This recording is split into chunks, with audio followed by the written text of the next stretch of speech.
The Cave in the Mountain by Edward Ellis. Chapter 1. A Strange Guide.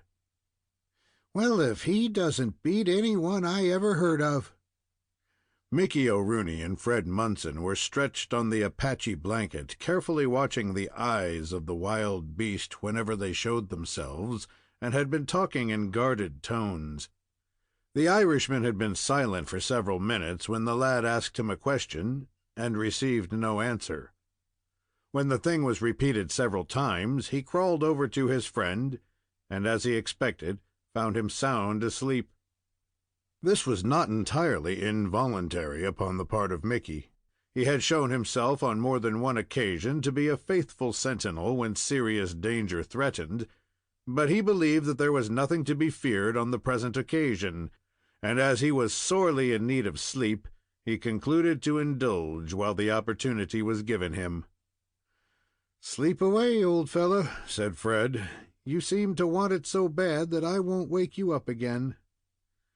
The boy's curiosity having been thoroughly aroused, all tendency to slumber upon his part had departed, and he determined that if there was any way by which he could profit any by that wolf, he would do it.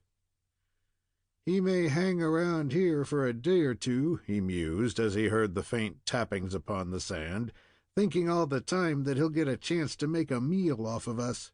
So he will, if we don't keep a bright lookout. It seems to me that he might be driven out." The more he reflected upon this suggestion of his own, the more reasonable did it become. His plan was to drive out the wolf, to compel him to show up, as a card player might say. Considering the dread which all wild animals have of fire, the plan was simple and would have occurred to anyone. "The campfire seems to be all out, but there must be some embers under the ashes. Mickey threw down his torch somewhere near here."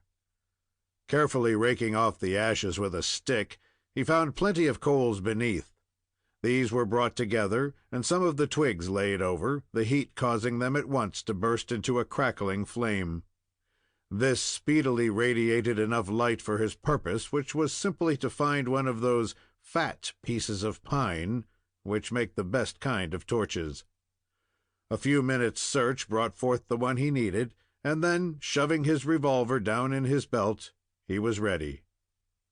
The light revealed the large, beautiful Apache blanket stretched out upon the ground, while the Irishman lay half upon it and half upon the earth, sleeping as soundly as if in his bed at home. Beyond him and in every direction was the blackness of night. But looking to his right, he discovered the two eyes staring at him and glowing like balls of fire. The animal was evidently puzzled at the sight before him. Fred dreaded a shot from the Indians above, and as soon as he had his torch ready and had taken all his bearings, he drew the ashes over the sputtering flame. Save for the torch, all was again wrapped in impenetrable gloom. The glowing orbs were still discernible, and holding the smoking torch above his head, Fred began moving slowly toward them. The animal did not stir until the lad was within 20 feet, when the latter concluded that it would be a good thing for him also to take a rest. "Wonder if he's been trained not to be afraid of torches," mused the little fellow. "I hope he hasn't, and I hope, too, there won't be any trouble in scaring him." The lad dreaded another possibility, that his torch might be suddenly extinguished.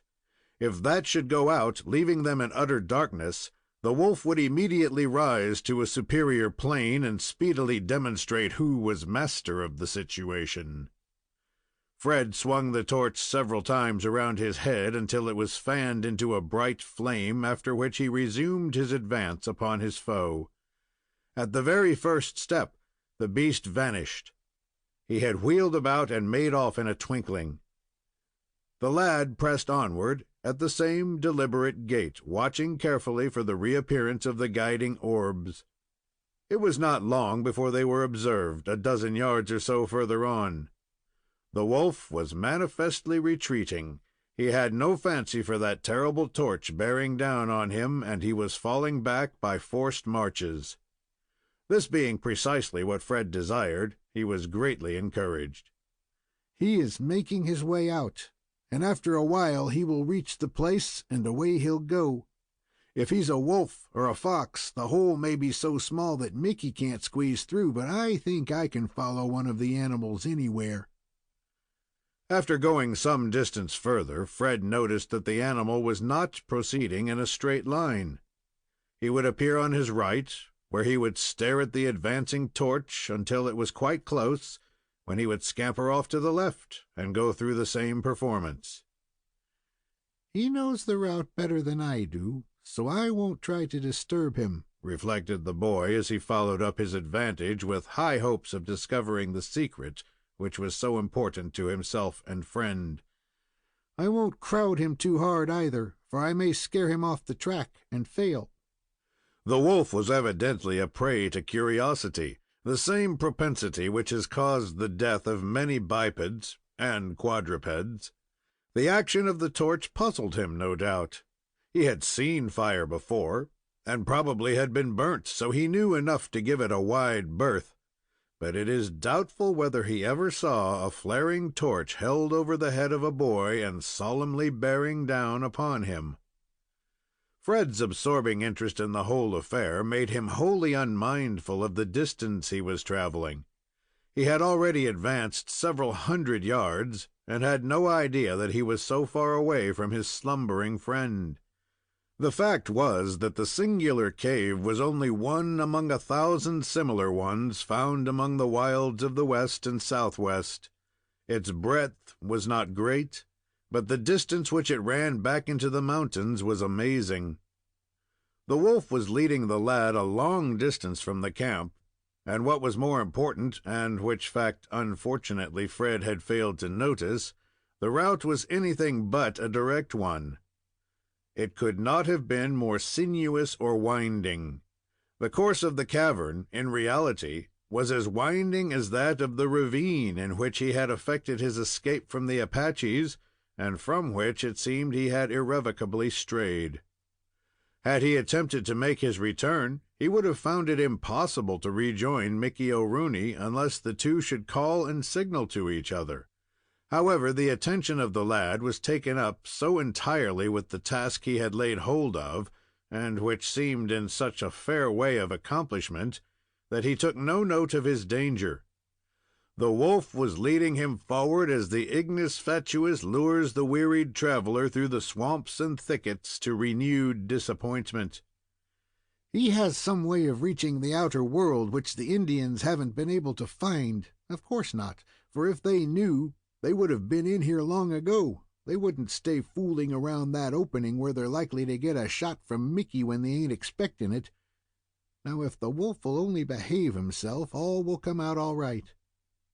Fearful of being caught with an extinguished torch, the lad kept up the practice of swinging it rapidly round his head every few minutes. When he ceased each performance, the flame was so bright that he was able to penetrate the darkness much further upon every hand. On one or two of these occasions, he caught a glimpse of the creature as it bounded away into the darkness. In shape and action, it was so much like the mountain wolves which had besieged him some nights before that all doubts were removed. He knew it was one of those terrible animals beyond question. "Wonder how it is he's alone. It wasn't long after I saw that old fellow the other night when there was about 50 of them under the tree. One of them is enough for me, if he doesn't give us the slip. Maybe he has come in to find out how the land lies and is going back to report to the rest." Fred could not help reflecting every few minutes on the terrible situation in which he would be should his torch fail and the other bring a pack of ravenous creatures about him. They would make exceedingly short work of a dozen like him. "It seems good for hours yet," he said as he held it before him and examined it for the 20th time. The stick was a piece of limb about as thick as his arm and fully a yard in length. It felt as heavy as lignum vitae, and by looking at the end held in his hand and that which was burning, it could be seen that it was literally supercharged with resin, so much so that after being cut it had overflowed and was sticky on the outside. No doubt this, with others, had been gathered for that express purpose, and there was no reason to doubt its capacity. As Fred advanced, he caught occasional glimpses of the jagged, overhanging rocks, which in some places were wet, the water dripping down upon him as he passed. The fact, too, that more than once both sides of the cave were visible at the same time told him that the dimensions of their prison were altogether different from what he had supposed. "There must be an end of this somewhere," he muttered, beginning to suspect that he had gone quite a distance, "and I'm getting tired of this tramping. I hope the wolf hasn't gone beyond the door he came in by, and I hope he has nearly reached it, for it will take me some time before I can find my way back to Mick." Chapter 2. Alone in the Gloom. Before Fred could complete the sentence, his foot struck an obstruction, and he was precipitated headlong over and down a chasm which had escaped his notice. He fell with such violence that he was knocked senseless. When he recovered, he was in darkness, his torch having been extinguished. The smell of the burning resin recalled him to himself, and it required but a moment for him to remember the accident which had befallen him. For a time, he scarcely dared to stir, fearing that he might pitch headlong over some precipice. He felt of his face and hands, but could detect nothing like blood. The boy had received quite a number of severe bruises, however, and when he ventured to stir, there were sharp, stinging pains in his shoulders, neck, and legs. "Thank God I am alive!" was his fervent ejaculation after he had taken his inventory. "But I don't know where I am, or how I can get back again. I wonder what has become of the torch." He could find nothing of his flambeau, although he was confident that it was near at hand. Fred believed that he had fallen about 20 feet, striking upon his chest and shoulders. At this juncture, he thought of the wolf which had drawn him into the mishap, and he turned his head so suddenly to look for him that the sharp pain in his neck caused him to cry out. But nothing of the beast was to be seen. "Maybe he went over here ahead of me and got killed," he thought. "But I don't think that can be, for a wolf is a good deal sprier than a boy can be, and he wouldn't have tumbled down as I did." Fred recollected that he had several matches about him, and he carefully struck one upon the rock beside him. The tiny flame showed that he had stumbled into a rocky pit. It was a dozen feet in length, some 3 or 4 in width, and when he stood erect, his head was level with the surface of the ground above. In consequence, it would be a very easy matter for him to climb out whenever he chose to do so, but above all things he was desirous of regaining his torch. Just as the match between his fingers burned out, he caught sight of it, lying a short distance away. "It's queer what became of that wolf," he said to himself as he recovered the precious faggot and painfully climbed up out of the pit. "Maybe he thought I was killed and went off to tell the rest of his friends so that they can all have a feast over me. I must fire up the torch as soon as I can, for I am likely to need it." This did not prove a very difficult matter on account of the fatness of the torch, which ignited readily and quickly spread into the same thick, smoking flame as before. But Fred noted that it was about half burned up, and he could not expect it to hold out many hours longer, as it had already done good service. "I wish I could see the wolf again," he said to himself, looking longingly around in the darkness, "for I believe he entered the cave somewhere near here, and it was a great pity that I had the accident just at the moment I was about to learn all about it." He moved carefully about the cave, and soon found that he had reached the furthest limit. Less than 20 feet away it terminated, the jagged walls shutting down and offering an impassable barrier to any further progress in that direction. All that he could do, after completing his search, was to turn back in quest of his friend Mickey. The belief that he was in the immediate neighborhood of the outlet delayed the lad's return until he could assure himself that it was impossible to find that for which he was hunting, and which had been the means of his wandering so far away from camp. Fred occupied fully an hour in the search. Here and there he observed scratches upon the surface of the rocks in some places. He was confident that they had been made by the feet of the wolves, but in spite of these encouraging signs, he was baffled in his main purpose, and how the visitor made his way in and out of the cave remained an impenetrable mystery. Too bad, he muttered with a great sigh. I shall have to give it up after all. I only wish Mickey was here to help me. I will call to him so that he will be sure to hear. As has been intimated in another place, the two friends had a code of signals understood by both. When they were separated by quite a distance, and one wished to draw the other to him, he had a way of placing two of his fingers against his tongue and emitting a shrill screech, which might well be taken for the scream of a locomotive whistle, so loud and piercing was its character. When the lad uttered his signal, he was startled by the result. 100 echoes were awakened within the cavern, and the uproar fairly deafened him. It seemed to him that 10,000 little imps were perched all around the cavern, with their fingers thrust in their mouths, waiting for him to start the tumult, when they joined in with an effect that was overwhelming and overpowering. "Good gracious!" he gasped. "I never heard anything like that. I thought all the rocks were going to tumble down upon my head, and I believe some must have been loosened."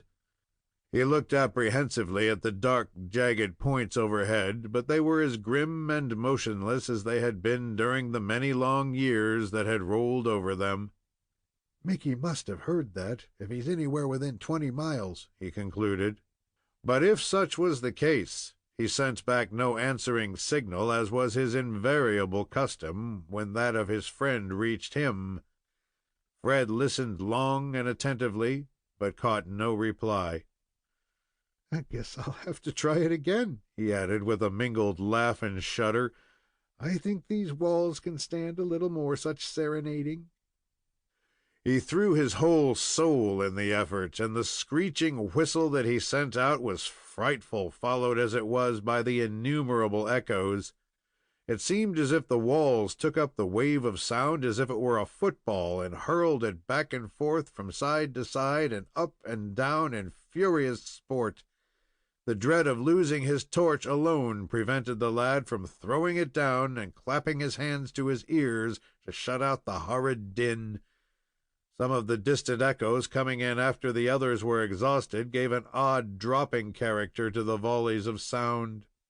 Had the expected reply of Mickey been the same as the call to him, the lad would have been deceived thereby, for the echoes, as will be understood, were precisely the same as answering whistles uttered in the same manner. But Fred understood that if the Irishman heard him, he would reply with a series of short signals, such as are heard on some railroads when danger is detected. But none such came, and he knew, therefore, that the ears which he intended to reach were not reached at all. "I don't understand that," he mused perplexedly, "unless he's asleep yet. When I left him, it didn't seem as though he'd wake up in a week. Perhaps he can hear me better if I shout." A similar racket was produced when the boy strained his lungs, but his straining ear could detect no other result.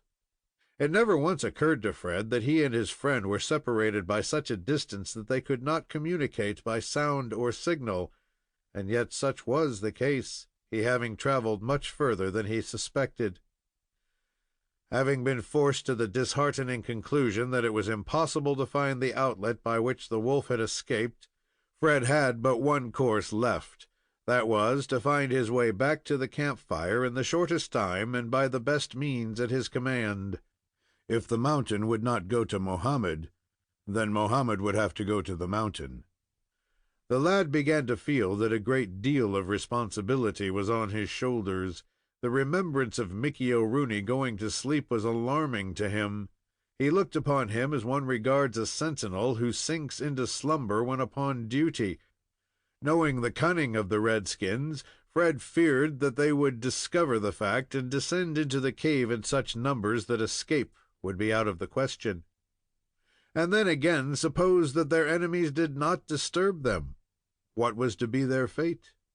The venison in the possession of the Irishman would not last a great deal longer, and when that was gone, no means of obtaining food would be left. What were the two prisoners then to do? Mickey had hinted to Fred what his intention was, but the lad felt very little faith in its success. It appeared like throwing life away to make such a foolhardy attempt to reach the outside as diving into a stream of water from which there was no withdrawal, and the length of whose flow beneath the rock could only be conjectured, with all the chances against success. But Fred recalled in what a marked manner Providence had favored him in the past, and he could but feel a strong faith that he would still hold him in his remembrance. I wouldn't have believed I could go through all that I have had in the last few days, and yet God remembered me, and I am sure he will not forget me so long as I try to do his will. On the eve of starting, he fancied he heard a slight rustling on his right, and he paused, hoping that the wolf would show himself again, but he could not discern anything, and concluded that it was the dropping of a stone or fragment of earth. The lad was further pleased to find, upon examination, that the revolver in his possession was uninjured by his fall. In short, the only one that had received any injuries was himself, and his were not of a serious character, being simply bruises, the effect of which would wear off in a short time. "I hate to leave here without seeing that wolf," he said, as he stood hesitating, with his torch in hand. "He may be sneaking somewhere among these rocks, popping in and out whenever he has a chance, and if I could only get another sight of him, I would stick to him until he told me his secret." He awaited a while longer, but the hope was an elusive one, and he finally started on his return to camp. Chapter 3. Strange Experiences. Young Munson was destined to learn ultimately that he had undertaken an impossible task. The hunter, in the flush and excitement attending the pursuit of game, can form no correct idea of the distance passed, and so he, in attempting to run the shadowy wolf to earth, had traveled twice as far as he supposed. The case is altogether different when the hunter starts to return. It is then that the furlongs become miles, and the wearied pursuer feels disgusted with the enthusiasm which led him so far away from headquarters. When the lad was certain that he had labored far enough on the back track to take him fully to the campfire, he really had not gone more than one half the distance. Worse than this, he saw from the nature of the ground that he was off soundings.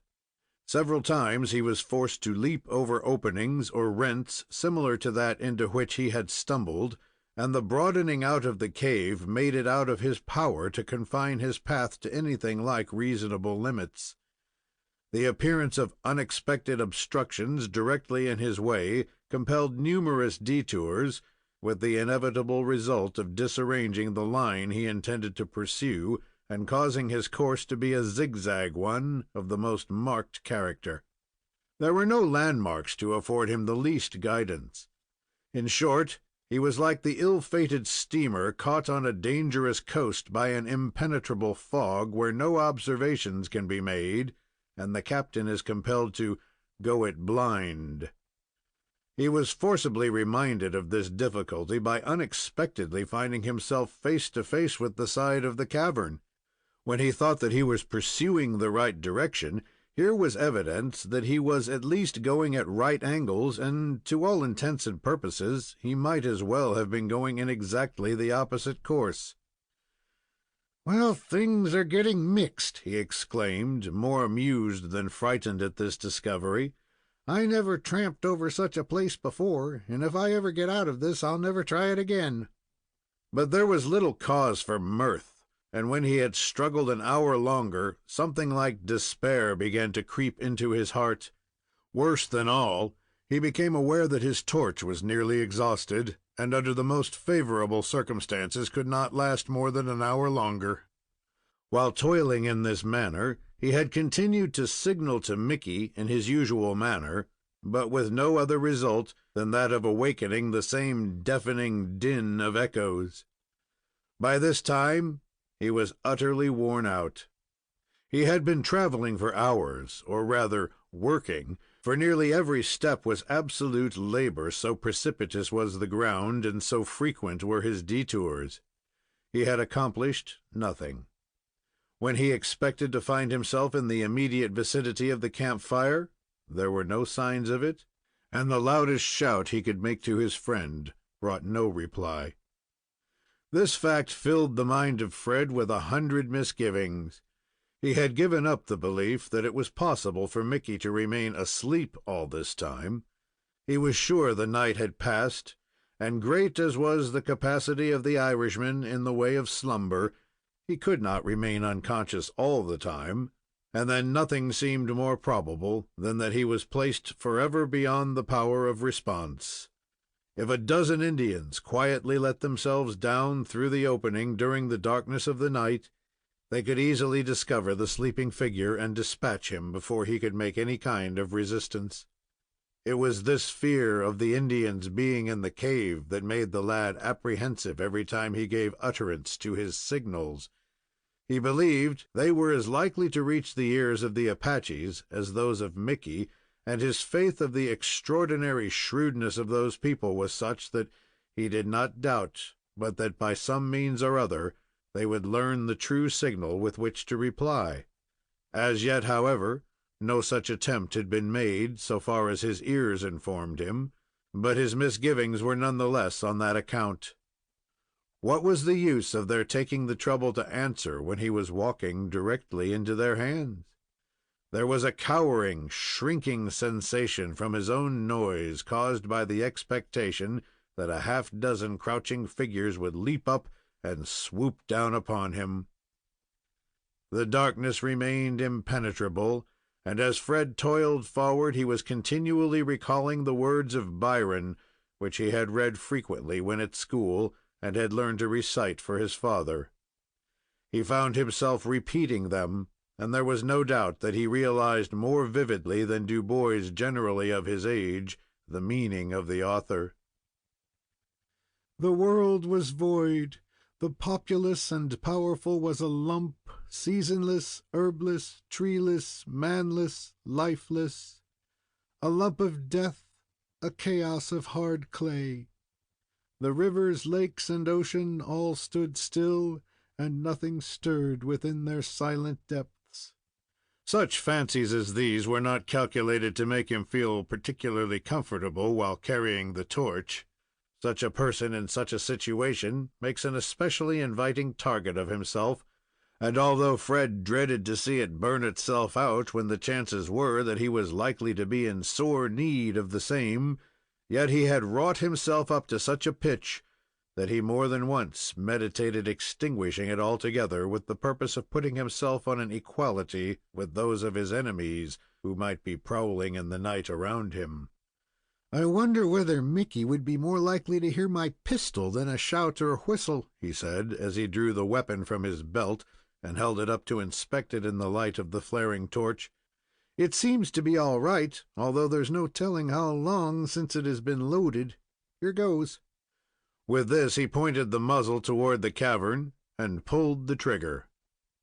The response was as prompt as though he had charged the chamber but a short time before, proving not only that the weapon was of the best quality, but that the ammunition was equally so, and the slight moisture that characterized the atmosphere of the cave had not been sufficient to injure the charge. It seemed as if he had fired a cannon, the echoes rolling, doubling, and repeating on themselves in the most bewildering and terrifying fashion.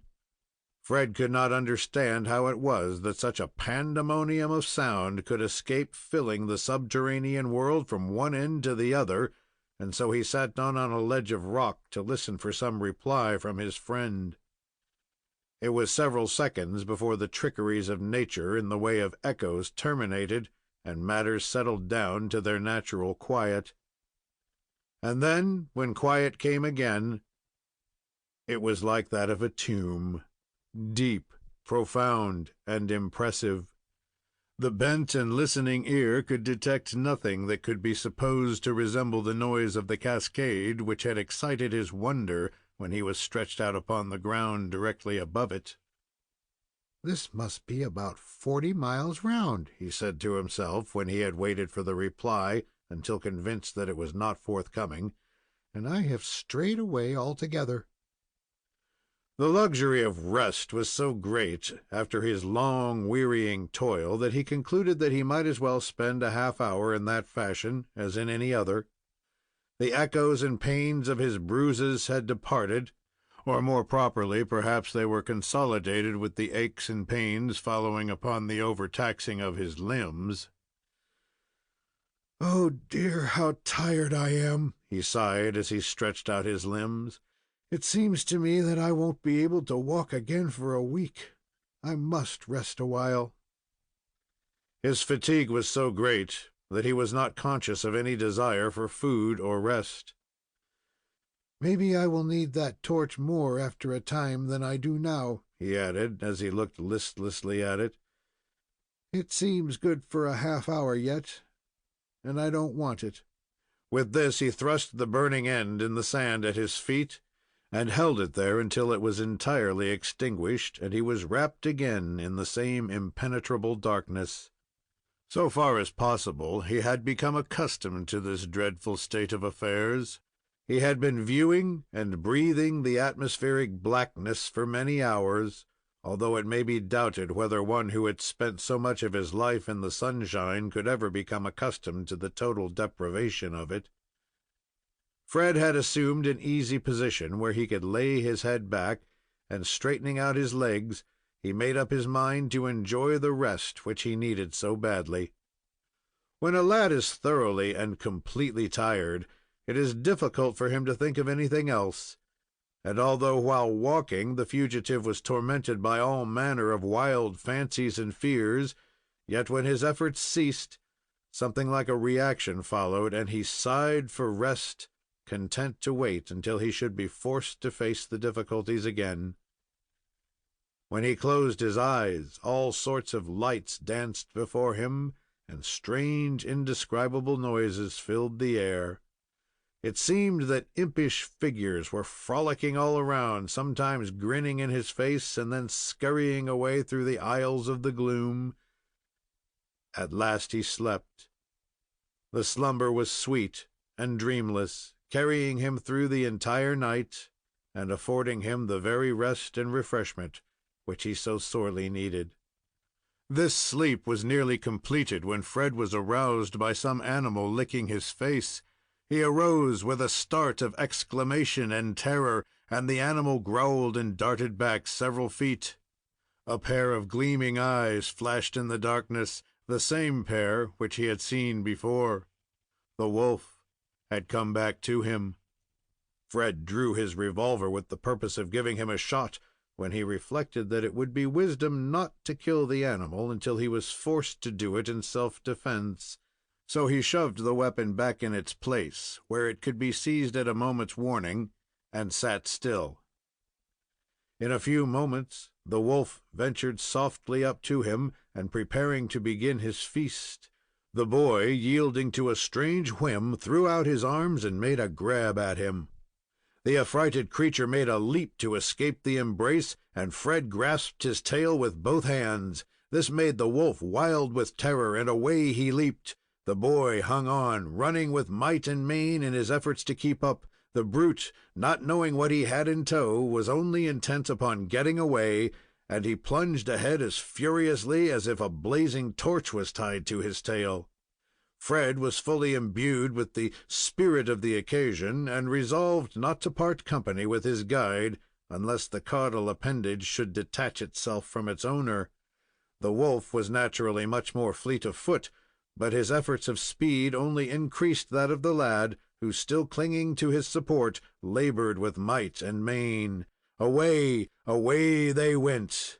Now he was down on his knees, then clambering up again, then banging against the rocks, still onward, until he found himself flat on his face, still holding to his support, while the wolf was clutching and clawing to get away. They were in such a narrow passageway that Fred could not rise.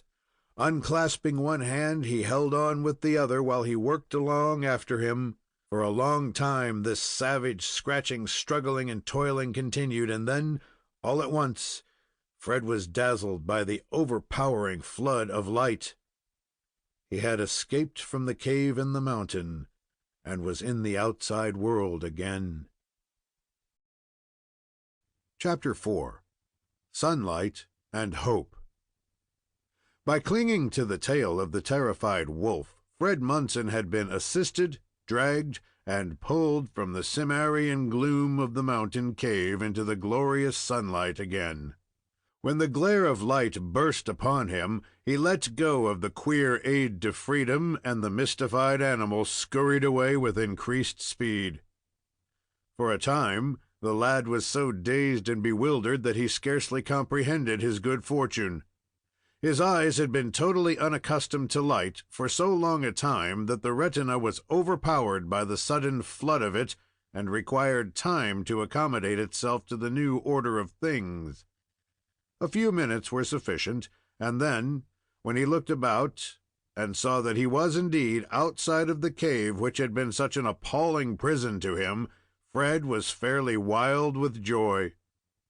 It was all he could do to restrain himself from shouting, whooping, and hurrahing at the top of his voice. It was only the recollection that there were a number of Apaches near at hand that sufficed to keep his voice toned down. But he danced and swung his arms and threw himself here and there in a way that would have made a spectator certain that he was hilariously crazy. Not until he was thoroughly used up did he consent to pause and take a breathing spell, and then he gasped out, as well as he could during his hurried breathing, "Thank the good Lord! I knew he would not forget me. He let me hunt around for a while, long enough to make me feel I couldn't do anything, and then he stepped in. The wolf came. I didn't think I could make anything out of him, but I grabbed his tail, I held on, and here I am. Thank the good Lord again." When able to control himself still further, Fred made a survey of his surroundings. In the first place, he observed that the forenoon was only fairly under way, the sun having risen just high enough to be visible. The sky was clear of clouds, and the day promised to be a beautiful one without being oppressively warm. "It is strange that I could not find the opening when the wolf scampered straight to it." However, he did not stop to puzzle over the matter. It was sufficient to know and feel that he was back again in the busy, bustling world, saved from being buried in a living tomb. An examination of the point where he had debouched from these Plutonian regions showed Fred that he was considerably below the general regions of the earth. He was in a sort of valley, surrounded by rocks and boulders, and the opening through which he had scrambled was situated sideways, so that at a distance of 10 feet it could not be seen. This accounted for the fact that none of the Indians knew any other means of ingress and egress, excepting the opening in the roof of the cave. It was almost impossible to discover except by accident or long continued and systematic search. Fred's next thought was regarding Mickey O'Rooney, and he questioned himself as to the best means of reaching him and assisting him to the same remarkably good fortune which had attended himself. The immediate suggestion, naturally, was to re-enter the cave, and after hunting up his old friend, conduct Mickey to the outer world, but it required only brief deliberation to convince him of the utter folly of such an attempt. In the first place, should he re-enter the cave, he would be lost again, not knowing in what direction to turn to find his friend, and entirely unable to communicate with him by signal, as had been their custom when separated and looking for each other. Should he venture away from the tunnel to renew his search, it was scarcely possible that he could find his way back again. He would not only lose Mickey, but he would lose himself, with not the remotest chance of finding his way into the outer world again. So it was clearly apparent that, having been delivered from prison, it would not do for him to go back under any circumstances. He must remain where he was, and whatever assistance he could render his friend must be given from the outside. How was this to be done? To begin with, he felt the necessity of getting out of the circumscribing valley and of taking his bearings. He wished to learn where the opening through which he had fallen was situated. It was no difficult matter to work his way upward until he found himself up on a level with the main plateau. There, his view, although broken and interrupted in many directions, was quite extended in others, and his eye roamed over a large extent of that broken section of the country. He was utterly unable to recognize anything he saw, but he was confident that he was no great distance from the spot for which he was searching. It was only through the entrance that he could hold communication with Mickey whenever the way should be left clear for him to do so. But he was fully mindful of the necessity for caution in every movement. It was not to be supposed that the Apaches, having struck what might be called a gold mine, intended to abandon it at the very time the richest results were promised. And so, after long deliberation, the boy decided upon the direction in which the opening lay, and he made toward a small peak from which, in case his calculations were correct, he knew he would see it. Strange to say, his reckoning was correct in this instance, and when he stealthily made his way to the elevation and looked down over the slope, he saw the clump of bushes covering the skylight not more than 100 yards distant. He saw something else, which was not quite so pleasant. 6 Apache warriors were guarding the same entrance. I wonder if they think Mickey expects to make a jump up through there, was the thought which came to Fred as he peered down upon the savages and counted them over several times. I don't see what they are to gain by waiting there, unless they mean to go down pretty soon.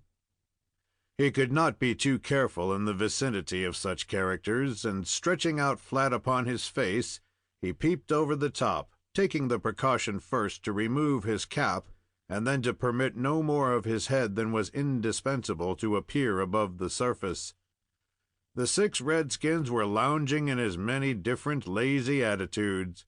One seemed sound asleep, with his face turned to the ground and looking like a warrior that had fallen from some balloon and, striking on his stomach, lay just as he was, flattened out. Another was half sitting and half reclining, smoking a pipe with a very long stem.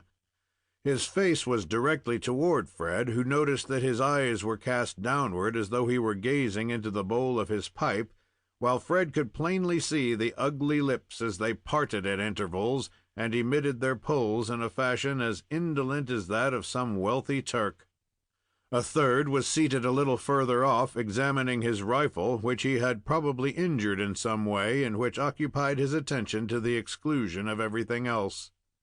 The bushes surrounding the opening had been torn away, although it was difficult to conceive what the Indians expected to accomplish by such an act, as it only served to make them plainer targets to the Irishman whenever he chose to crack away from below.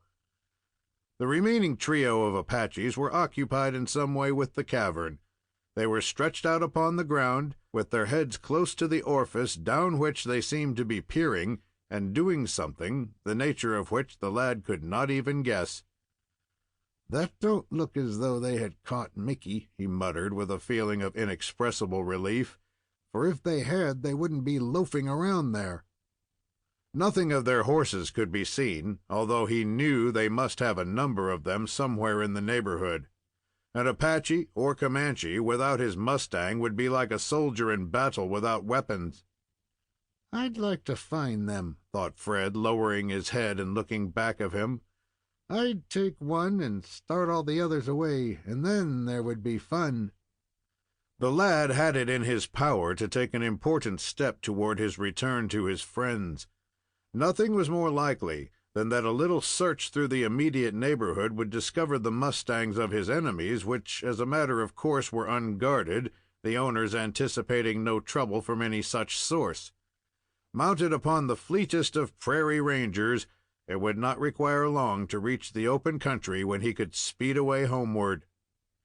But to do this required the abandonment of his friend, Mickey O'Rooney, who would not have been within the cavern at that minute, but for his efforts to rescue him from the same prison. It was hard to tell in what way the lad expected to benefit him by staying, and yet nothing would have persuaded him to do otherwise. "I may get a chance to do something for him, and if I should be gone and never see him again, I should blame myself forever," so I'll wait here and watch." The three redskins on the edge of the opening remained occupied with something, but the curiosity of the lad continued unsatisfied until one of them raised up and moved backward several steps. Then Fred saw that he had a lasso in his hand and was drawing it up from the cave. He pulled it up with one hand while he caught and looped it with the other until he had nearly a score of the coils in his grasp. This could not have been the cord which held the blanket when the shot of Mickey O'Rooney cut it and let the bundle drop, for that was much smaller, while this was sufficient to bear the weight of several £100, it having been used to lasso the fleet-footed and powerful mustangs of the prairies. "They've been fishing with it," concluded the youngster, "but I don't believe that Mickey would bite. What are they going to do now?" After drawing up the rope, the whole half-dozen Apaches seemed to become very attentive. They gathered in a group and began discussing matters in their earnest fashion, gesticulating and grunting so loud that Fred distinctly heard them from where he lay. This discussion, however, speedily resulted in action. Another of the blankets already described was very artistically doubled and folded into the resemblance of a man, and then the lasso was attached to it. The Apaches experimented with it for several minutes before putting it to the test, but at last everything was satisfactory, and it was launched. The aborigines seemed to comprehend what the trouble was with the other, and they avoided repeating the error. When they began cautiously lowering the bundle, the six gathered as close to the margin as was prudent to await the result. Their interest was intense, for they had mapped out their program, and much depended upon the result of this venture. But among the half-dozen, there was no one who was more nervously interested than Fred Munson, who felt that the fate of Mickey O'Rooney was trembling in the balance. Chapter 5. Mining and Countermining.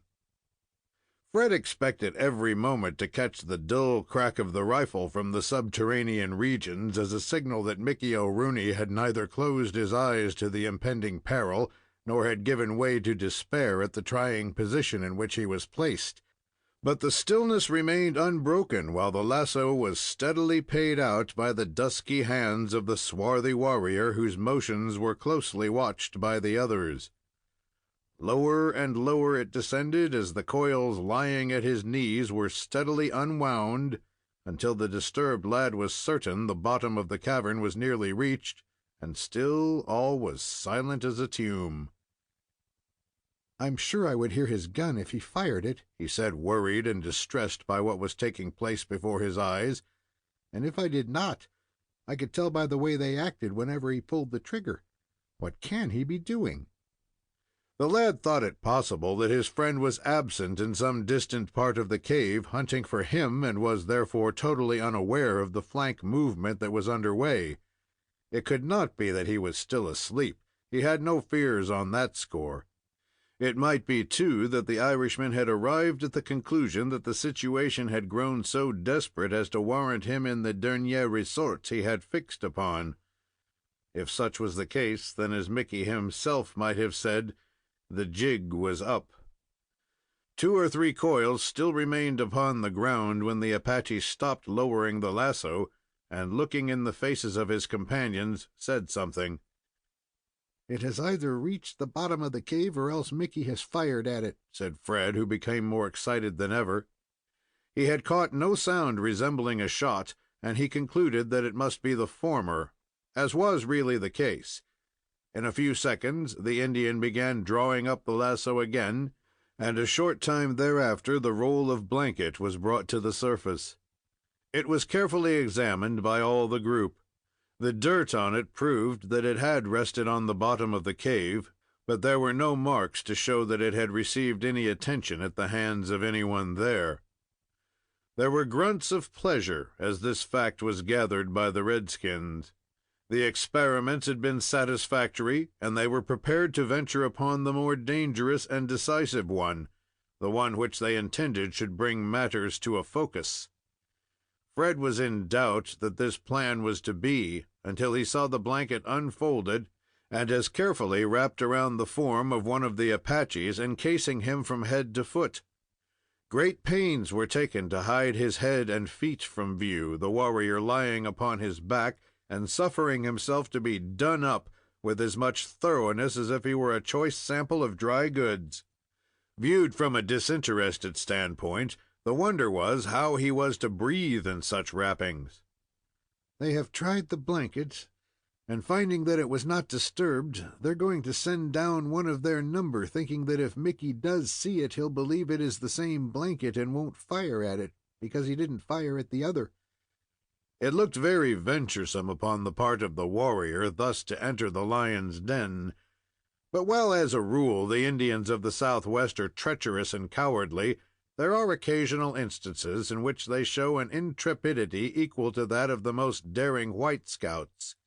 When everything was arranged to the satisfaction of all, 3 of the most stalwart Apaches braced themselves with the lasso grasped between them, while a 4th carefully piloted the body over the edge of the opening and began slowly lowering it to the bottom. The bravest man, placed in the position of the enwrapped redskin, could not have avoided some tremor when he knew that he was hanging in mid-air, in plain view of the rifleman who had separated the thong which supported the blanket in the first attempt. The Indian must have experienced strange emotions, but if he did, he gave no evidence. He remained as passive as a log, his purpose being to imitate the appearance of the first bundle. Now, if Mickey lets that go down without sending a bullet through it, he hasn't got one half the sense that I think he has. Fred was hasty and impatient at the seeming success which marked everything that the redskins undertook. He looked and listened for some evidence that the Irishman was there, but no dull subterranean report told him of the fatal rifle shot, while the 3 Apaches continued steadily lowering their comrade with as much coolness and deliberation as if not the slightest particle of danger threatened. Minute after minute passed, and the lad was in deep despair. It could not be, he was compelled to think, that Mickey O'Rooney was anywhere in the vicinity. He must be a long distance away, searching for his young friend, not knowing and perhaps not caring about the Apaches. He might consider that within the darkness of the cave they all had an equal advantage, and he could hold his own against each and every one. There was no denying that the defender had a vast advantage over those who might come into his castle, provided he was really aware of their movements. But it was this doubt that caused the boy his uneasiness. He must be near the bottom, he concluded, when this paying out process had continued some minutes longer, and he thought he saw very little of the lasso left. Such was the fact. Only a few seconds more passed, when there was a general loosening up on the part of the redskins, as in the case of men who have just finished a laborious job. They looked into each other's faces, and there were guttural exclamations, as if they were congratulating themselves upon what had been accomplished. "And now, what next?" asked the disgusted watcher. "Good luck seems to go with everything they undertake, and I suppose they'll bring Mickey up by the heels." But such was not the sequel, and probably not the expectation of the Apaches. They had succeeded in planting a man in the breach, and their purpose was to follow him, as they speedily proved. The behavior of the group around the opening showed that the Indians were holding communication with their ally below, probably by a system of signals with the lassos, such as the man in the diving bell employs when below the surface. These, too, must have been satisfactory, for in a very brief time thereafter the decisive operations were taken up and continued. There was considerable of the lasso still left above the ground, more than Fred imagined, and this was secured about a jutting point in a rock near at hand. It was fixed so immovably that it could not fail. "I wonder if they mean to roll that thing in upon Mickey's head, or what is it?" They speedily showed what their intentions were. In less than a minute after the lasso was fastened, one of the Apaches caught hold of it and slid down through the opening so rapidly that it looked as if he had lost his hold and dropped out of sight. The second did precisely the same thing, and then a third, fourth, and fifth, until only one warrior was left above ground. "Oh, I hope he'll go," whispered Fred to himself. "Then I can do something big." But the Apaches had evidently concluded that it would be an imprudent arrangement not to leave any of their friends on guard, not because they expected any interference from outside parties, but to provide against accident. If the lasso should fail them at a critical moment, they would be in a bad predicament, cut off from all means of getting out, as the skylight was the only avenue known to them, while if a comrade remained above, all such danger would be escaped. Their purpose had been to send the 5 warriors down into the cave to attend to the case of the parties there. The redskins were now down below, and the whole thing was put in shape for operations to begin. All that remained was to find their man, and Fred could not tell what the prospects of success were in that direction, but he was almost ready to believe that they were all that the Indians could ask. The 6th Apache, who remained visible, took matters very comfortably. He stretched himself flat upon the ground, with his head hanging almost in the opening, so that he could catch every sound that came up from below. It was plain that he expected to be called upon to render important service, and he did not intend to let a signal escape him. The hour that succeeded made little change in the situation. The action of this redskin showed that he occasionally received and sent messages, most probably by the subterranean telegraph, but he shifted his position very little. While he was thus engaged, Fred Munson was intently occupied with another scheme, and he had speedily wrought himself into a high pitch of excitement. "I believe I can do it," he muttered more than once as he revolved the desperate scheme in his mind. But whatever his plan was, he waited in the hope that fortune would appear more propitious. When the Apache had sat thus for some time, he changed his position. He had been lying with his side toward the lad, but now he sat up with his back to him, and as close to the edge of the opening as was prudent, while he held the lasso in his hand, like the fisherman on the bank of a stream who patiently waits and is sensitive to the slightest nibbling at the other end of his line. He had scarcely settled himself in this position when Fred Munson changed his own. Rising from the ground where he had lain so long, he stepped over the ridge and advanced directly toward the redskin, who harbored no suspicion that there was any of his race in the neighborhood. The plan the lad had resolved upon required nerve, resolution, and quickness. He stepped as lightly as was consistent with speed until he had passed half the distance, when he began to slacken his gait and to proceed with greater caution than ever. All depended upon his ability to keep from being heard or detected. Of course, he had no wish to engage in a fight with one of these fierce warriors, but he was prepared even for that. His hand rested upon the hilt of his revolver, so that he could whip it out at an instant's warning and discharge it, as he meant to do if necessary. It was while he was yet some distance from the redskin that Fred felt that his position was one of frightful peril. His foe had his rifle within easy reach, and if he turned too soon, he could pick off his young assailant before he should arrive within striking distance. But each moment raised the hopes of the lad. Chapter 6. A Daring Exploit. A veteran Comanche warrior could not have advanced with greater skill than did young Munson approach the unconscious Apache. The warriors who had taken this little business in hand seemed to have cleared away the treacherous ground surrounding the opening, so that it was not likely to give way beneath their weight, even when they advanced close to the edge. The single redskin who remained seemed to have shifted his position more for the purpose of relieving himself from his cramped posture than anything else. He was standing erect, about a foot away from the edge, with the lasso in both hands, looking down into the cavern of gloom below, listening and watching, with the sense of touch also on the alert. His blanket and rifle lay at one side, out of the way, but where they could be reached at a single leap if necessary. The end of the lasso was still fastened to the rock, but the savage held it loosely, so that the slightest twitch upon it would become known to him on the instant. It is not often that an Indian can be taken off guard. Years of danger have made the senses of the savages preternaturally acute, and they are as distant as the timid antelope of the plains. But for all that, there was a boy within a dozen yards of a swarthy warrior whose senses were on the alert, and yet had failed to detect his proximity. Fred gazed upon him with the fixed intensity of the jungle tiger stealing upon his prey. With his right hand resting upon the hilt of his revolver, he never removed his eyes from the muscular figure of the Apache bending over the entrance to the cavern. Shall I shoot or push him over? This was the question the lad kept revolving in his mind as he advanced step by step.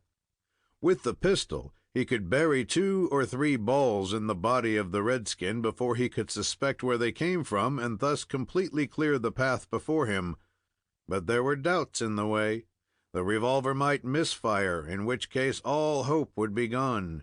In a hand-to-hand tussle, the Apache would be more than a match for a dozen such lads. True, the weapon had not failed when he pulled the trigger in the cave, but there was no certainty that it would not do so when he most needed it.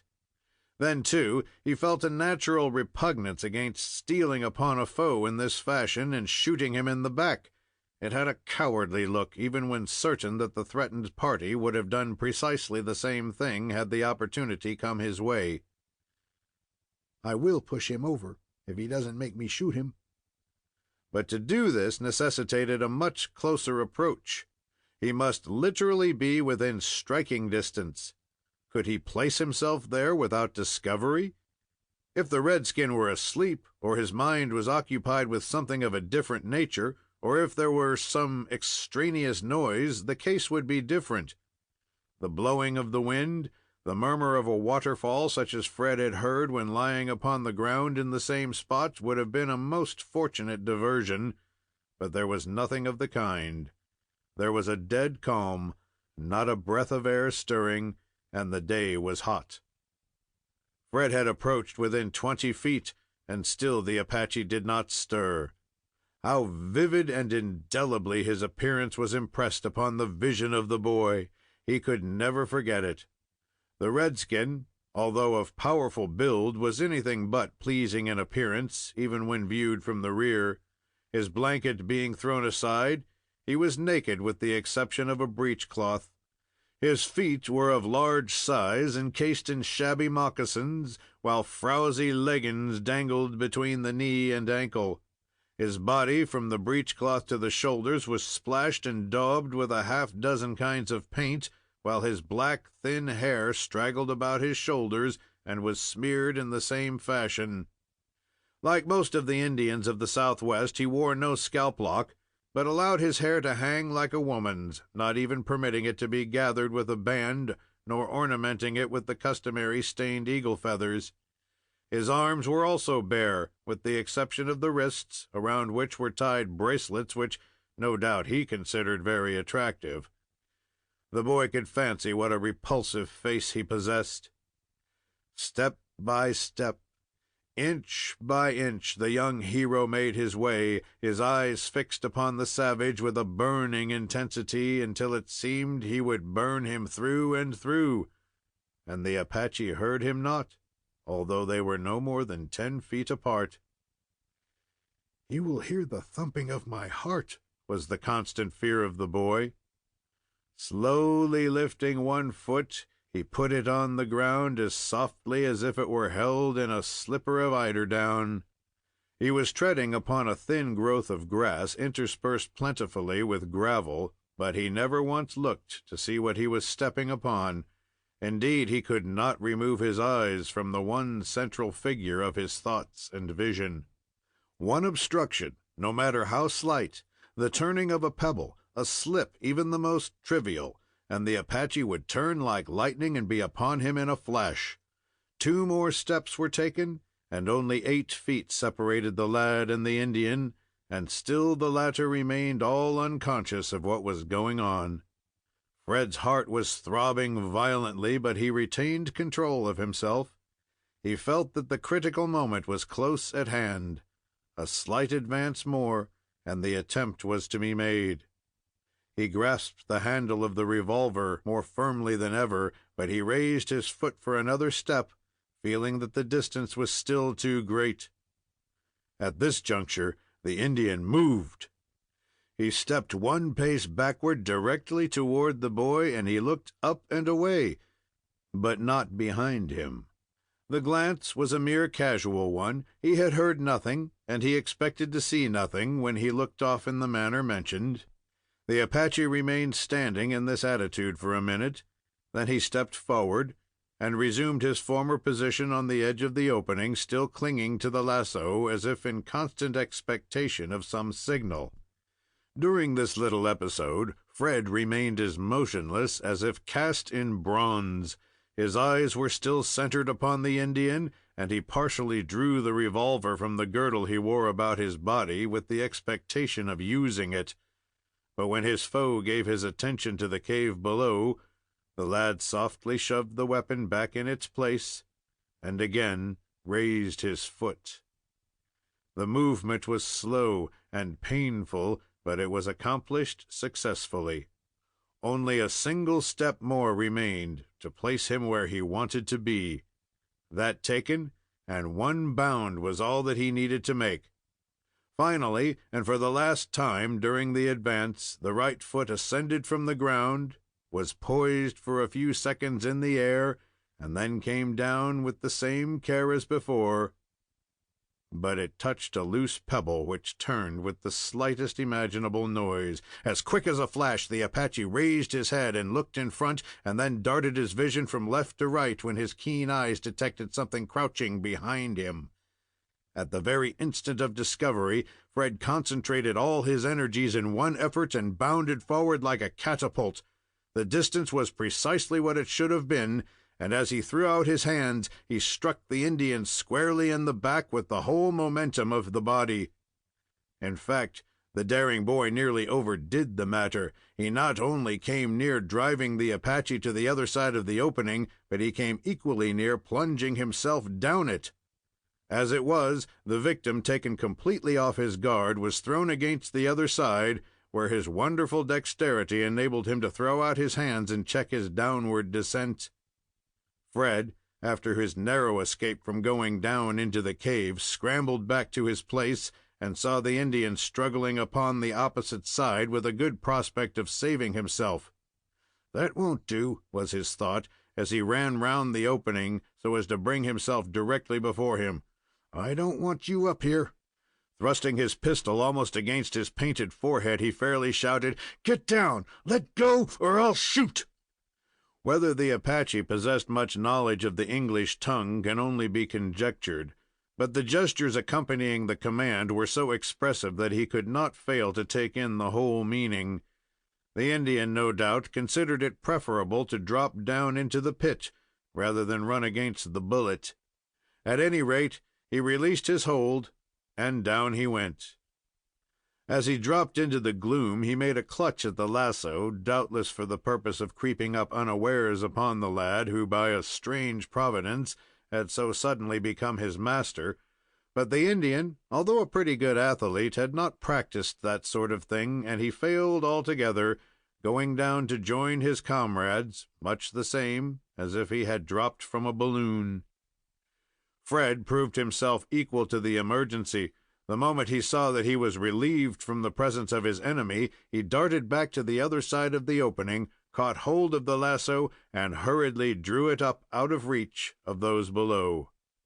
"There, they can't come crawling up that when I ain't looking," he said, when the end of the thong was in his hand. He coiled the whole thing up at his feet, and then, with a feeling of relief and pleasure which cannot be described, he looked about to see whether he was alone. Alone he was, and master of the situation. Where there had been 6 daring Apache warriors a half-hour before, not one was now visible. All were in the cave. 5 had gone willingly, while it looked very much as if the 6th had not been so willing. At any rate, they were all beyond the power of injuring Fred Munson, who, after considering over the matter, concluded that he had done a pretty good thing. Chapter 7. fishing for a friend. "I think I dumped that Apache down there just as nicely as anyone could have done it," said Fred, as he sat upon the ground. "It must have taken him by surprise when I banged into his back that way. I'd like to know whether he fell on his head or feet. You hadn't much time to get ready for the fall, and so maybe it wasn't just as he wanted it. I don't think it was either with Mickey or me. Such things ain't generally in this part of the world. Maybe some of the others were standing around and this fellow went down on their heads. If he did, it must have shaken all their dinners up. That's a pretty good way to fall down there, and although I didn't get hurt much, I wouldn't want to try it again." Fred had had remarkable success, but there was a question as to what he was going to do with it.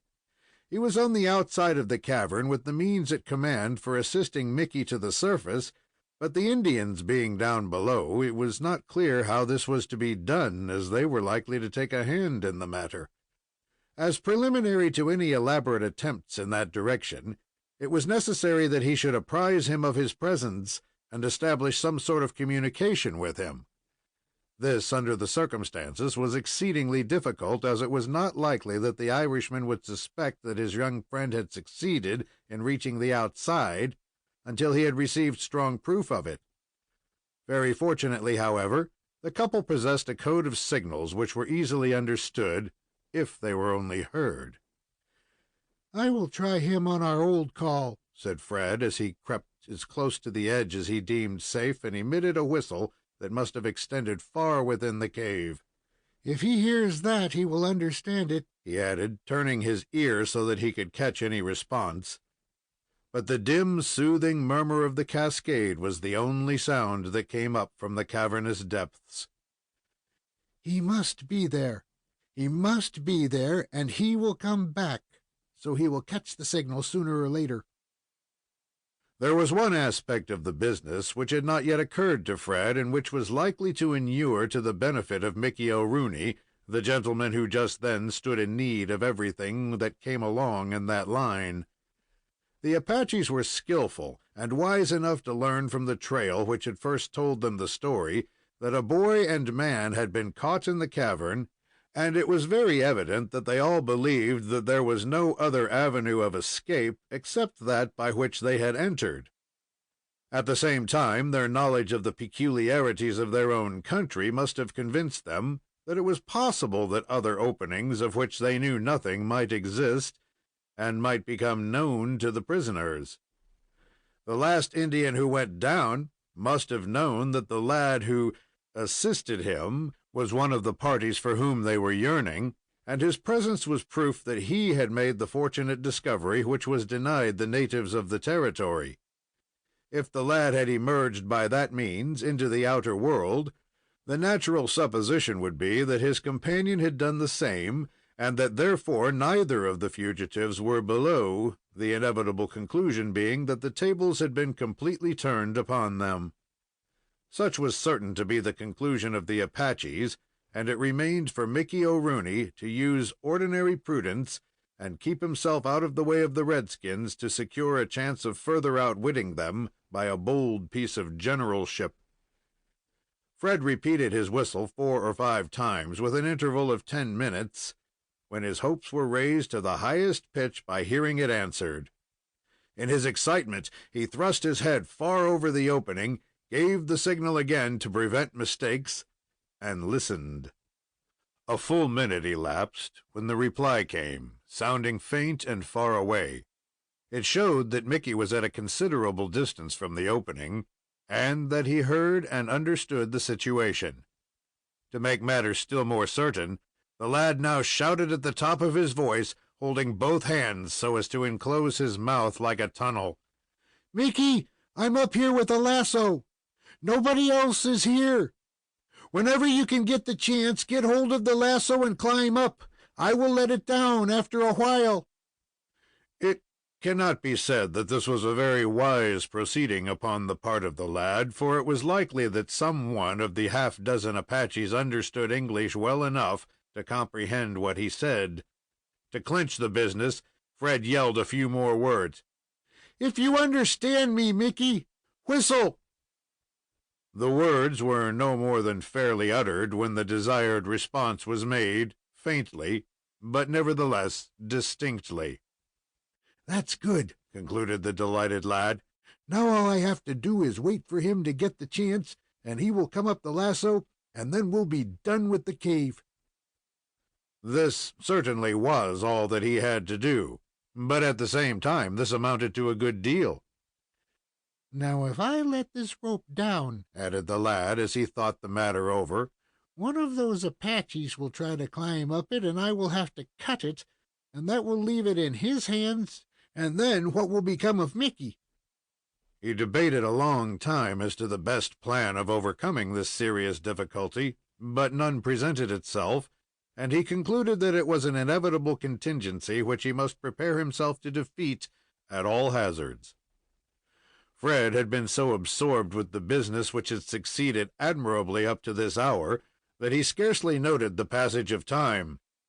He was not a little amazed when he came to look at the sun and to note from its position that the afternoon was considerably advanced and that night was much nearer than he supposed. Nearly 24 hours had elapsed since he had tasted food, and although he felt somewhat faint, he was not troubled with hunger. He made up his mind to make no effort to obtain food until he should succeed in bringing the Irishman from his prison, as he hoped to do before the night should pass away.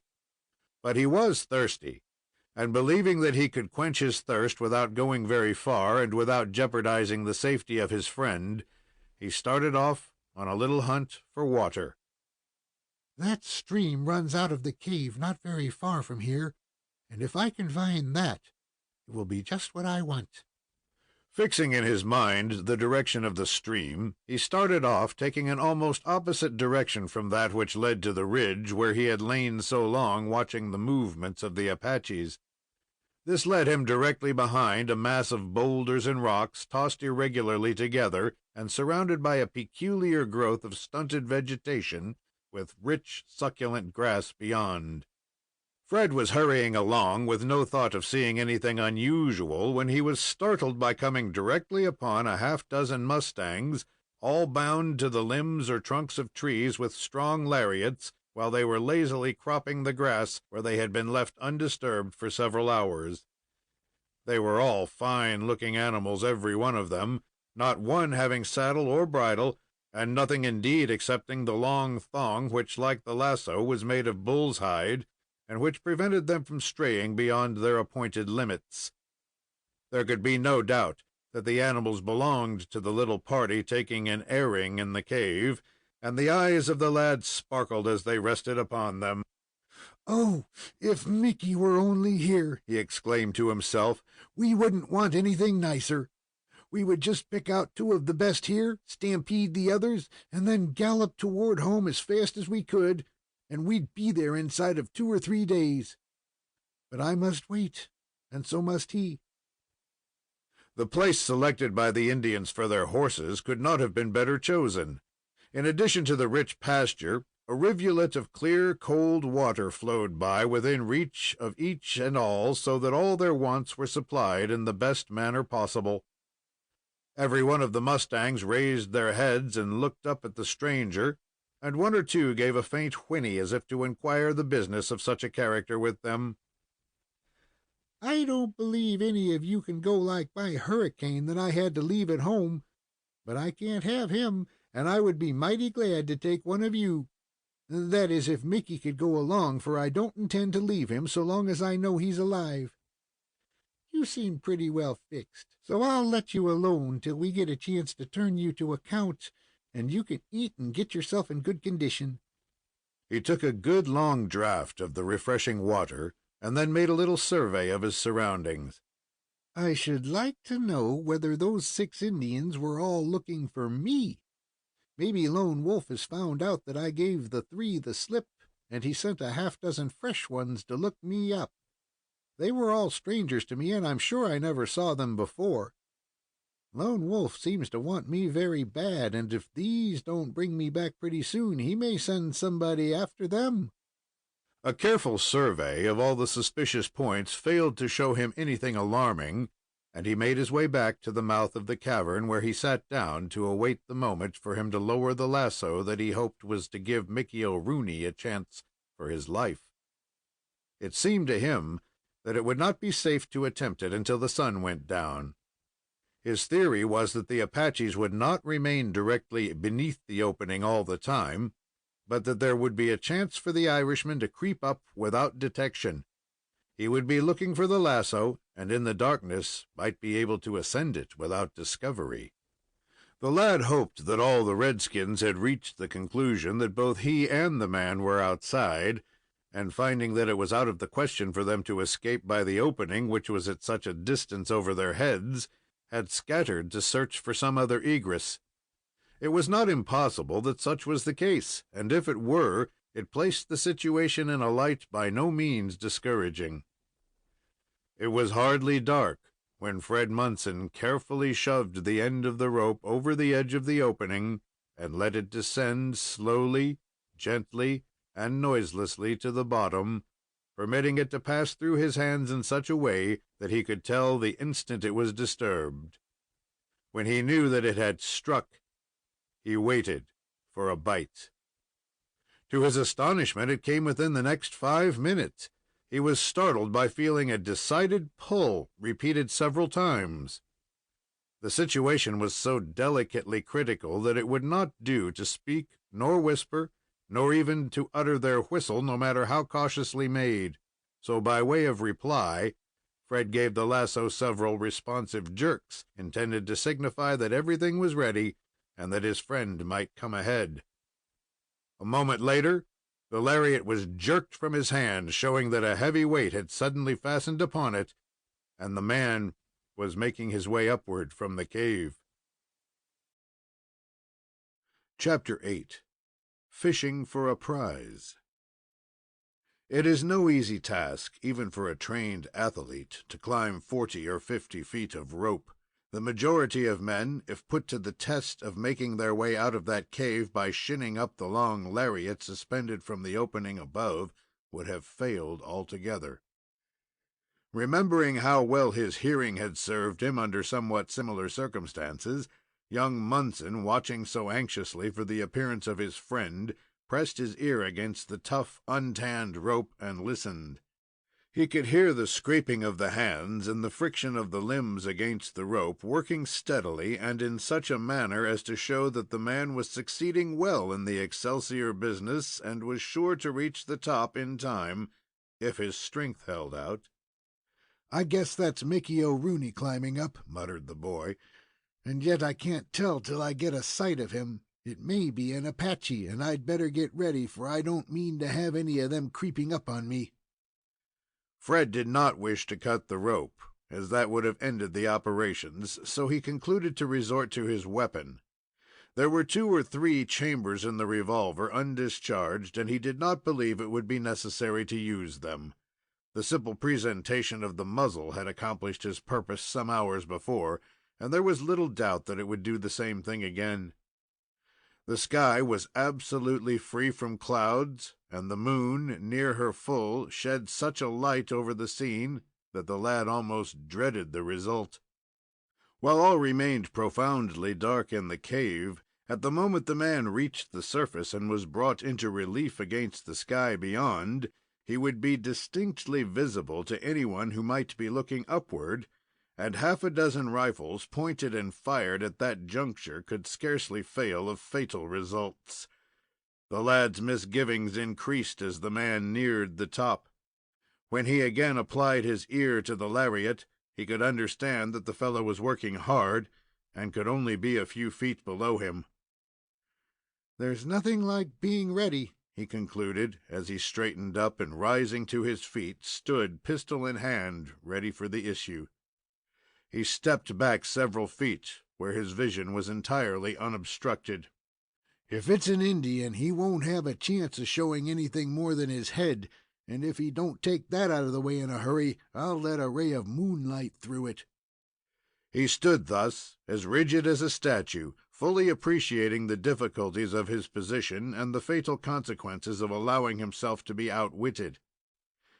"Mickey, Is that you?" he asked in a cautious whisper a moment later. As he asked the question, he noticed that work upon the rope instantly ceased. "It's Mickey," he said to himself, "but he doesn't think it's safe to speak." Then to him, "All right, old boy, come ahead, and you may do the speaking after you land. Come ahead, you're near the top." Again the toiling climber resumed his labor, and he was within a foot or two of the opening. One more hitch, and he would emerge into the moonlight. "Come on, old fella, give me your hand," he added. "You've had pretty hard work." Just then the bronzed face of an Apache Indian, smeared with paint and contorted with eager passion, slowly rose in the moonlight. The exhausted warrior, feeling that the critical moment was at hand when all depended upon prompt and decisive work, made furious efforts to clamber out of the cavern before the lad who held the key of the situation could prevent. Although Fred had contemplated this issue and had prepared for it, yet he had become so thoroughly imbued with the belief that it was Mickey O'Rooney who was toiling upward that he was almost entirely thrown off his guard. Because of this, the cunning Apache would have secured his foothold and clambered out upon the daring lad but for one thing. He had done tremendous work in climbing up a rope for such a distance, and his strength was nearly gone when he reached the open air. Before he could reap the reward of all his labor, Fred recovered. Whipping out his revolver as before, he shoved it directly in his face and said, "You ain't wanted here, and you'd better leave mighty quick." The warrior made a clutch at the weapon so close to him, but his exhaustion caused a miscalculation, and he failed altogether. He was supporting himself at this moment by one hand, and he acted as if the single effort to secure the pistol was to decide the whole thing. He failed in that, and gave up. Instead of letting go and going to the bottom in one plunge, he began sliding downward, his head vanishing from sight almost as suddenly as if the lasso had been cut. It is generally easier to go down than uphill, and the work of 20 minutes was undone in a twinkling. A rattling descendo, and the Apache was down the rope again, standing at the bottom of the cave, and Fred was again master of the situation. "Goodness!" exclaimed the lad, when he realized this gratifying state of affairs. "I had no idea that was an Indian. But I ought to have suspected it when I called to him and he didn't make any answer.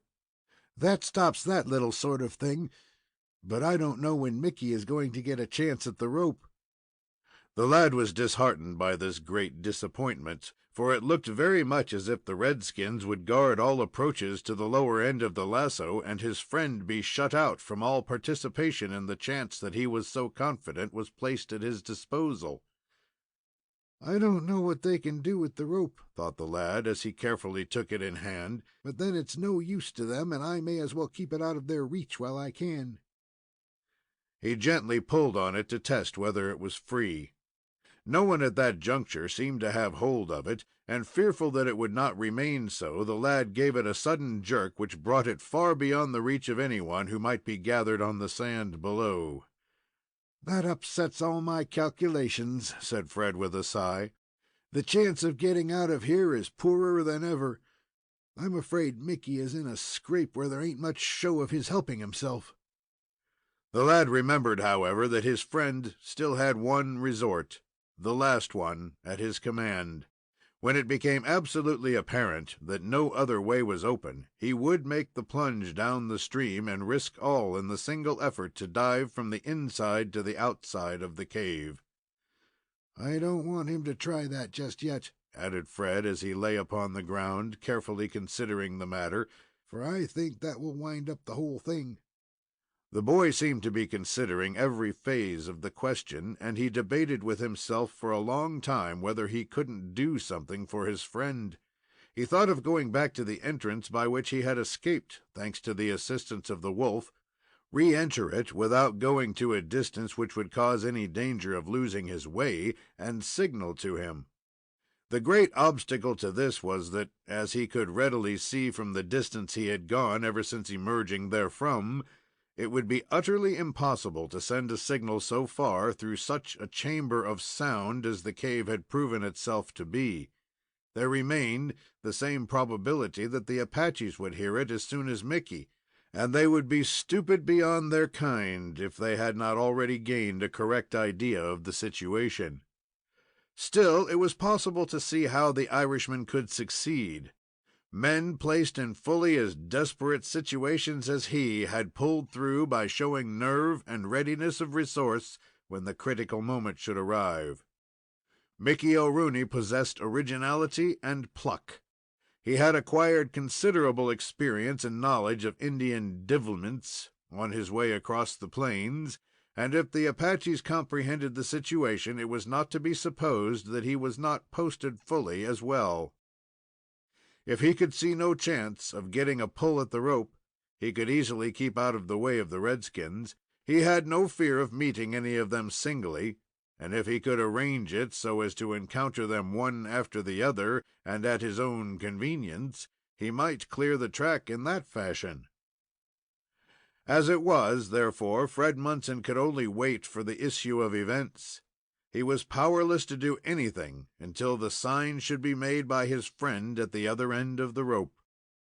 For fully 2 hours things remained in statu quo.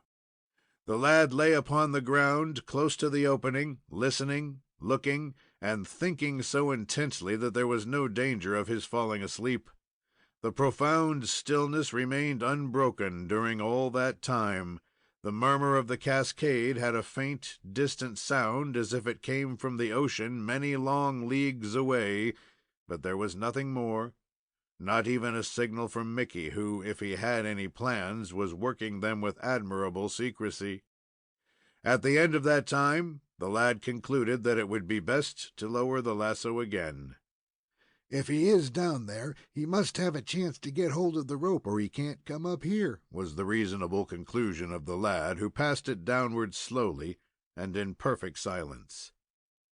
Fully a score of theories flitted through his head as he lay thus speculating upon the situation down below. At one time, he was sure that it was useless to attempt to help his friend in that style. A half-dozen Apaches would not permit a single white to climb into safety immediately before their eyes, especially when they could cover him with their rifles if he should succeed in giving them the slip at the start. Then it appeared anything but reasonable to suppose that the Indians would remain directly below him, waiting for their chance to try their fortune in the trapeze line again. More likely they would scatter and hunt separately for the outlet which had permitted their intended victim to gain his safety. They could expect to gain nothing by remaining, and they were too shrewd to do so. When the matter presented itself in this shape, Fred was ready to call down to Mickey, instructing him to grasp the lasso and ascend without further delay. Too much precious time was being wasted. Fortunately, however, before he acted upon his theory, enough doubts arose to prevent his carrying it out. He had had enough experience with the rope to know how to gauge it very well, and he lowered it until the other end was within 2 or 3 feet of the bottom. Having placed it thus within easy reach, he let it pass over his hand, holding it so delicately poised that the slightest disturbance was sure to be detected. He was in the position of the fisherman who is angling for some plump piscatorial prize, which requires the most skillful kind of persuasion to induce him to nibble the hook. For a half hour, nothing touched it, and then Fred fancied that he felt a slight jerk. He made no response, but instantly became all attention and waited. A second later, the jerk was repeated so distinctly that there could be no mistake. The lad gave it a twitch in reply, and then all remained still for a short time. Suddenly, the thong snapped from his hand and instantly became taut. Fred applied his ear as before. Yes, someone was climbing up the rope again. Chapter 9. Groping in Darkness. It is proper at this point to introduce some history of the movements of Mickey O'Rooney after the separation between himself and his young friend. The latter, it will be remembered, left him sleeping upon the Apache blanket at the bottom of the cave, while he, the lad, went off in pursuit of the wolf, which came so near leading him to destruction, but which in the end conducted him to freedom and safety. The Irishman slept for several hours longer, as soundly as if he lay in his own bed at home.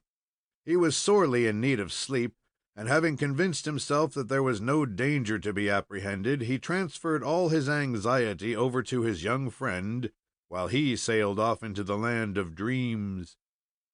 When he awoke and recalled where he was, he spoke to Fred, but receiving no reply, supposed he was asleep, and passed his hand about in quest of him.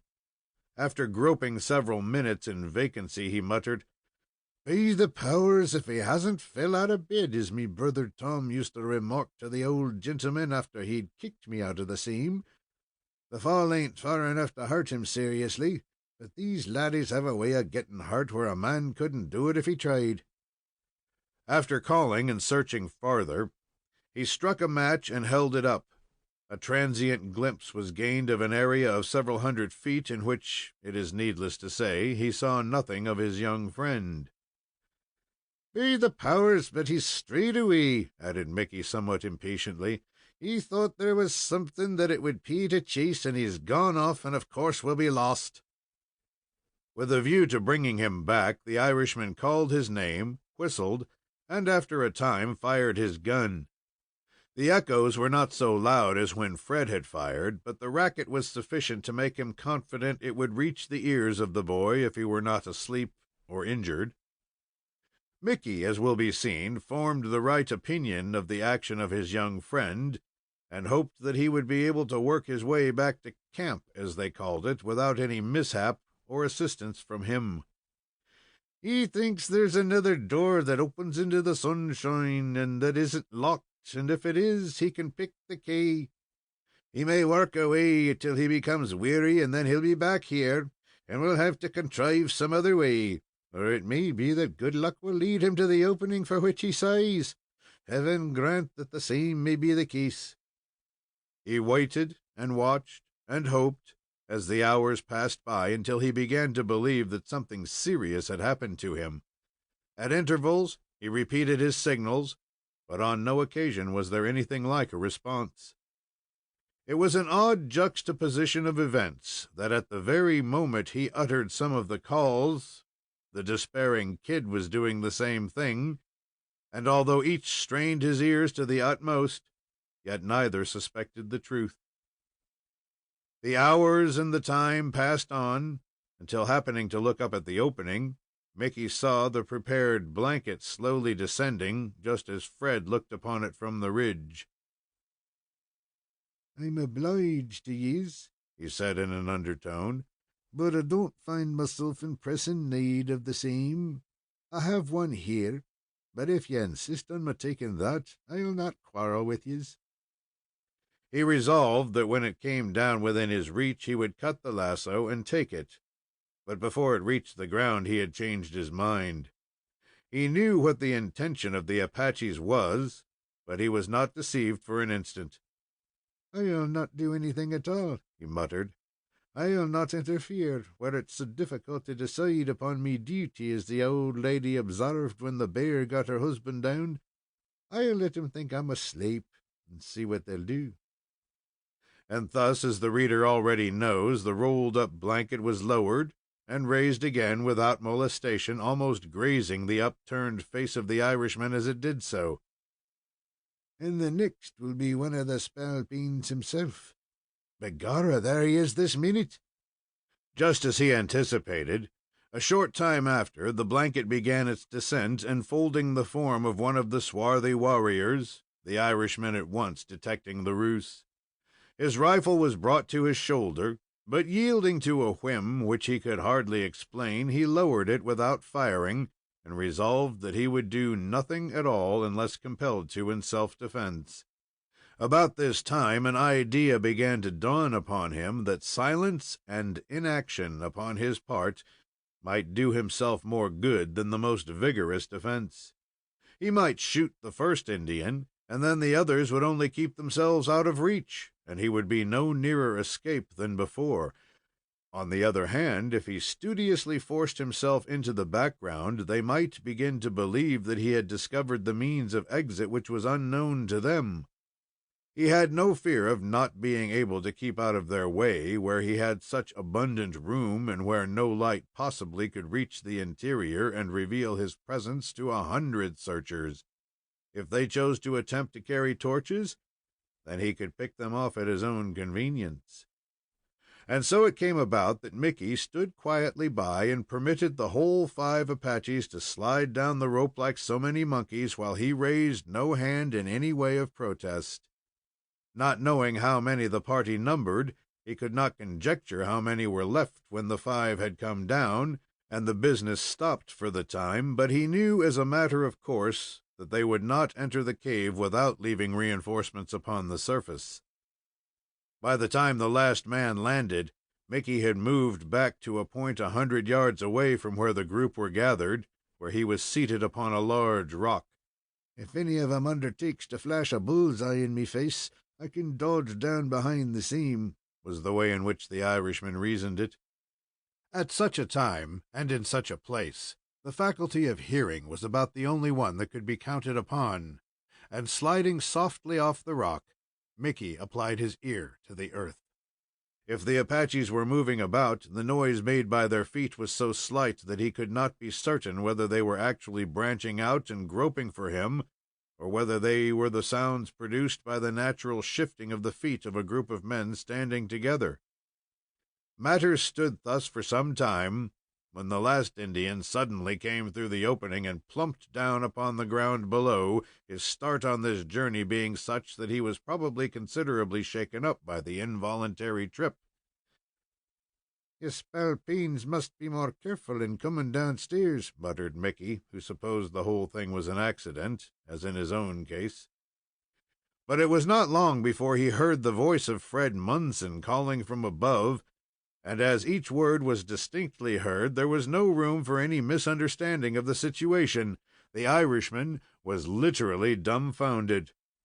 "Be the powers, if it isn't the most wonderful thing that ever happened," as Mrs. Murphy remarked when Tim came home sober one night. "That laddie, in hunting around, has struck upon some hole that leads out, and he's forgot, or else it was so hard to find his way back to me that he has gone round to that place and now hollers down at me.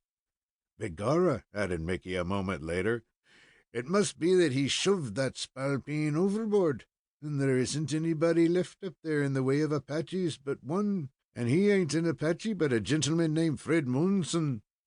Here's to his health, and if this thing gets any more delightful, I'll have to give a whoop and a yell and strike up the Tipperary jig."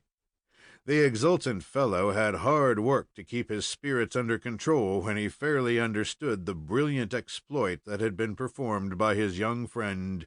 "It is almost equal to my general course," he added, "but I must try and hold in till I can get the laddie by himself. Then I'll hammer him out of pure love, as you may say." Mickey managed to contain himself, but did not attempt to reply to the direct call which was made upon him. That, in one sense, would have been fatal, as it would have uncovered his position. The Irishman was quick-witted, and it occurred to him that the last incident which had happened at the entrance to the cave might be turned to good account. If he continued to remain in the background, the Apaches were likely to conclude that he, too, was beyond their reach. Thus matters stood until the signal was made to him, when he deemed it wise to make a cautious reply, merely to apprise the lad that he was there within call and understood the situation through and through. Mickey was very apprehensive when, some time after, he discovered that one of the Indians was ascending the rope. He was not so apprehensive when he came down again. The result of this repulse was much more decisive than Fred had supposed. The warriors seemed to suspect that they were throwing away time in attempting to outwit one who held such an immense advantage over them, and who was too wide awake to permit them to steal a march upon him. The delighted Irishman knew from the sounds that the redskins were moving away from the spot, not with the idea of staying away altogether, but that they might engage upon a little reconnaissance, which might possibly open the way that they were so anxiously seeking. One of the redskins passed almost within arm's length of him, never suspecting, as a matter of course, that he was brought into such proximity to a mortal enemy. Mickey only breathed, until assured that there was quite a distance between him and the Apaches. "Now it begins to look as though there's a chance for me," he concluded, "and if me laddie will let down the lasso, I'll try the bootiful experiment of shinning up it, though I much fear me that it will be the same as a greased pole." He moved with the utmost circumspection toward the spot, being able to locate it by means of the moonlit opening overhead, and when he was near it, he halted and listened. "I don't observe that anyone is loafing about here, getting in the way of honest folks." Just then he ran plump against an Apache whom he did not suspect was so near him. The redskin uttered a grunt of anger, no doubt suspecting that it was one of his own friends. As quick as lightning, the Irishman drew back and struck a blow that stretched the warrior senseless. "I'll teach you to be grunting around here when a gentleman runs agin you. You ought to be ashamed of yourself." Mickey had already strapped his rifle to his back, and groping about, he felt the end of the lasso dangling in front of his face. The same instant he grasped it and began the ascent. Chapter 10. Here We Are Again. Fred Munson, having been deceived once by the Apache climbing up the rope, was not to be caught again in the same way. When he became certain that a second person was coming up, he grasped his pistol again and held himself in readiness to repel boarders the very instant they appeared. It soon became evident that this second person, whoever he was, had a serious time in climbing up the rope. He frequently paused as if resting, and this fact led the lad to feel more hopeful than ever that it was his old friend drawing near. When it became apparent that he was near the top, the curiosity of Fred became so great that he drew himself forward and, peering down the black throat of the cave, asked in a whisper, "I say, Mickey, is that you? Speak if it is, or give a little whistle." "By the powers, but I'm so tired I'm speechless, with not even the strength to let out a whistle." This established the identity of the climber beyond all question, and the words were hardly uttered when the familiar face of the Irishman appeared. He was exceedingly tired, and the lad reached his hand down to assist him out. It was at this juncture that the Apache who had run against the fist of Mickey O'Rooney recovered, and, seeing his foe in the act of vanishing, gave a whoop of alarm to his companions, caught up his rifle, and fired away. The hasty aim alone prevented a fatal result, the bullet clipping the clothing of the Irishman. "Fire away, you spalpeens, for all the good it may do you!" called out the Irishman, who at this moment clambered out of range and sank down upon the ground. "Begorra, I'm as tired as Jim O'Shaughnessy after his friendly match with his wife," gasped Mickey, speaking shortly and rapidly as best he could, while he leaned over upon his elbow until he could regain his strength and wind. It required but a short time when he reached his hand to the lad and shook it for the third or fourth time, smiling at the same time in his old jolly way as he rose rather unsteadily upon his pins. "I'll have to wait a while till the kink gets out of me legs before I give you the Donnybrook jig, but I make the engagement with you, and the thing is down for performance. Do you mind that? And now, me laddie, we must travel. Are you hungry?" "Yes. I have a bite saved that'll do you till the morrow. When you waltzed out of the cave and left me to myself, I felt there was no knowing how long I'd have to stay behind, so I knocked off both eating and drinking with the idea of getting used to going without anything." As they were able to talk more understandingly, the two explained their experiences since they had parted. They could not fail to be interesting in both cases. When they had finished, Mickey O'Rooney had about recovered from the terrible strain he had undergone in clambering out of the cave, barring a little ache in his arms and legs. "Now, me laddie, we must emigrate, as there ain't anything to be gained by loafing around here, as the gals used to tell the chaps when they tried to cut me out. The first thing to learn is whether the hoss that I left some distance away is still there cropping the grass. If he is, then we shall have small work in making our way back to New Boston. But if he is emigrated ahead of us there, we must hunt for others." "There's no need of going that far." "Why not?" "Because the mustangs of the Apaches are right over yonder behind those rocks." That's good. Let's go take a look at the seam." They hurried over to the spot where the half-dozen mustangs were tethered. They were lying upon the ground, taking their sleep, having finished a bounteous meal. The intelligent creatures showed their training by throwing up their heads the instant the two came in sight, and several gave utterances to whinnies, no doubt with the purpose of apprising their masters of the approach of strangers. None of them rose to their feet, however, and Mickey and Fred moved about, inspecting them as best they could in the moonlight, with the purpose of selecting the best. "They're all a fine lot, as the neighbors used to say after inspecting me father's family, and it's hard to make up your mind which is the best. But here is one that strikes me fancy. Get up with ye." The steed, spoken to in this peremptory manner, leaped to his feet and stood in all his graceful and beautiful proportions, an equine gem which could not fail to command admiration. "I think he'll suit," said the Irishman, after a careful examination. "I think he can run as well as any of 'em. I'll tell you what we'll do, me laddie. We'll both mount this one, and ride till we reach the place where I left mine, when we'll have one apiece." "But if yours isn't there?" "Then we'll keep this one between us, as the gals used to say when they quarreled over me." "Hadn't I better take one of the horses, and if we find yours, why, we can turn one of these loose, and we shall be all right, no matter how things turn out." "It's not a bad idea," assented the Irishman. "Pick yours out, and then we'll turn the others loose." "Why will you do that?" "What's the use of laving 'em here? Them spalpeens will find their way out of the cave before long, and then they'll strike straight for these animals. And if they happen to get out pretty soon, they'll make trouble with us. We might as well let 'em walk a while." "How are they going to get out?"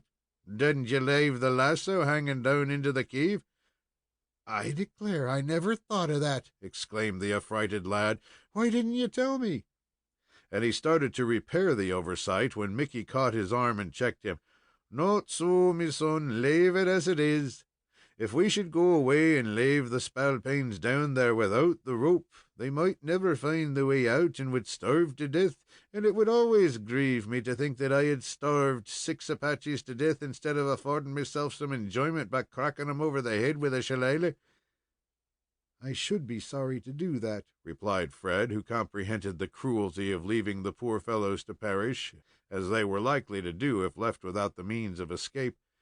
"But if we leave the rope hanging there, the whole party'll be up here before we can get out of the way. And then what shall we do?" Never fear," said Mickey, with a wave of his hand and a magisterial shake of the head. "The spalpeens have got enough of climbing up there for a while. They've gone off on a hunt through the cavern for the place where you crawled out, and they'll keep at that till morning, and then, if there's no show for 'em, they'll come back and begin to fool around the rope again." The lad had little difficulty in deciding upon his steed, which was a coal black mustang, lithe and willowy, and apparently of a good disposition, although that was necessarily a matter of conjecture for the present. There were no saddles upon any of the horses, and nothing but the rudest kind of bridle, consisting of a thong of twisted bull's hide, and reaching away to some limb or tree, so as to give the animal plenty of grazing area. The lariats of the other 4 were cut, so that when they arose they would find themselves at liberty to go whither they chose, after which the 2 approached their respective prizes and prepared to mount. Both were good riders, although, being compelled to go at bareback, they felt some misgivings as to the result. Fred's mustang was rather undersized, so that he was able to vault upon him from the ground without difficulty. After patting him on the neck and speaking soothingly to him with a view to disarming him of all timidity, the lad leaped lightly upon his back. The steed showed at once that he did not like this familiarity, and reared and plunged and shook his head in a vicious way, but he toned down somewhat after a time, and seemed disposed to compromise matters until he learned something about his rider.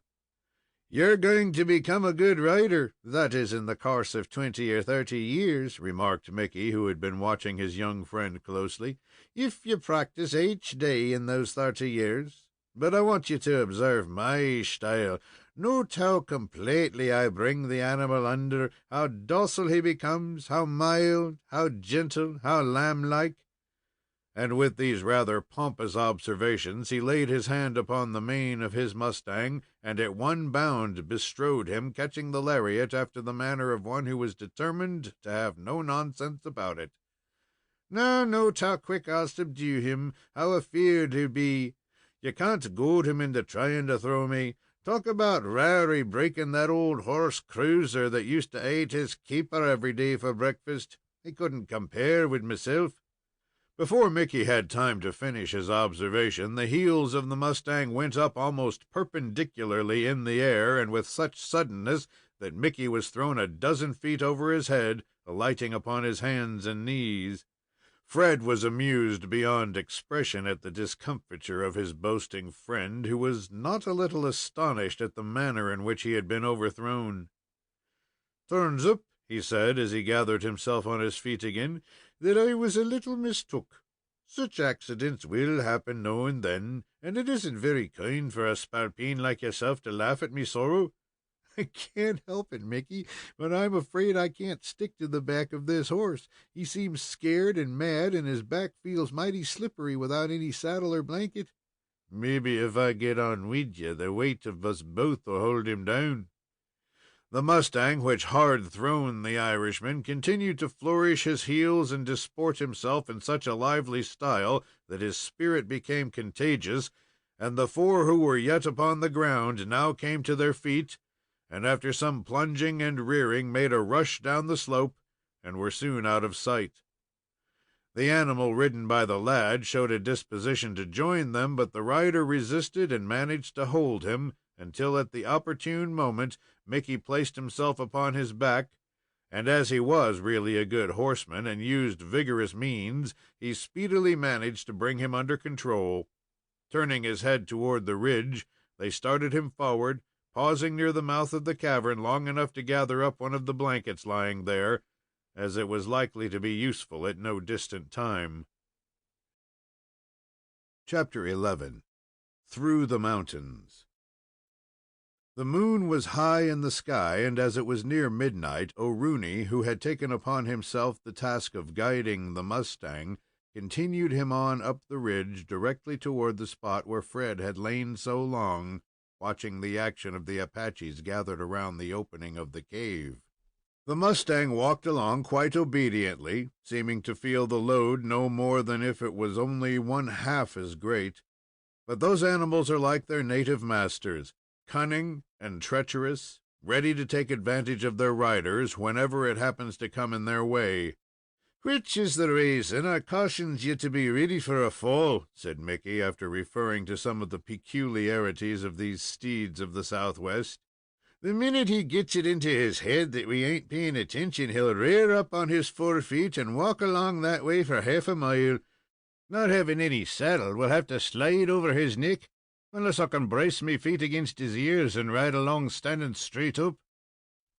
The constant expectation of being flung over the head of a horse is not the most comforting sensation that one can have, and the lad clung fast to his friend in front, determined not to go unless in his company.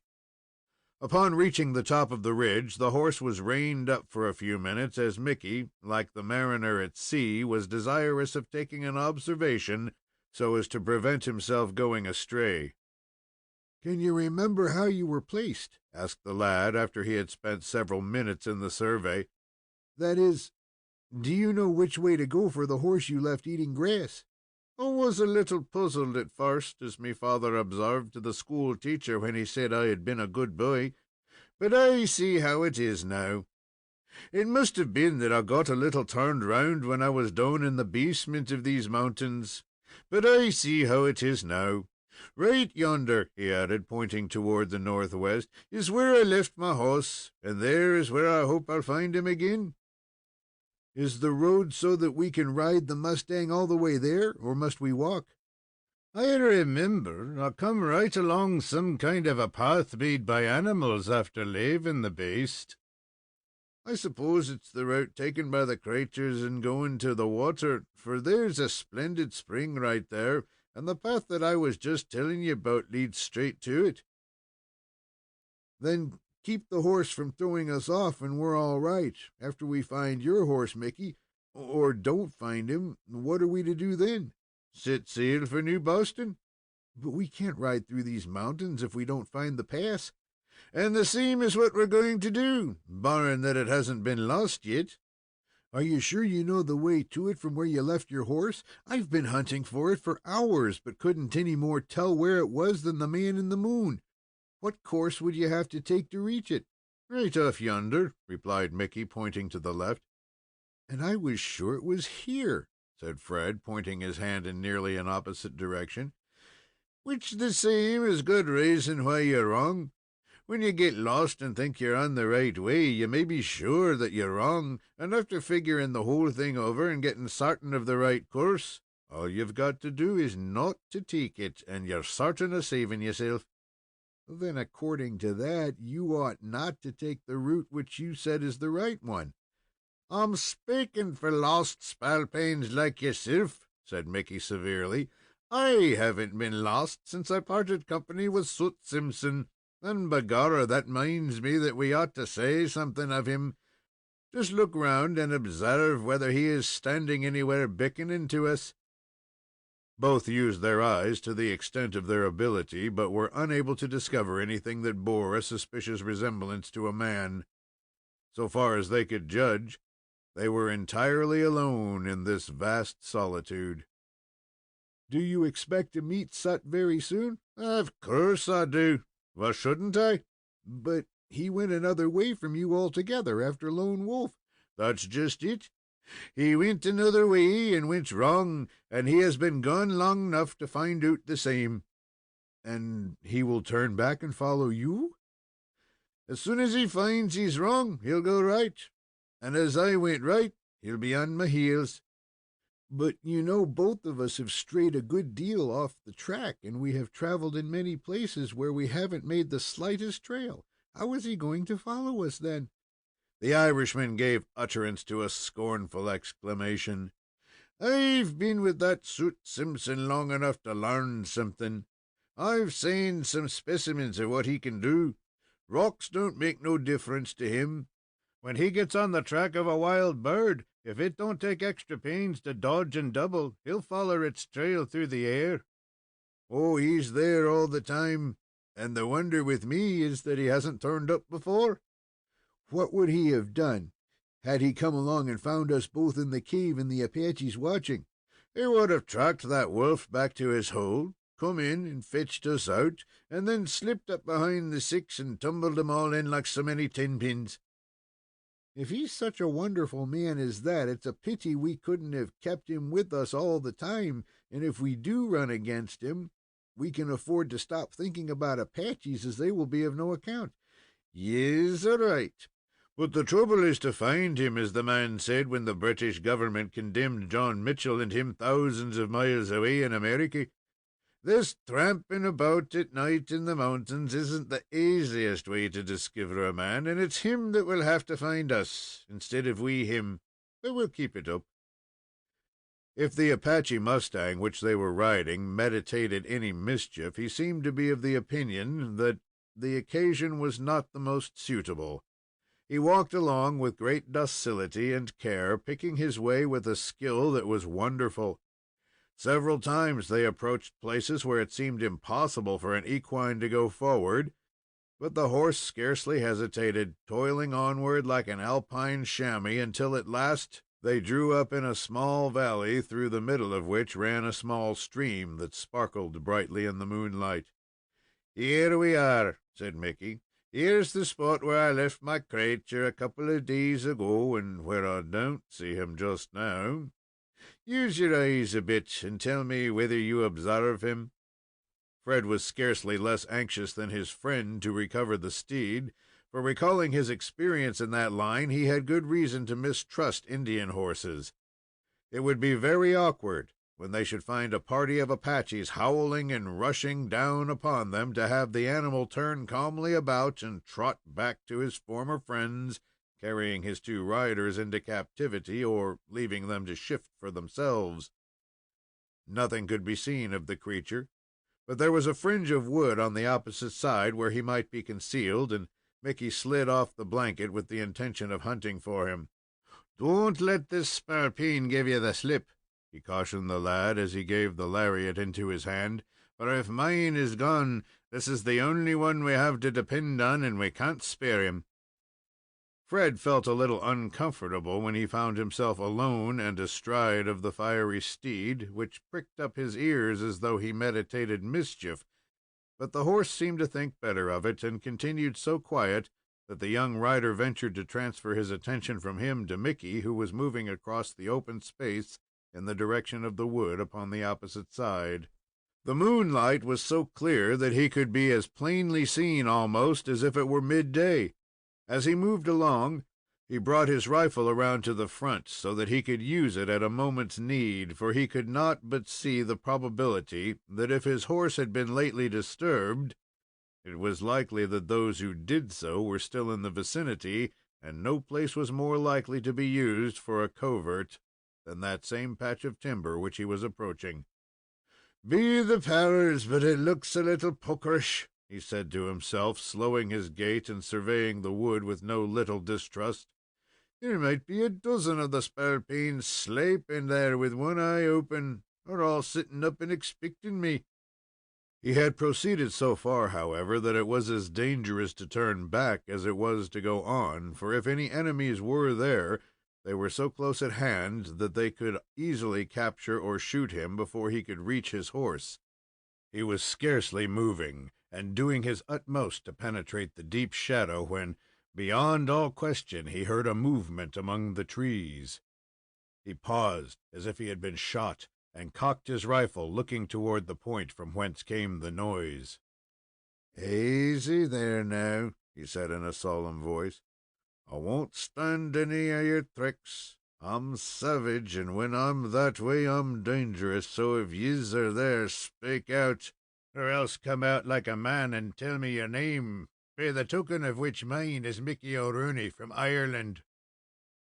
This characteristic summons produced no response, and feeling the peculiar peril of his exposed position, the Irishman determined upon changing it and securing the shelter of a tree for himself. It was not prudent to move directly toward the spot which gave forth the rustling sound, as that would be likely to draw out a shot from a foe if he desired to avoid a personal encounter.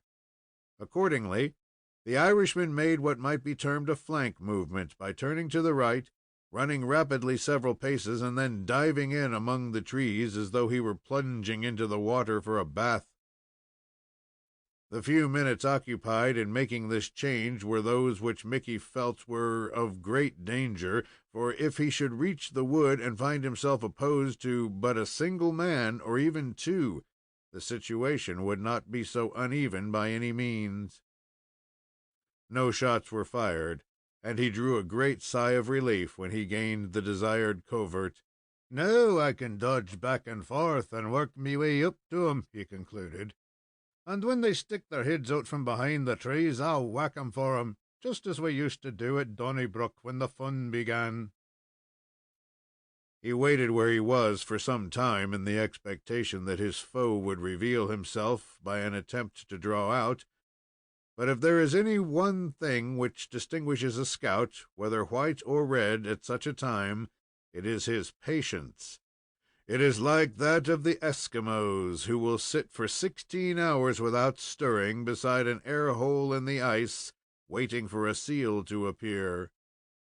Mickey O'Rooney was not burdened with overmuch patience, and acted upon the principle of Mohammed going to the mountain. He began picking his way through the shadows and among the trees, determined to keep forward until the mystery was solved. Chapter 12. Through the Mountains, continued. When Mickey found himself under the shelter of the trees, something like his old confidence returned. "As I observed some minutes ago, it's myself that's not going to stand any fooling," he added, loud enough for the redskins to hear. "Whether you're there or not, you ought to speak, and come out and smoke the calomel of peace, and give a spalpeen a chance to crack your head as though you're his brother. But if you're up to any of your tricks, make ready to go to your hunting grounds."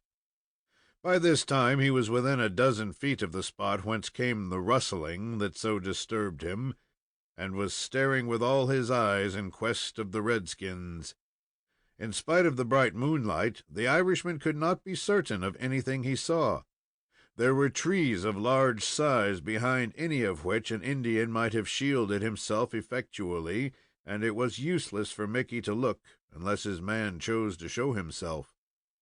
The Irishman had all the natural recklessness of his race, but he had been in the Apache country long enough to learn to tone it down, for that was the country where the most fatal attribute a man could have was recklessness or rashness. In many instances of conflict with Indians, it is worse than cowardice. But in the face of Mickey's assurance to the contrary, he did not feel altogether easy about the Apaches he had left at the cave. His humanity had prevented him from depriving them of means of escape, and although he was inclined to believe that they were not likely to climb the lasso until many hours should elapse, there could be no certainty about it. They might do so within an hour after the departure of the man and boy. It was this reflection that caused Mickey to act with something of his natural rashness. He felt that he could not afford to wait to fight the thing out on scientific principles, so he determined, since he was so close, to force it to an issue without delay. Accordingly, he prepared himself to charge. "I've been too kind already in giving you warnings," he added, gathering himself for the effort, "and if your indifference causes your ruin, it's your own fault, as the bull remarked when he came down on a butt agin the Injun." Compressing his lips, Mickey made his start, forcing out a few words as he could shoot bullets on the way. "Nobody but a spalpeen of a coward would keep out of sight when he saw a head coming down on him in such tempting style as mine. I can't understand how he could." In his furious hunts for antagonists, the belligerent fellow did not think of looking upon the ground. He made the blunder of Captain John Smith of the Jamestown colony, who, in retreating from Powhatan's warriors, became mired, with the eventual result of making Pocahontas famous and securing an infinite number of namesakes of the captain himself. Mickey O'Rooney had scarcely begun his charge when his feet came into violent collision with a body upon the ground, and he turned a complete somersault over it. "Be the powers, but that's a dirty trick!" he exclaimed, gathering himself up as hurriedly as possible, and recovering very speedily from his natural bewilderment. "A man who drops in the ring without a blow is always ruled out, and be that token you're not entitled to the respect of illigant gentlemen." During the utterance of these words, the Irishman had carefully returned, boiling over with indignation and fight, and at this juncture he discovered the obstruction which had brought him to grief. So far as appearances went, there was no Indian nearer than the cave. It was his own horse that had made the noise which first alarmed him. While the equine was stretched upon the ground, peacefully sleeping, his bumptious owner, in charging over his body, had stumbled and fallen. Mickey was thrown all in a heap for a minute or two when he found how the case stood, and then he laughed to himself as he fully appreciated the situation. "Well, well, well, I feel as chape as Jerry McConnell when he hugged and kissed a gal for 2 hours one evening and found it was his wife, and she felt chaper yet, for she thought all the time that it was Mickey O'Shaughnessy. I suppose, me old sweetheart," he added, as he stooped down and patted the head of his horse, "that you've been living so high here for 2 or 3 days that you're too fat to be good for anything. Come up with ye old spalpeen." The mustang recognized the voice of his master, and obeyed as promptly as a child, coming upon his feet with the nimbleness of a racer, and ready to do what he was bidden. Mickey led him out into the moonlight, when he left him standing while he went a short distance for the saddle and bridle, which he had concealed at the time of leaving the spot. They were found, just as he had left them, and he returned in high feather, secured them in a twinkling upon his animal, and galloped back to where the lad was waiting. "You haven't seen or heard anything of redskins, have you, while I was procuring my creature?" "Nothing at all," replied the lad, "but I heard you talking pretty loud, so I suppose you must have found several." "No," answered Mickey, who did not care about explaining the whole affair. "I'm always in the habit of exchanging a few words with the cratur when I'm mates, and such was the case a short time since when I met him, after being away so long." Well, Mickey, we haven't any time to spare. "You're right, my laddie. All you've got to do is follow me." With this, he headed his mustang at precisely right angles to the course they followed in making their way to the spot, and Fred, who expected all sorts of trouble in the way of traveling, noticed that he was following some sort of path or trail, along which his horse trod as easily as upon the open prairie. While this was an advantage in one respect, it had its disadvantage in another. The presence of a trail in that part of the world implied that it was one made and traveled by Indians, who were likely to be encountered at any moment, and Mickey was not insensible to the peril. But in the present instance there seemed to be no other means of getting along, and thus, in one sense, they were forced into it. The probabilities, however, were that they would soon emerge into safer territory, where it would be possible to take some precautions against pursuers. For some time the two galloped along without speaking. The hoofs of their mustangs rang upon the rocks and rattled over the gravel, and in the still night could have been heard a long distance away. While the Irishman kept as good a lookout ahead as possible, Fred Munson did his best to guard their rear.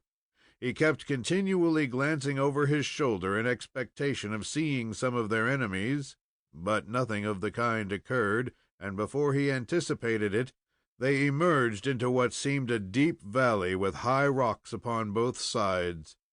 Mickey drew up and allowed his young friend to move alongside. "Do you mind ever having seen this place before?" he asked. I don't remember anything about this country, and all I ask is that we may get out of it as soon as possible." "But don't you mind ever having been here before?"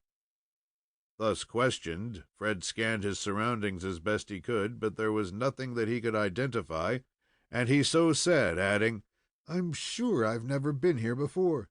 "And I'm sure you have. This is the path that Lone Wolf come along, that you was hunting for when you got lost and fell into the basement story of the mountains." "Oh, this is the pass, is it?" exclaimed the delighted lad.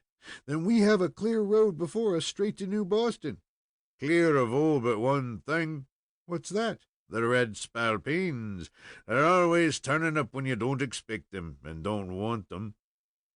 "How far are we away from the cave where we left the half-dozen Apaches?" "I don't think it's much more than a mile, though it may be a mile and a half." "Well, that's very good. We've got that much start, and it's worth having." "And there's where you're mistook, as the gals used to observe when anybody tried to run down my beauty.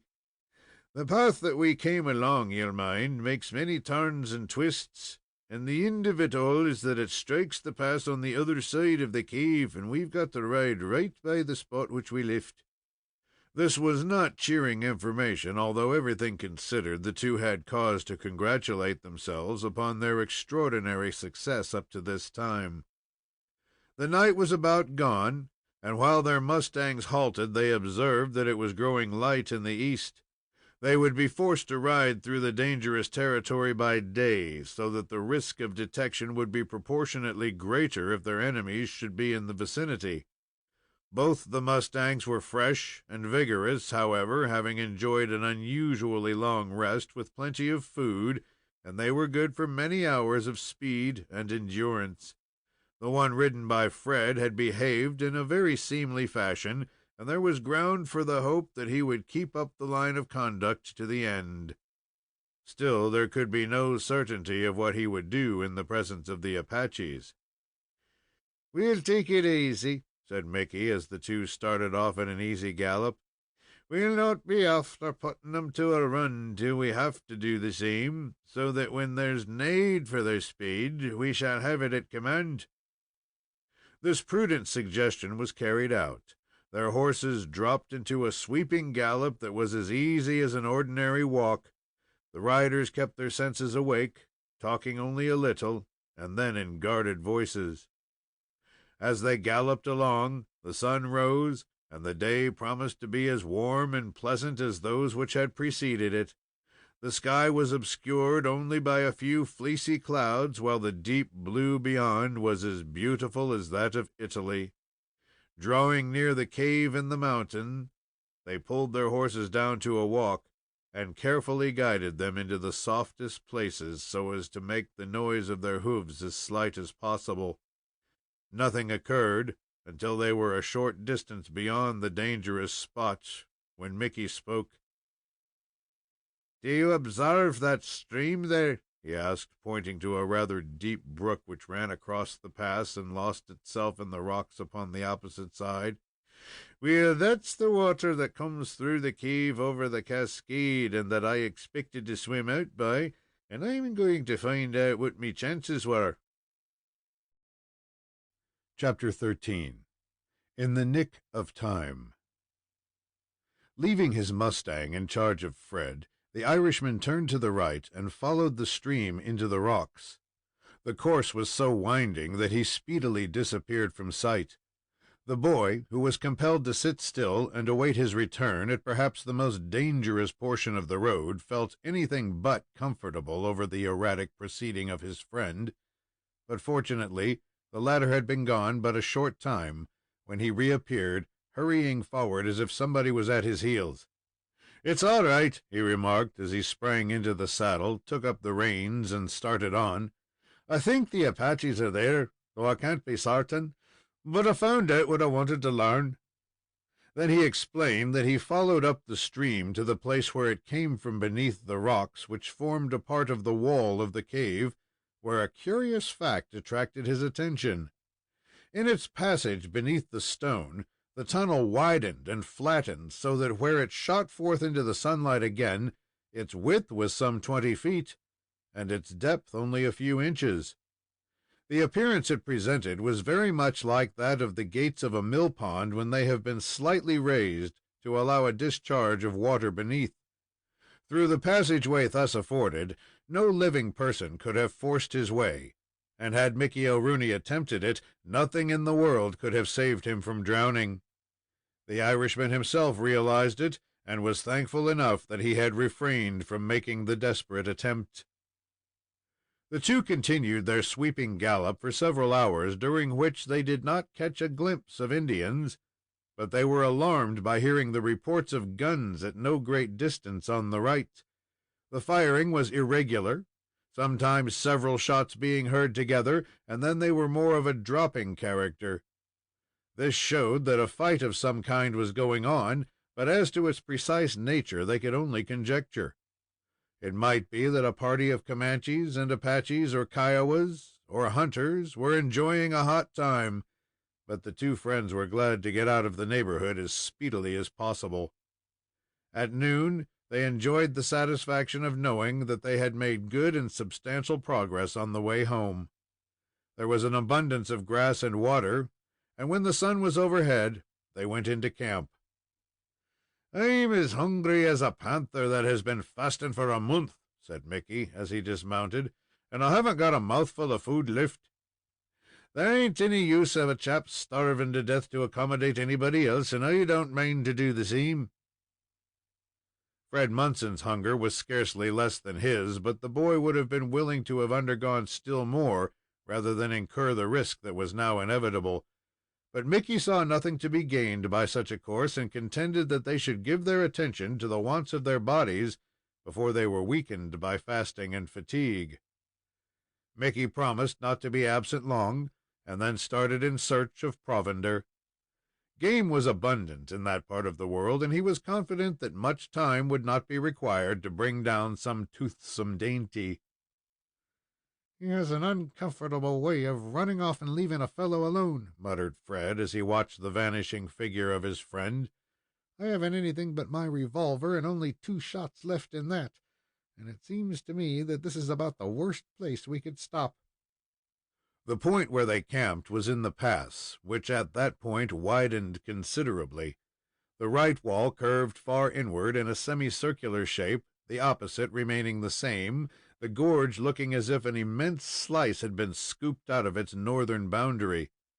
The rocks on every hand ranged from a dozen to 100 feet in height, with numerous openings through which a horseman could easily pick his way.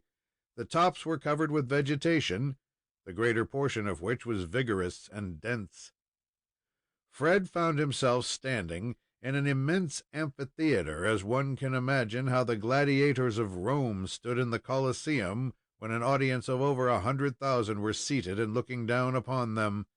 He could not but note the helpless situation a party of men would be in if caught where he was. If a company of United States cavalry should camp here, and the Indians opened on them from the rocks above, they would have to stand and be shot down one after another, or else run the gauntlet and be picked off in the same way. The appearance of the ground showed that the spot was a favorite camping site of the Indians. Fred, for a time, suspected that it was the place where Lone Wolf and his band had spent the first night out from New Boston, but an examination showed that it did not correspond in many points. The remains of charred wood, of bleaching bones and ashes, proved that many a campfire had been kindled, and in all probability every one of them had warmed the shins and toasted the food of the red cutthroats of that section. The two mustangs were tethered near one side of the space where there was grass and water, and the lad set about it to select a proper place in which to build a campfire. There was no trouble in determining this, but when he started to gather wood, he was surprised to discover that there was much less than he supposed. The former tenants of the place had cleared it up pretty thoroughly. "There is plenty of wood over yonder," he said to himself, looking in the direction taken by Mickey O'Rooney, "and where there is so much growing, there must be some upon the ground. I'll go over and gather some, and have the fire all ready when he comes back." It was quite a walk from where he stood to the side of the semicircular widening of the pass, and as he went over it, he was surprised to find it greater than it appeared. When he picked his way between the rocks and began clambering among the trees and vegetation, he concluded that he was fully 200 yards from where the mustangs were grazing. However, he did not allow himself to lose any time in speculation and wonderment, but set to work at once to gather wood with which to kindle a fire in readiness for the return of Mickey. There was enough around him to afford all he needed, and he was engaged in leisurely collecting an armful when he was startled by the rattling of the leaves behind him. The wood was dropped on the instant, and the alarmed lad wheeled about to face his new danger. Instead of 2 or 3 Indians, as he had anticipated, he saw an enormous grizzly bear about a dozen feet in the rear and coming directly toward him, with very little doubt of his purpose. Fred had no thought of anything of this character, and for a time he was paralyzed with terror, unable to speak or stir. These precious seconds were improved by the huge animal, which continued lumbering heavily forward toward the boy. Bruin had his jaws apart and his red tongue lolling out, while a guttural grunt was occasionally heard, as if the beast was anticipating the crunching of the tender flesh and bones of the lad. Before the latter was within reach, however, he had recovered his usual activity, and with a bound and a yell of terror, Fred started in the direction of the clearing where he had left the mustangs, and where he intended to kindle the campfire. But the enormous, bulky creature, although swinging along in his awkward fashion, still made good speed, and gained so rapidly upon the boy that he almost abandoned hope of escape. At this critical moment, Fred thought of his revolver, and he whipped it out in a twinkling. Whirling about, he took quick aim and discharged both barrels almost in the face of the brute. Then, flinging the pistol against his leather nose, he turned back and continued his flight at the utmost bent of his speed. Both bullets struck the brute and wounded him, but not fatally, nor indeed enough to check his advance. The grizzly bear, as found in his native wilds, is killed with extreme difficulty, and the only thing that seemed to affect the monster in the present instance was the flash of the pistol in his eyes. He paused, and rearing on his hind legs, snorted, snuffed, and pawed at his nose as if the bullets were splinters which he was seeking to displace. Then, with an angry growl, he dropped on all fours and resumed his pursuit of the author of his confusion and hurts. The wounds incensed the brute, and he plunged along at a faster rate than before, gaining so rapidly that there could be no doubt as to the result. Being without any weapon at all, there seemed but one hope for Fred, and that was to reach his mustang in time to mount and avail himself of his speed. For 100 feet or so he ran down a rapid slope, between the trees and rocks, until he reached the camping site, where he had a run of a couple of 100 yards across a comparatively level plain to reach the point where his animal was awaiting him. In going down this wooded slope, the smaller size of the boy gave him considerable advantage, yet so well did the grizzly succeed that he reached the spot less than 20 feet in his rear, and heading directly for him, at once proceeded to decrease the distance still further. This placed the question of escape by superior speed upon the part of the lad as among the impossibilities, and it began to look very much as if his race were run. At this juncture, as if all the fates had combined against him, Fred, while glancing backward over his shoulder, stumbled and fell. He sprang up as hastily as possible, but the loss of ground was irreparable. As he looked back, he saw that the colossal beast was so close that it seemed that one sweep of his paw would smite the terrified fugitive from the face of the earth. It was a critical moment indeed, and the crack of the rifle from the wood which the pursuer and pursued had just left was not a breath of time too soon. Aimed by one who knew the vulnerable points of such a creature, and by someone whose skill was unsurpassed, the leaden messenger crashed its way through bone and muscle to the seat of life. The brute, which was ready to fall upon and devour the young fugitive, pitched heavily forward and rolled upon the ground in the throes of death. Fred did not realize his delivery until he had gone some distance further and looked back and saw the black mass motionless upon the ground. After some hesitation, he then turned and walked distrustfully back to where it lay. He found the beast stone dead, a rill of blood from beneath the foreleg showing where someone's bullet had done the business. The lad recalled the sound of the gun which had reached his ear. "That was the best shot for me that Mickey ever made," he muttered, looking around for his friend. But he was nowhere to be seen. "Mickey must always have his fun," added Fred, after failing to detect him. "Instead of coming out at once and letting me know how he came to do it, he fires the lucky shot and then waits to see how I will act. My gracious, he is a bouncer!" This last remark was excited by the carcass, which he kicked and which shook like a mountainous mass of jelly, and as he passed around it he gained a fair idea of the immense proportions of the bear, in whose grasp he would have been as helpless as in that of a royal Bengal tiger. "Whew, but he came mighty close to me. When I fell down, I expected to feel his paws on me before I could get up. In a few seconds more, it would have been all up with me." Several minutes passed, and nothing was seen of the Irishman, whereupon the lad concluded he might as well go back and gather the wood which would be needed at the campfire. "I wonder if there's any more of them," he muttered, as he began picking his way among the rocks. "If there are, why, Mickey must look out for me." He found the sticks, just as he had thrown them down, and he proceeded to regather them, keeping a careful watch for another dangerous visitor. All remained quiet, however, and making his way down the wooded slope into the open area, he looked back and found that he was still alone. So it continued until he returned to where the two mustangs were tethered. There he carefully adjusted the sticks and prepared everything, after which he began to feel some impatience at the non-appearance of his friend. "He must see more fun in that kind of thing than I do. There's no telling what has become of those 6 Apaches we left down in the cave. I feel sure that they've got above ground again. It won't take long for them to find their mustangs or some other horses, and they may be a mile away. And there may be other parties close by. Hello!"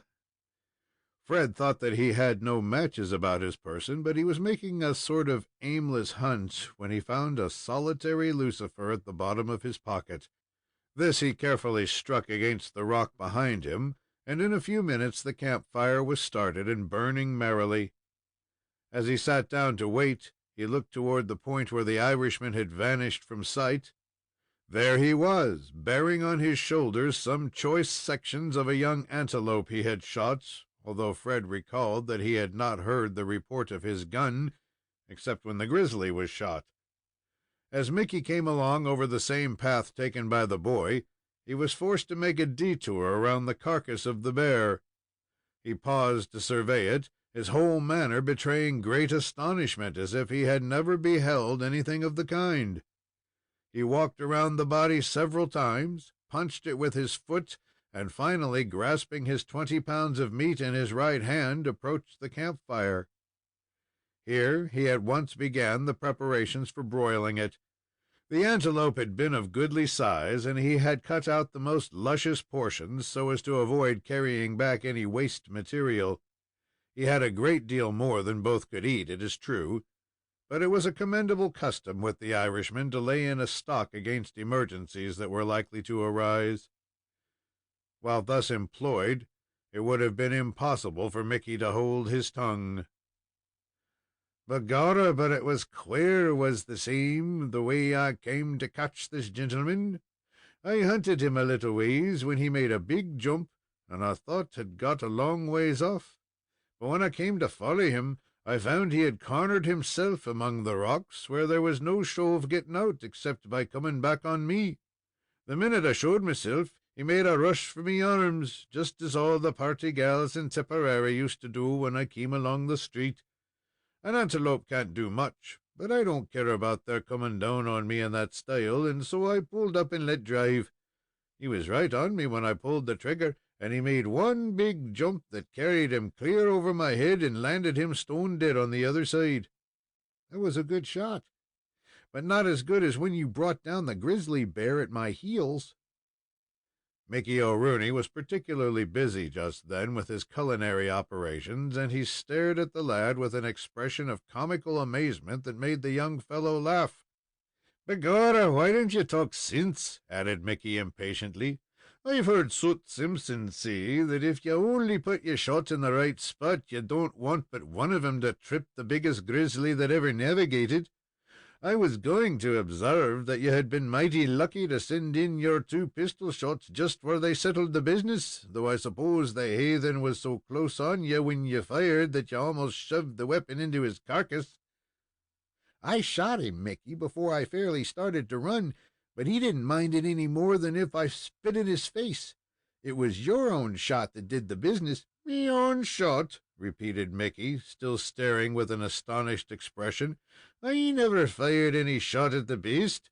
I never saw him till a few minutes ago when I was coming this way."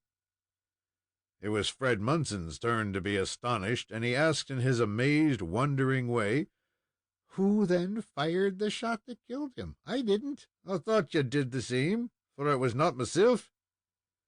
The lad was more puzzled than ever. He saw that Mickey was in earnest and was telling him the truth, and each, in fact, understood that he had been under a misapprehension as to who had slain the grizzly bear. "The beast was right on me," continued Fred, "and I didn't think there was any chance for me when I heard the crack of a rifle from the bushes, and looking back saw that the bear was down on the ground making his last kick." Mickey let the meat scorch, while he stopped to scratch his head, as was his custom when he was in a mental fog. "Begorra, but that is queer, as me mother used to observe when she found she had not been deceived by believing what we childer told her.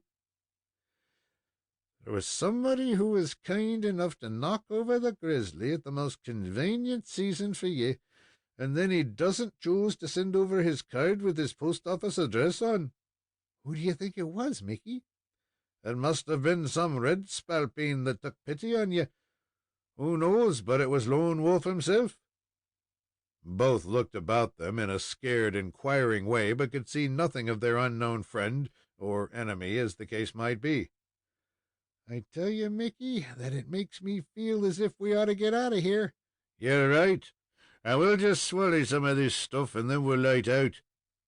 He tossed the lad a goodly-sized piece of meat, which, if anything, was overdone. Both ate more rapidly than was consistent with hygiene, their eyes continually wandering over the rocks and heights around them in quest of their seemingly ever-present enemies, the Apaches. It required but a few moments for them to complete their dinner. Mickey, in accordance with his custom, carefully folded up what was left, and taking a drink from the stream, which ran near at hand, they sprang upon the backs of their mustangs and headed westward in the direction of New Boston, provided such a settlement was still in existence by the grace of Lone Wolf, leader of the Apaches. "Now," said Mickey, whose spirits seemed to rise when he found himself astride of his trusty mustang again, "if we don't have any bad luck, we ought to be out of the mountains by dark." "And after that?" "Then a good long ride across the prairie, and we'll be back again with the folks." "How glad I am that father isn't here, that he stayed at Fort Aubrey, for when he comes along in a few weeks he won't know anything about this trouble till I tell him the whole story myself, and then it will be too late for him to worry." "Yes, I'm glad it's so, for it seems if I had a spalpeen of a son off with Lone Wolf among the mountains, I'd feel as bad as if he had gone in swimming where the water was over his head. And then it'll be so nice to sit down and tell the old gentleman about it, and have him lambaste you 'cause you wasn't more respectful to Lone Wolf. All them things are cheerful, and make the occasion very pleasant. Begorra, I should like to know where that old redskin is, for Soot Simpson tells me that he is the greatest redskin down in this part of the world. He's the spalpeen that robbed a government train and made himself a big blanket out of the new greenbacks that he stole. Soot says that there isn't room on his lodgepole for half the scalps that he's taken. Bad luck to the spalpeen. He will peel the top knot from the head of a lovely woman or sweet child, such as I used to be, as quick as he would from the crown of a man of my size.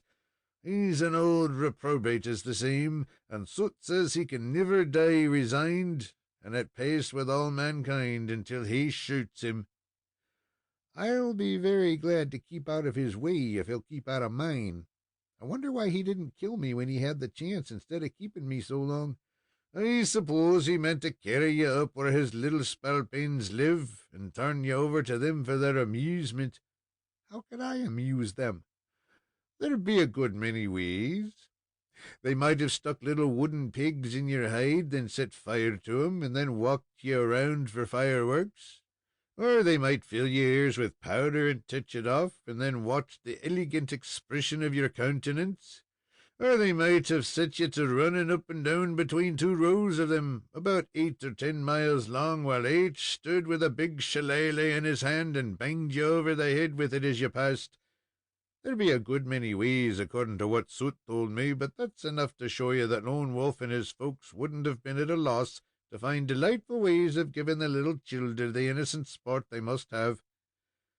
"I shouldn't think they would, if that's the kind of fun they like," replied the horrified boy. "I've thanked the Lord hundreds of times that he helped me get out of Lone Wolf's clutches, and my dread is that he may catch us before we can get out of the mountain. I don't believe we could find as good a chance as I did the other night." "You're right. That thing couldn't happen again. Lightning doesn't strike twice in the same place. But we've got good horses, and if he don't pin us up in the pass, I think our chance is as good as could be asked." "That's what troubles me," said Fred, who was galloping at his side, and who kept continually glancing from the tops of the rocks upon the right to the tops upon the left. "You know there are Indians all over, and I wonder that some of them haven't seen us already. Suppose they do, and they're behind us. They can signal to somebody ahead, and the first thing we know, they've got us shut in on both sides." "That thing may happen," replied Mickey, who did not appear as apprehensive as his young friend, "but I have the best of hope that the same won't. I don't think Lone Wolf knows we're anywhere around here, and before he can find out, I also hope we shall be beyond his reach." Chapter 14. Between Two Fires. Mickey had scarcely given utterance to this hopeful remark when he drew up his mustang with a spasmodic jerk and exclaimed in a startled voice, Do you see that?" As he spoke, he pointed some distance ahead, where a faint, thin column of smoke was seen rising from the top of the rocks on the opposite side of the canyon or pass. It will be remembered that the pass of which our two friends availed themselves is the only one leading through the section of mountains which lies to the eastward of the Rio Pecos. That part over which Fred and Mickey were riding showed numerous winding trails made by the hoofs of horses as they passed back and forth, bearing Apaches, Comanches, Kiowas, and very rarely white men. At no very distant intervals were observed human skeletons and bones, while they were scarcely ever out of sight of the remains of horses or wild animals, all of which told their tale of the scenes of violence that had taken place in that highway of the mountains. Sometimes war parties of the tribes mentioned encountered each other in the gorge and passed each other in sullen silence, or perchance they dashed together like so many wild beasts, fighting with the fury of 1,000 Kilkenny cats. It was as the whim happened to rule the leaders. The rocks rose perpendicularly on both sides to the height of 50 and 100 feet, the upper contour being irregular and varying in every manner imaginable.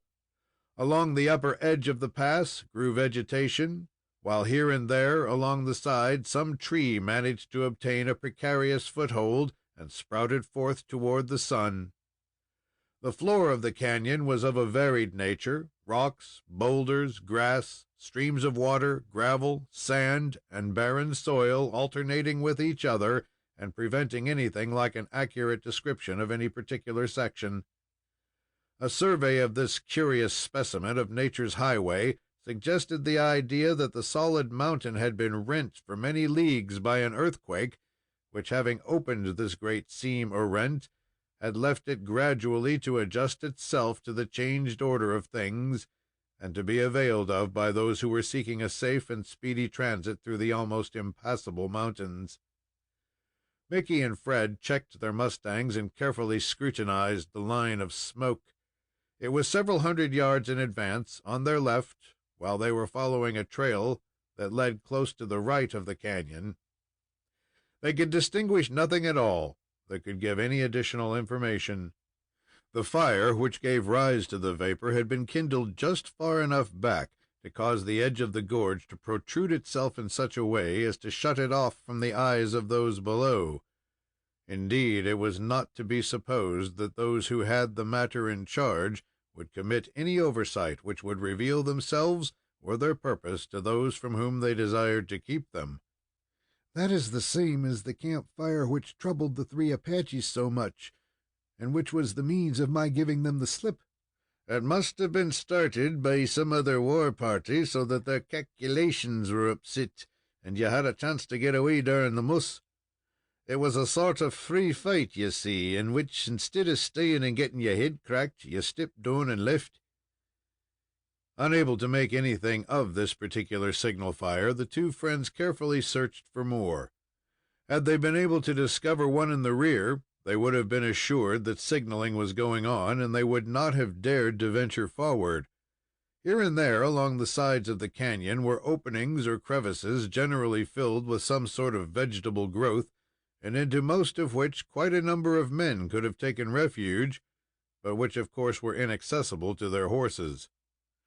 "I can't find anything that resembles the same," said Mickey, alluding to the campfire, "though there may be some one that is seen by the gentlemen who are cooking their shins by yon one." "Will it do to go on?" "It won't do to do anything else. Like enough the spalpeen yonder has observed us coming, and he knows that there's a party behind us, and being unable to do anything himself, he starts up a fire so as to scare us and turn us back into the hands of the spalpeens coming in our rear. Mind, I say that such may be the case, but I ain't sure that it is." "I shouldn't wonder a bit now if that isn't it exactly," said Fred, who was quite taken with the ingenious theory of his friend. "It seems to me that the best thing that we can do is to ride on as fast as we can." "We've got to run the risk of it being all wrong and fetching up in the bosom of the spalpeens, but it's mighty sure we don't make anything by standing here." The Irishman turned his horse as near the middle of the canyon as possible. Fred kept close to his side, his mustang behaving so splendidly that he gave him his unreserved confidence. The average width of the pass was about 100 yards, so it will be understood that if a detachment of men were caught within it, they would be compelled to fight at a fearful disadvantage. The plan of Mickey and Fred, as they discussed it while riding along, was to keep up the moderate gallop until close upon the fire. They would then put their animals to the highest speed and pass the dangerous point as speedily as possible. They felt no little misgiving as they drew near the dangerous place, and they continually glanced upward at the rocks overhead, expecting that a party of Indians would suddenly make their appearance and open fire. The first plan was, as they drew near, to run in as close as possible beneath the rocks on the left, in the belief that, as they overhung so much, the Indians above could not reach them with a shot. But before the time came to make the attempt, it was seen that it would not do. Accordingly, Mickey, who had maintained a line as close as possible to the center of the canyon, suddenly sheered his mustang to the right until he nearly grazed the wall there. Then he put him on a dead run, Fred Munson doing the same, with very little space between the two steeds. A few plunges brought them directly opposite the signal fire, and every nerve was strained. Both beasts were capable of magnificent speed, and the still air became like a hurricane as the horsemen cut their way through it. Fred glanced upward at the crest of the rocks on the left and fancied that he saw figures standing there preparing to fire. He hammered his heels against the ribs of his mustang and leaned forward upon his neck in the hope of making the aim as difficult as possible. Still, no reports of guns were heard, and after continuing the terrific gait for a quarter of a mile, they gradually decreased it until it became a moderate walk, and the riders again found themselves side by side. Both had looked behind them a dozen times since passing the dangerous point, but had not obtained a glimpse of an Indian. "I thought I saw a number just as we were opposite," said Fred. "But if so, what has become of them?" "You didn't observe any at all, for I kept raising me eye that way, and they weren't there. The whole thing is a mighty puzzle, as our teacher used to remark when the sum in addition became so big that he had to set down one number and carry another. The Spalpeens must have manufactured that fire for our benefit, and where's the good that it has done them?" "Can't it be that it was for something else? Can't it be that they took us for Indians, or perhaps they haven't seen us at all and don't know that we've passed?"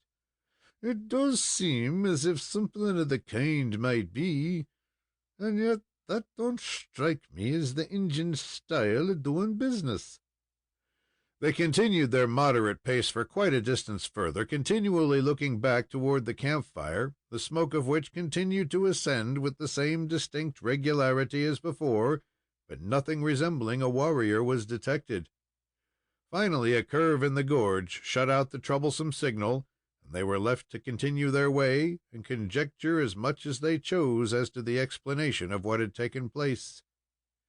A little later, and when the afternoon was about half gone, they reached a portion of the pass which was remarkably straight, so that the eye took in a half-mile of it from the beginning to the point where another turn intervened. The two friends were galloping over this exact section and speculating as to how soon they would strike the open prairie, when all their calculations were knocked topsy-turvy. A party of horsemen charged around the bend in front, all riding at a sweeping gallop directly toward the alarmed Mickey and Fred, who instantly halted and surveyed them. A second glance showed them to be Indians, undoubtedly Apaches, and very probably Lone Wolf himself and some of his warriors. "We must turn back," said the Irishman, wheeling his horse about and striking him into a rapid gait. "We've got to have a dead run for it, and I think we can win. Holy saints preserve us!" This ejaculation was caused by seeing at that moment another party of horsemen appear directly in their front as they turned on the back trail. Thus they were shut in on both sides and fairly caught between two fires. Chapter 15. On the Defensive. At the moment of reining up their mustangs, the fugitives were about equidistant between the two fires, and it was just as dangerous to advance as to retreat. For 1 second, the Irishman meditated a desperate charge in the hope of breaking through the company that first appeared in his path, and had he been alone or accompanied by a man, he would have done so. But slight as was his own prospect of escape, he knew there was absolutely none for the boy in such a desperate effort, and he determined that it should not be made. "Can't we make a dash straight through them?" asked Fred, reading the thought of Mickey as he glanced from one to the other and noted the fearfully rapid approach of the redskins. "It can't be done," replied the Irishman. "There is only one thing left for us." "What is that?" "Do as I do. Yonder is an opening that may serve us for a while." As he spoke, he slipped off his steed, leaving him to work his own will. Fred did not hesitate a moment, for there was not a moment to spare. As he sprang to the ground, he pulled the beautiful Apache blanket from the back of the mustang that had served him so well. Dragging that with him, the two hurried to the right, making for a wooded crevice between the rocks, which seemingly offered a chance for them to climb to the surface above, if, in the order of things, they should gain the opportunity to do so. Mickey O'Rooney, as a matter of course, took the lead, and in a twinkling he was among the gnarled and twisted saplings, the interlacing vines, and the rolling stones and rattling gravel. As soon as he had secured a foothold, he reached out his hand to help his young friend. "Never mind me. I can keep along behind you. Go as fast as you can." "Let me have the blanket," said Mickey, drawing it from his grasp. "No, come ahead, for we have got to go it like monkeys." He turned and bent to his task with the recklessness of despair, for even in that dreadful crisis he thought more of the little fellow than he did of himself. If he could have been assured of his safety, he would have been ready to wheel about and meet his score or more of foes and fight them single-handed, as Leonidas and his band did at Thermopylae. But the fate of the two was linked together, and sink or swim, it must be fulfilled in company. The narrow wooded ravine in which they had taken enforced refuge was only 3 or 4 feet in width, the bottom sloping irregularly upward at an angle of 45 degrees.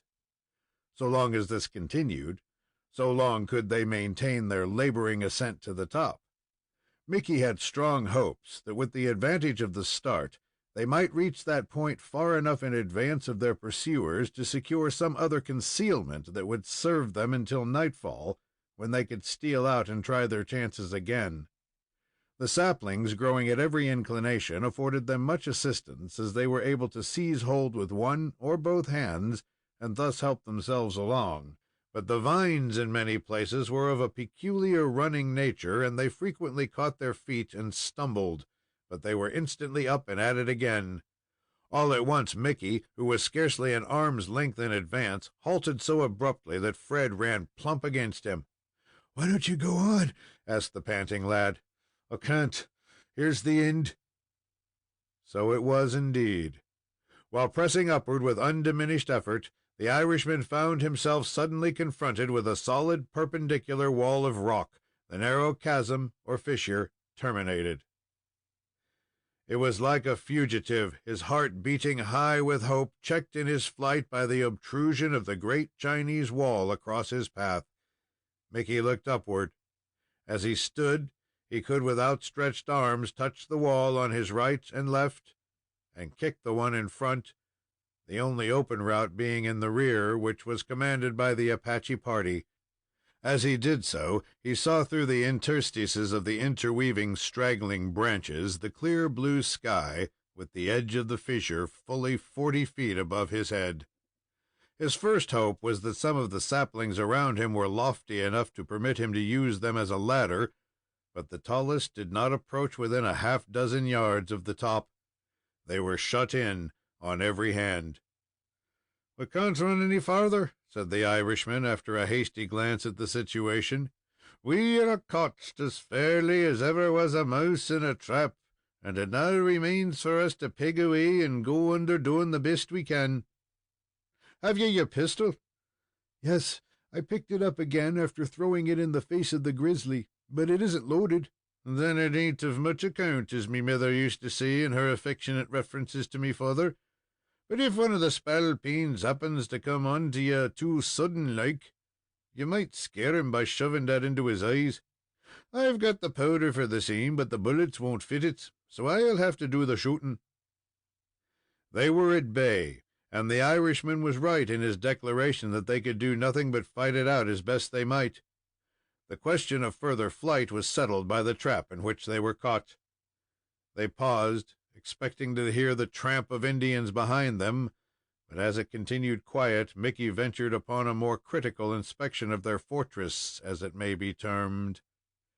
He found little which has not already been mentioned, except the fact that the wall on their left sloped inward as it ascended to such a degree that the width at the top was several feet less than at the bottom.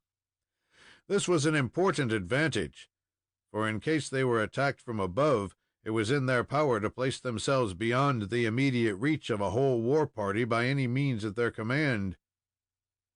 "Do you hear anything?" asked Mickey, bending his head to listen. They were silent a few minutes, during which the occasional tramp of a horse's hoof was noted. Beyond a doubt, the entire war party of Apaches were at the mouth of the fissure, and probably a number had already entered it. "They haven't tried to rush in pell-mell head over heels," added Mickey, after they had stood thus a short time, "but they are sneaking along just as they always do when they're on the track of a gentleman." "How soon do you think they will be here?" asked Fred, who had recovered his breath, and who began to feel something like a renewal of hope, faint though it might be, at the continued silence of their foes. "Can't say, me laddie, but they may come any minute, and we must keep eyes and ears open, and be ready to do the last act in style. Don't you mind that we're very much in the same fix that we was when cotched in the cave, barring that we're worse off here than we were there. If someone should let a lasso down from the top, we might climb up just as we did there, but that's one of the things that ain't likely to happen." "Suppose we creep back a ways to see what the Indians are doing," ventured Fred, who was puzzled at the silence of their enemies, which had now continued for some time. "No need of doing that just yet. They'll let us know what they're at and what they mean. Whisht!" At that juncture, the Irishman detected a movement among the wood and undergrowth of the ravine, and his rifle was at his shoulder like a flash. Fred understood, or rather suspected, the cause of the trouble, though he saw nothing. Only a few seconds elapsed when the trigger was pulled. The sharp crack of the weapon had scarcely broke the stillness when the shriek of a warrior was heard only a few feet away, followed by a threshing of the vines and vegetation, as the comrades of the slain brave caught and hurriedly dragged him back toward the greater ravine beyond. "That'll teach him to be more respectful in the treatment of a gentleman," remarked Mickey, who had recovered something of his natural recklessness, and was reloading his gun with as much sang-froid as though he had just dropped an antelope and wished to be ready for another that was expected along the same path. Fred had detected the rustling movement among the shrubbery made by the redskin in stealing upon them, but he saw nothing of the savage himself, and was not a little startled when his friend fired so quickly, and the result was so manifest. If the victim of this rather hastily fired shot was unable to appreciate the lesson from its having a too personal application to himself, his companions appreciated it fully. It taught them that the way of pursuit was not open and undisputed by any means, and the few who were hurrying forward rather rashly were not only checked, but forced backward. Matters, for the moment, were brought to a standstill. "They'll be back again," added Mickey, after reloading his piece, "and as they mean to have our topknots, as the hunters say, we'll wipe out as many as we can before they get them. And now, me laddie, will you allow me to make a suggestion?" "What is it?" "That you keep a little more out of reach. If one of the spalpeens creep up and shoots you dead, you'll be sorry you didn't take me advice when you come to think the matter over coolly. Here's a sort of boulder which seems to have carried in from above. Do you squeeze in behind that." "And what will you do?" asked Fred, acting upon his advice. "Being as there isn't room to squeeze in with you, I'll take my stand a little out here, where I can secure the protection of a similar piece of masonry, and where the spalpeens can't get by me without giving the countersign and showing a pass." The lad did not specially like this arrangement, as it really retired him, but their quarters were so cramped that they had to dispose of themselves as best they could. He was obliged to feel that practically he was of no account, as his only pistol had become useless hours before. Accordingly, he forced himself in behind the boulder pointed out, and found that his position was safe against any treacherous shot from the front. He was uneasy, however, about the open space above him, for it struck him that it would be so easy for any of their foes to roll the rocks down upon their heads. When he came to examine the situation more critically, he was not a little relieved to find that he was protected by the sloping wall already mentioned. A heavy stone heaved over the opening above might really weigh a ton and come crashing downward with terrific force, but no skill could at the start cause its course to be such as to injure the lad. He therefore concluded that his friend Mickey was not unwise in placing him in such a refuge. Chapter 16. Friend or Enemy? It can scarcely be said that either of the fugitives had any definite hope of escape, for neither was able to see how the thing was possible. Mickey knew that occasionally in the affairs of the world, seemingly providential interferences had occurred, but he looked for nothing of the kind. He considered that there would be a siege, lasting perhaps several days, then a desperate hand-to-hand struggle, and then... The summary manner in which the Irishman disposed of the first Apache who showed himself brought matters to a standstill. In this condition, they probably would have remained but for the Irishman himself, who saw nothing to be gained by inaction. Turning his head, he whispered to Fred, "Do ye keep quiet, me laddie, until my return. I am going to take a look around." The boy offered no objection, for he knew it would not be heeded, and Mickey moved away. It required the greatest care to pick his way down the fissure, as the stones and gravel were liable to turn under his feet and betray his approach, and it was much easier to go forward than backward. The fissure, which had afforded this temporary refuge, was about 50 feet in length, and the vegetation was so thick that at almost any portion the view was no greater than 3 or 4 yards. Mickey was in constant expectation of encountering some of the Apaches at every step he took, and in accordance with his principle of hitting ahead whenever he saw it, he held his rifle so as to fire on the very instant the coppery face presented itself to view. But he saw none, and as he advanced, he began to believe that the place was entirely free of the Apaches, who, if prudent, would quietly wait on the outside until their prey dropped into their hands. It was not to be supposed that they would leave any opening on the outside by which the most forlorn chance could be obtained, and Mickey had no thought of any such thing. If he had, it would have been dissipated by the evidence of his own ears. He could hear distinctly their peculiar grunting voices, the tramp of their mustangs, and the evidence which a score of Indian warriors might be expected to give of their presence when they had no reason for concealment. "It may be that the spalpeens mean to make a rush upon me," he muttered as he halted near the end of the fissure, "in which case I shall have a delightful employment in cracking their pates as they come up and take their turn." He remained where he was a few minutes longer, and seeing no prospect of learning anything additional, he resumed his advance until he reached a point where it was only necessary to draw the branches slightly apart to gain a view of the main ravine, and this he proceeded to do in the gentlest and most cautious manner possible. The view was satisfactory, as it showed him that the Apaches were gathered at the entrance to the fissure, and were taking matters very coolly and philosophically. Several were on horses, and a number on foot. Among the mustangs moving about, the Irishman recognized his own, astride of which was a dirty-looking Apache with a wide mouth and a broken nose. "You old spalpeen," muttered the indignant Irishman. "If it wasn't for fear of spoiling your wonderful booty, I'd turn you somersets off that hoss of mine, which I shall have to whitewash after getting him back on account of your contact with the seam." Mickey was strongly tempted to send a bullet after the tantalizing horse thief, but he thought he could wait a while. He was extremely cautious in making his stealthy view, only moving enough leaves to permit the service of his eyes, and he had not enjoyed this prospect long before he believed that he had been detected. Of the 20-odd members comprising the Apache party, about a dozen were constantly in view, the others being too far to the right or left to be seen.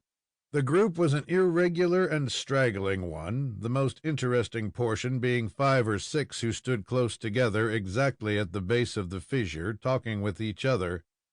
It was impossible that there should be more than one subject of discussion, and the dispute, as Mickey suspected, was as to the precise method of disposing of the job which had been placed in their hands.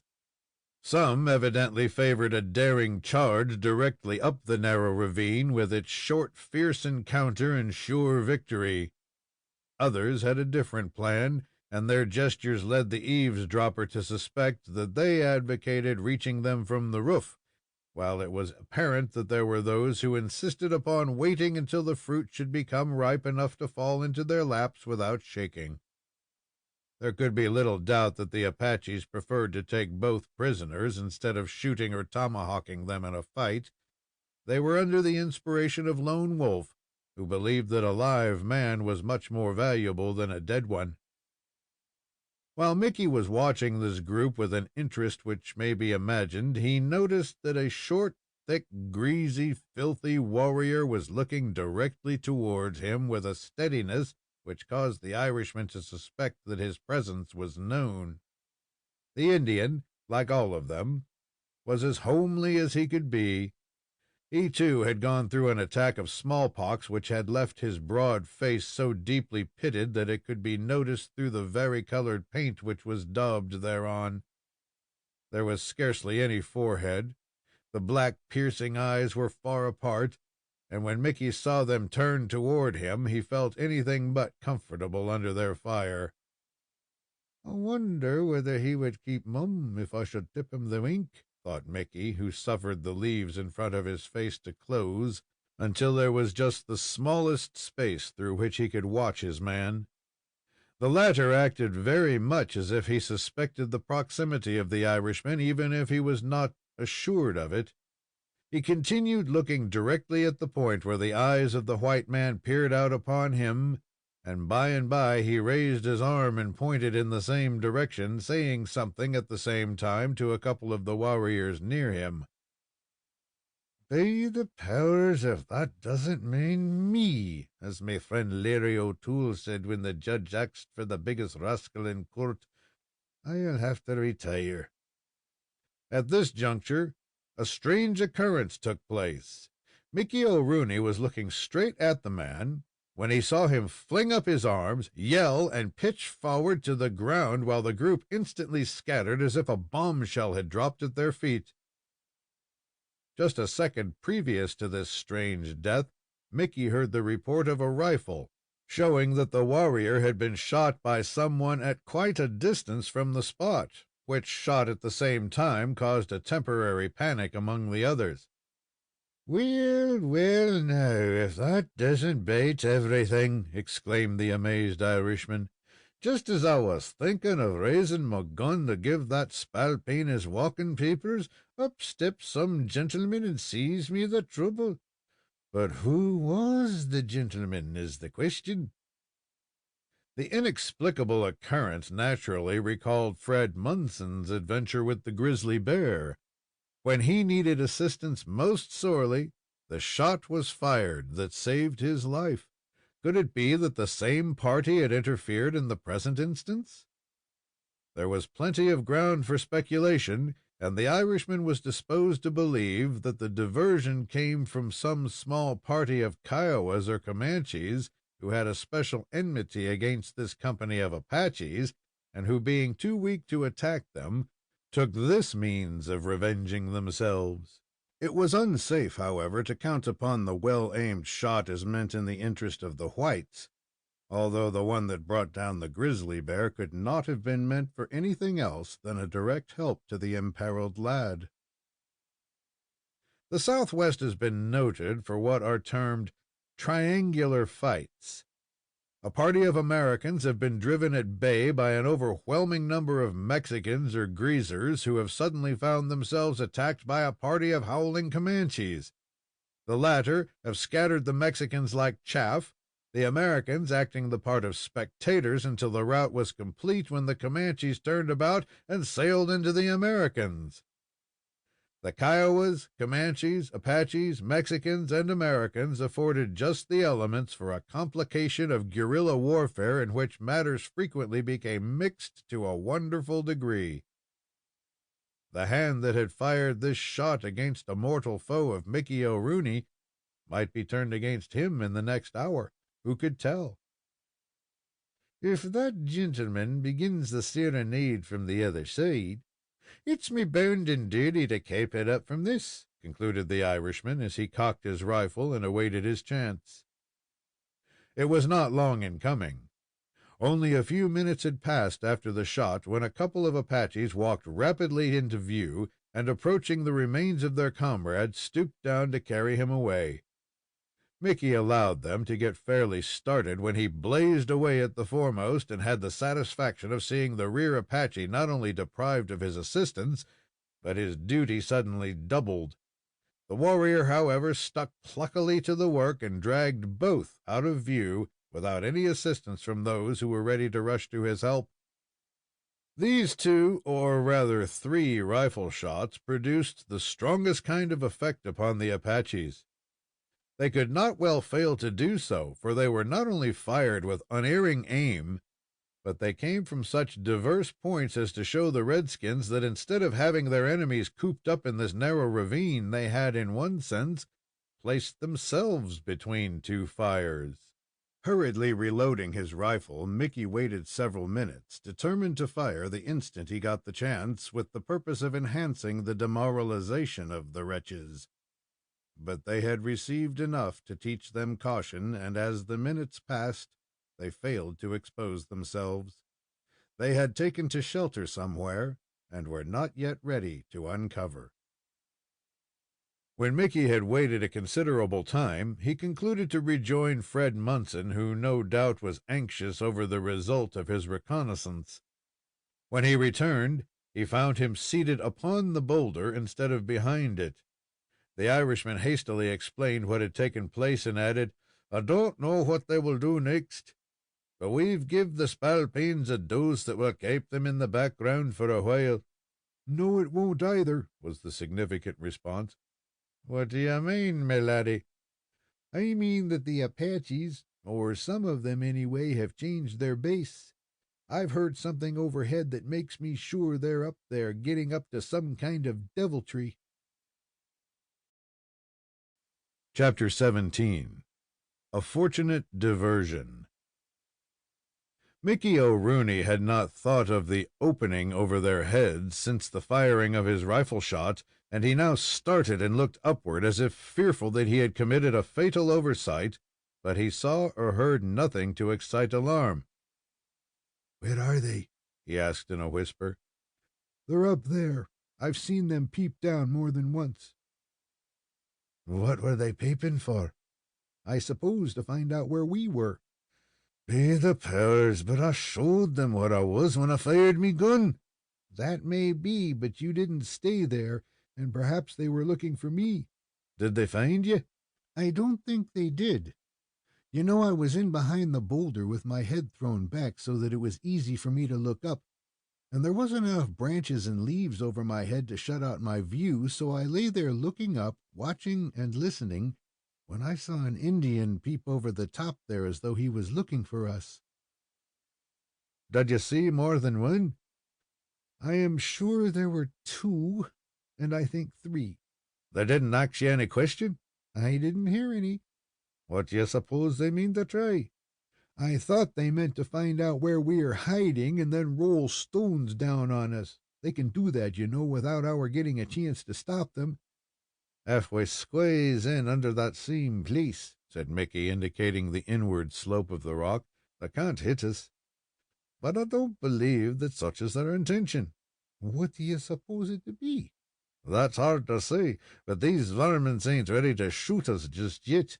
Leastways, they don't want to do so until they're sure there ain't anything else left for them to do." "They wish to make us prisoners." "That's it exactly." "Well, if they're willing to wait, they'll be sure to have us, for there isn't any water here for us to drink, and we can't get along without that." The Irishman suddenly slapped his chest and sighed as though he missed something from the pocket. "And be the powers!" he exclaimed, "I've lost that mate, and there must have been enough to last us a week or two." "How could you have lost that?" asked Fred, who was much disappointed. "It must have slid out when we were riding so hard, or else when we lift our horses." "Are you sure it wasn't lost somewhere among these trees where we can get it again?" But he was confident that such was not the case, and he was not disposed to mourn the loss a great deal. They could do longer without food than they could without drink, and he was of the opinion that this problem would be solved before they were likely to perish from the want of either. "Did you get a fair look at any of the spalpeens that was so ill-mannered as to pipe down on you?" "Yes, and there was one—" "Shh! There he is now." The two peered upward through the leaves and saw the head and shoulders of an Apache who was looking down into the ravine. He was not directly above them, but a dozen feet off to the left. He seemed to be trying to locate the party that had fired two such fatal shots, and therefore could not have known where he was.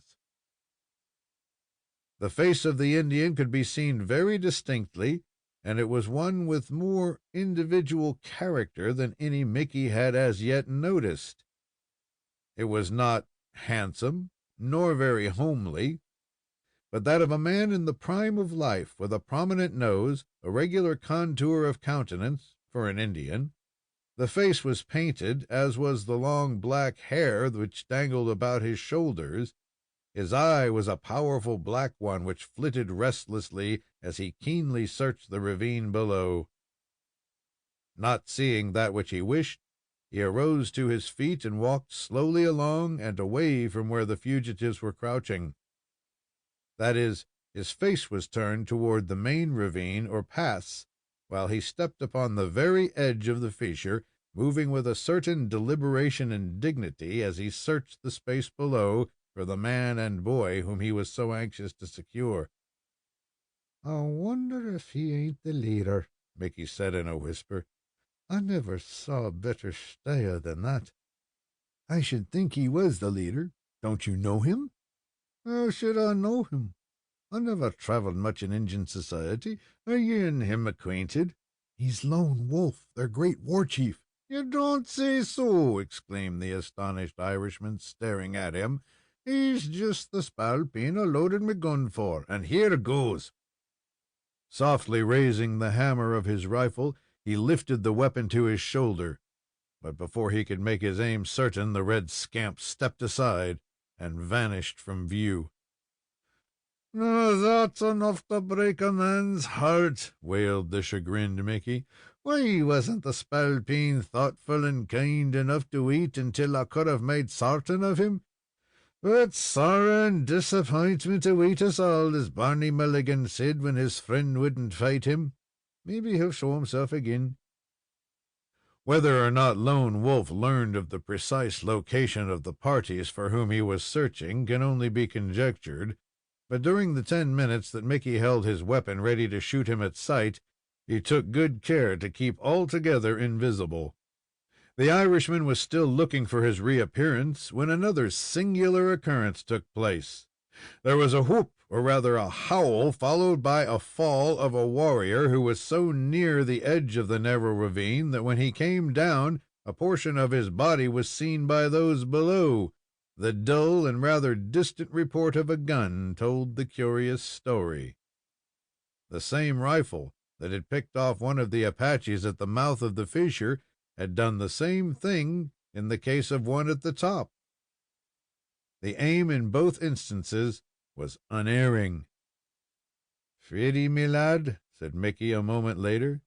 "When we rushed in here with the spalpeens snapping at our heels, I hadn't any more hope that we'd ever get clear of 'em than the man who was transported to Botany Bay had of cutting out Prince Albert and Queen Victoria's graces." "Have you any more hope now?" "I have. We've got a friend on the outside, and he's doing us good sarvice, as he has already proved. If Lone Wolf wasn't among that crowd, I don't believe they would stay after what has took place. There's nothing to scare an Injun like them things which he don't understand." "I should think that rifle shot is proof enough that somebody is firing into them." "Be the powers, but you know little of Injun divilments, as I've larned 'em from Soot Simpson.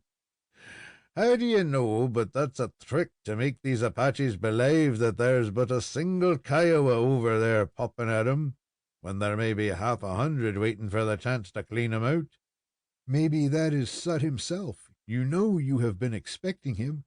"It can't be him," replied Mickey with a shake of his head. "He would have showed himself long ago when he could be sure of helping us.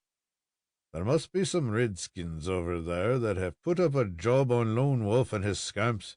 "Whoever it is, whether one or a dozen, they are helping us mightily." "So it looks, though they don't mean it for that, and after driving these spalpeens away, they may come over to clean us out themselves." Nothing was heard of the redskins above for a considerable time after the shot mentioned. Then the body was suddenly whisked out of sight. It is a principle with Indians to bring away their dead from any fight in which they may have fallen.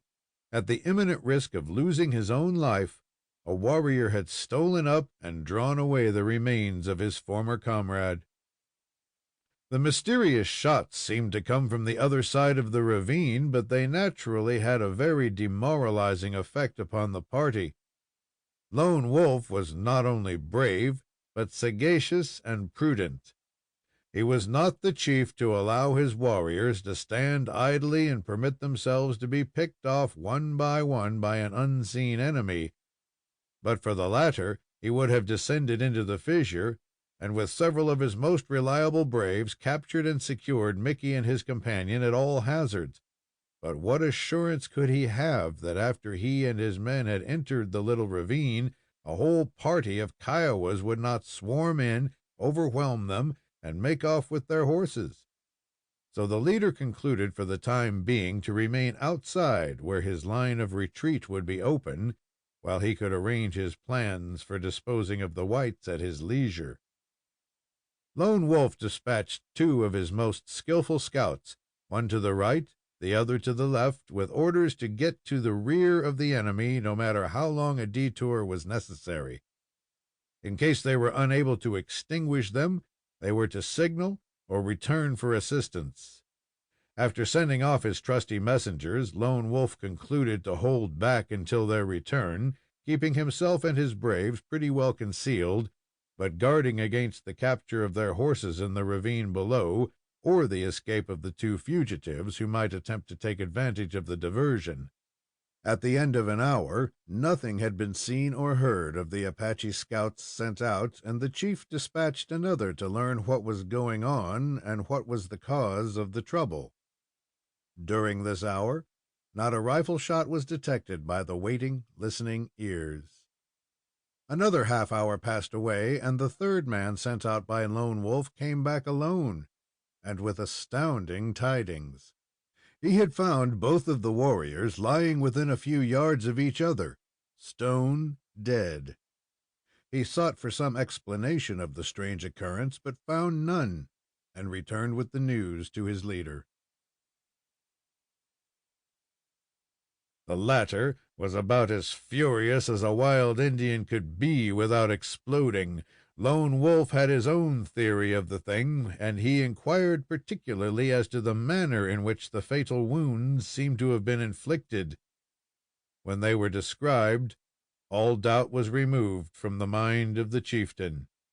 He knew where the fatal shots came from, and he determined that there was no better time to square accounts. Calling the larger portion of his company about him, he started backward, away from the ravine, his purpose being to reach the rear of his enemy by a long detour. Chapter 18. An Old Acquaintance. All this was grist for Mickey and Fred. The long silence and inaction, so far as these two were concerned, of the Apaches, convinced the fugitives that some important interruption was going on, and that it could not fail to operate in the most direct way in their favor. It was well into the afternoon when the collision occurred between them and the Apaches, and enough time had already passed to bring the night quite close at hand. An hour or so more, and darkness would be upon them. "I don't believe the spalpeens have found out just the precise spot where we've stowed away," said Mickey in his cautious undertone to his companion. "For I've no evidence that such is the case. They may take it into their heads to come into the fissure again, and then where are we? Right here, every time? We couldn't get a better spot unless it might be at the mouth." "Don't you think we had better go there?" asked the lad, who did not feel the assurance of his friend. "I see nothing to be gained by the same, as Tim O'Looney said when someone told him that honesty was the best policy. If we start to return there, they'll find out where we are and begin to roll stones on us. I don't want to go along dodging rocks as big as a house, with an occasional rifle shot thrown in by way of variety." "Don't you fear they will creep in and try to surprise us?" "Not before dark, and then we can shift our position." "Do you believe there is any hope at all for us in the way of getting out?" The Irishman was careful not to arouse too strong hopes in the breast of the lad, and he tried to be guarded in his reply. "An hour ago, I would have sworn if there were a half-dozen of us in here, there was no show of our getting away with our topknots, for reason that there is but one hole through which we could sneak, and there's 20 of 'em sitting round there and watching for us. But I feel that there is some ground for hope." "What reason for your saying there is hope? Isn't it just as hard to get out the front without being seen?" "It might be just now, but there's no telling what them other spalpeens mind to do arter the sun goes down. Suppose they get Lone Wolf and his men in such a big fight that they'd have their hands full, what's to hinder our sneaking out the back door during the rumpus, hunting up our mustangs or somebody else's, and resuming our journey to New Boston, which these spalpeens were so impertinent as to interrupt a short time since?" Fred Munson felt that this was about as rose-colored a view as could be taken, and indeed a great deal rosier than the situation warranted, at least in his opinion. "Mickey, if that isn't counting chickens before they're hatched, I don't know what is. While you're supposing things, suppose these Indians don't do all that. Where's going to come our chance of creeping out without their knowing it?" Mickey scratched his head in his puzzled way and replied, "I'm sorry to observe that you persist in axing naughty questions, as I reproved me landlord for doing in the old country when he found me digging praties in his patch. There's a good many ways in which we may get a chance to creep out, and I'm bound to say there be a good many more by which we can't, but the good Lord has been so good to us that I can't help believing he won't let us drop just yet, though he may think that the best thing for us both will be to let the varmints come in and scalp us." There was a good deal of hope in the Irishman, and a certain contagion marked it, which Fred Munson felt, but he could not entertain as much of it as did his older and more experienced friend. Still, he was ready to make any attempt which offered the least chance of flight. He was hungry and thirsty, and there was no way of supplying the wants, and he dreaded the night of suffering to be succeeded by the still more tormenting day. It was very warm in the ravine, where not a stir of air could reach them. If they suffered themselves to be cooped up there through the night, they would be certain to continue there during the following day, for it was not to be expected by the wildest enthusiast that any way of escape presented itself under the broad sunlight. The following night must find them more weakened in every respect, for the chewing of leaves, while it might afford temporary relief, could not be expected to amount to much in a run of 24 hours. Clearly, if anything at all was to be done or attempted, It should not be deferred beyond the evening, which was now close at hand. But the objection again came up that whatever Mickey and Fred decided on hinged upon the action of the parties with whom they had nothing to do, and with whom, as a matter of course, it was impossible to communicate. If the Kiowas, as they were suspected to be, should choose to draw off and have nothing further to do with the business, the situation of the fugitives must become as despairing and hopeless as in the first case.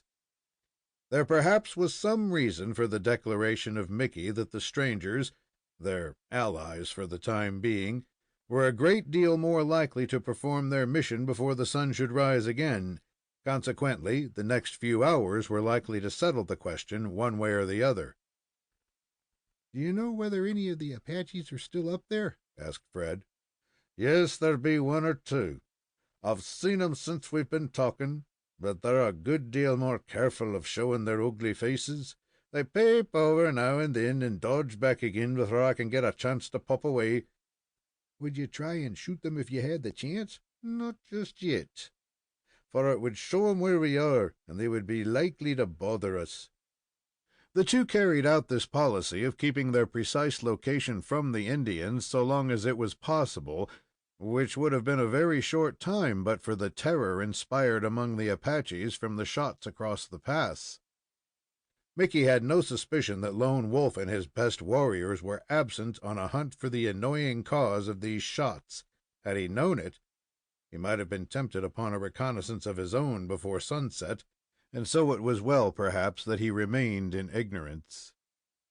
Within the next hour, night descended, and the ravine, excluding the rays of the moon, became so dark that Mickey believed it safe to venture out of their niche and approach the pass, into which they had no idea of entering until the ground had been thoroughly reconnoitered. "The spalpeens will be listening," whispered Mickey as they crept out, "and so you needn't indulge in any whistling or hurrahing or dancing jigs on the way to our destination." Fred appreciated their common peril too well to allow any betrayal through his remissness. Favored by the darkness, they crept carefully along over the rocks and boulders and through the vines and vegetation until they were so close that the man halted. "Do you mind and keep as still as a dead man? For we're so close now that it won't do to get any closer till we know what the spalpeens are doing." The two occupied this position for some time, during which nothing caught their ears to betray the presence of men or animals. Feeling the great value of time, Mickey was on the point of creeping forth when he became aware that there was somebody moving near him. The sound was very slight, but the proof was all the more positive on that account, for it is only by such means that the professional scout judges of the proceedings of a foe near him. His first dread was that the individual was in the rear, having entered the fissure while they were at the opposite end, and then allowed them to pass by him. But when the faint rustling caught his ear again, there could be no doubt that it was in front of him. "One of the spalpeens, maybe Lone Wolf himself, coming in to learn about our health," was his conclusion, though the situation was too critical to allow him to communicate with the lad behind him. Reaching his hand back, he touched his arm as a warning for the most perfect silence. The boulder against which he was partly resting was no more quiet and motionless than Fred, who had nerved himself to meet the worst or best fortune. A few minutes more listening satisfied Mickey that the redskin was not a dozen feet in front, and that a particularly large boulder, which was partly revealed by some stray moonlight that made its way through the limbs and branches, was sheltering the scout. Not only that, but he became convinced that the Indian was moving around the left side of the rock, hugging it, and keeping so close to the ground that the faintest shadowy resemblance of a human figure could not be detected. It was at this juncture that the Irishman determined upon a performance perfectly characteristic and amusing in its originality. Carefully drawing his knife from his pocket, he managed to cut a switch some 5 or 6 feet in length, the end of which was slightly split. He next took one of his matches and struck it against the rock, holding and nursing the flame so far down behind it that not the slightest sign of it could be seen from the outside. Before the match had cleared itself of the brimstone, Mickey secured the other end of the stick in his hand. His next proceeding was to raise this stick, move it around in front, and then suddenly extend it at arm's length. This brought the burning match into the dense shadow alongside the rock and directly over the head of the amazed scout. The Hibernian character of the act was that, while it revealed to him his man, it also, in a less degree, betrayed the location of Mickey himself, whose delighted astonishment may be imagined when, instead of discerning a crouching painted Apache, he recognized the familiar figure of Sut Simpson, the scout. "What in thunder are you driving at?" growled the no less astonished Sut as the flame was almost brought against his face. "Do you take me for a keg of powder, and do you want to touch me off?" No, but I was thinking that long red nose of yourn was so full of whiskey that it would burn, and I wanted to make sartain. Chapter 19. How It Was Done. From the very depths of despair, Mickey O'Rooney and Fred Munson were lifted to the most buoyant heights of hope. "I always took you for a hoodlum," growled the scout, "but you've just showed yourself a bigger one than I supposed. You orter fetched a lantern with you so as to use nights and walking around the country and looking for folks." "Begorra, if that isn't the idea," responded the Irishman with mock enthusiasm. "Only I was considerin', wouldn't it be as well to call out the name of me friends? You know what a sweet voice I have. When I used to try and sing in church, the old gentleman always lambasted me for failing the saw on Sunday.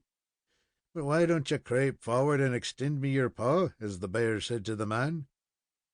Sut, however, did not move, but retained his crouching position beside the large boulder, speaking in the lowest and most guarded voice.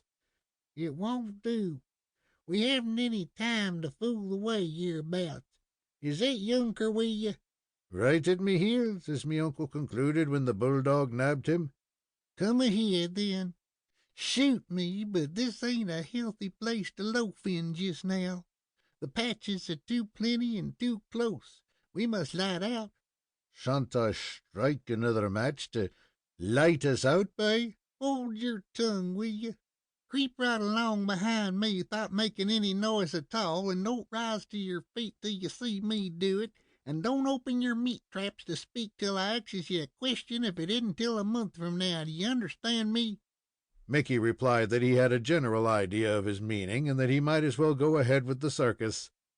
Fred had caught the whispered conversation, and of course knew what it meant. As Mickey turned round to see where he was, he found him at his elbow. "Shh! Come ahead now. We're going to creep straight across the pass till we reach the other side, when we'll go down that some ways, and I'll tell you the rest."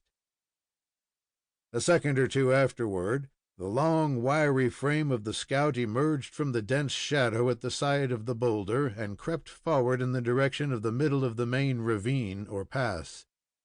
Close behind him followed Mickey and Fred, the trio forming a curious procession as they carefully picked their way across the moonlit gorge, the grass for most of the distance being so dense that they were pretty well screened from view. The directions of the scout were carefully obeyed to the letter, for indeed there could have been no excuse for disregarding them. He understood perfectly the nature of the task he had undertaken, and the risk he ran was entirely for the benefit of his friends. One of the first and most important requisites of a scout is patience, without which he is sure to commit all manner of errors. In the present case, it seemed to Fred that much valuable time could be saved if they would simply rise to their feet and make a dash straight across the ravine. Even Mickey was of the same opinion, at least to the extent of varying the pace so as to go slowly part of the time and rapidly the rest, as the ground became unfavorable or favorable. But it was very clear that Sut Simpson held very different views. A piece of machinery could not have advanced with a more regular movement than did he, a movement that was excessively trying to an impatient person who could not understand his reason for it. Mickey could see that he turned his head from side to side and was using his eyes and ears to the extent of their ability. At the end of some 15 or 20 minutes, the base of the perpendicular wall on the opposite side was reached, and greatly to the relief of his companions, he rose to his feet, they following suit. "Begorra, but that's a sweet relief," as me Aunt Bridget observed when her old man— A turn of the head and an impatient gesture from the scout silenced Mickey before he had time to complete the remark. He subsided instantly, and began a debate with himself as to whether he ought not to apologize for his forgetfulness, but he concluded to wait. The long, lank figure of Sut Simpson looked as if it was a shadow slowly stealing along the dark face of the rock, followed by that of Mickey and the lad. They were as silent as phantoms, each walking as tenderly and carefully as though he was a burglar breaking into the house of some sleeping merchant whose slumbers were as light as down. Mickey had no doubt that this was continued twice as long as necessary, although he conscientiously strove to carry out the wishes of the scout in that respect. He stumbled once or twice, but that was because of the treacherous nature of the ground. They must have journeyed fully a quarter of a mile in this fashion before Sut held up in the least.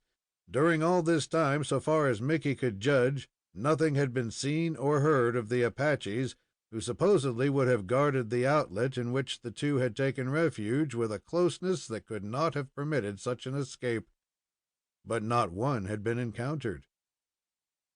It was a most extraordinary occurrence all through, and Mickey found it hard to understand how one man, skilled and brave though he was, could perform such a Herculean task.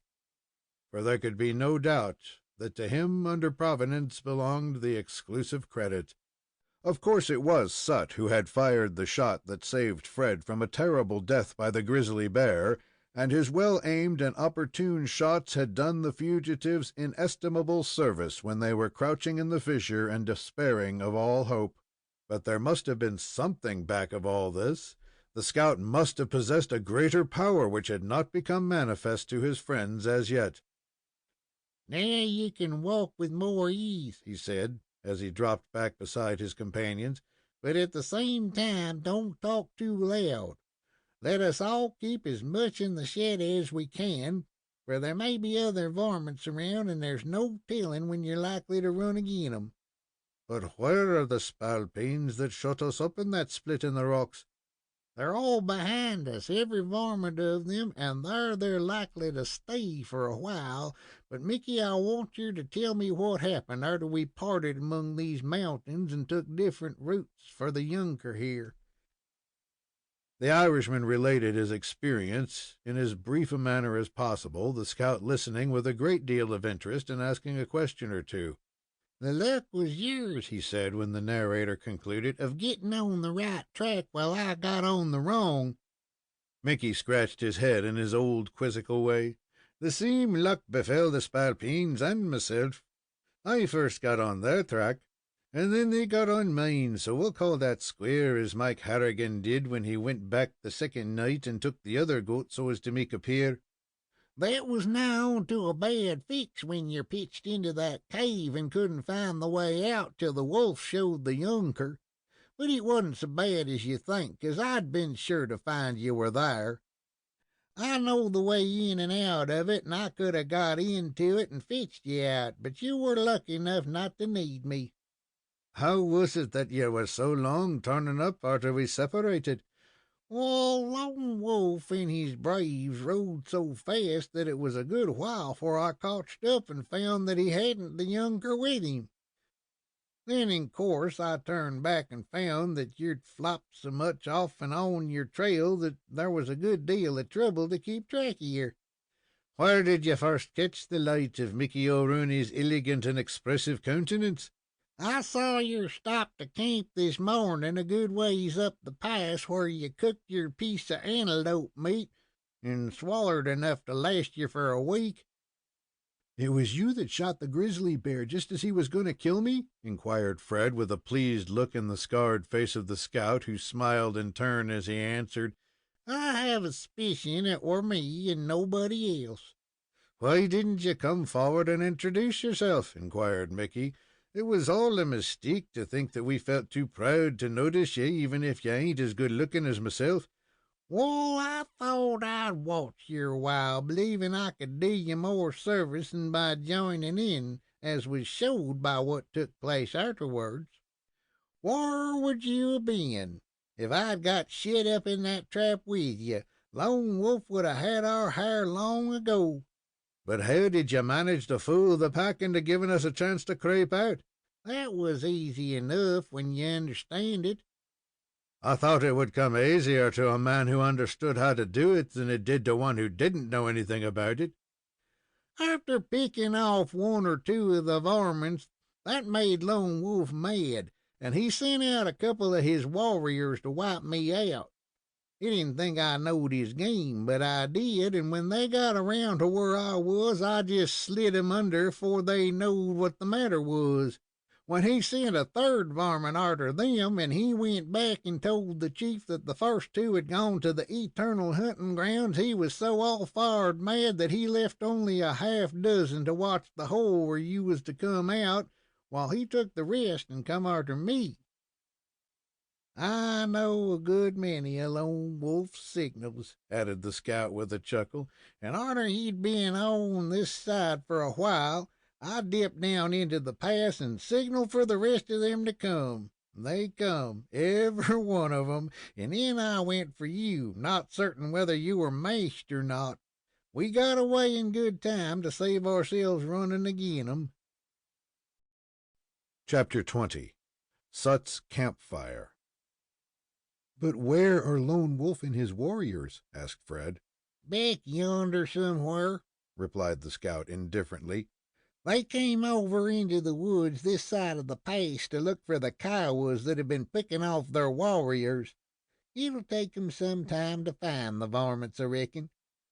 "It's myself that would like to ax a conundrum," said Mickey, "provided that none of the gentlemen present object to the same." Sut gave the Irishman to understand that he was always pleased to hear any inquiry from him, if he asked it respectfully. "The question is this: how long are we to kape tramping along in this style? Is it to be for 1 week, or 2, or for a month? The reason for me making this respectful inquiry is that the laddie and myself have become accustomed to riding upon horses, and it goes rather rough to make the change, as Jimmy O'Brien said when he broke through the ice and was forced to take a wash, after having done without the same thing for several months." This gentle intimation from Mickey that he preferred to ride was promptly answered by the scout to the effect that his own mustang was some distance away in the wood, but he was unable to locate either of theirs, which they abandoned at the time they took such hurried refuge in the narrow ravine. "But what's become of all the cratures?" persisted Mickey, who was anything but satisfied at this plodding along. "Lone Wolf and his spalpeens did not ride away upon their horses." "No, but you may scope me if any of 'em are big enough fools to leave their animals where there seems to be any danger of other folks laying hands on 'em.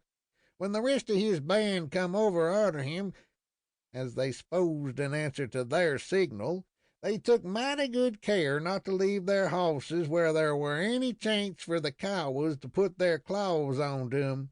They rode off up the pass till they could reach a place where the brutes could climb up and join their owners." "Then I'm to consider the question settled," responded Mickey, "and we're to tramp all the way to New Boston, if the place is still standing. Of course we can do the same, which I take to be 3,000 or 4,000 miles, provided we have the time to do it and ain't disturbed." Sut, after permitting his friend to hold this opinion for a time, corrected it in his own way.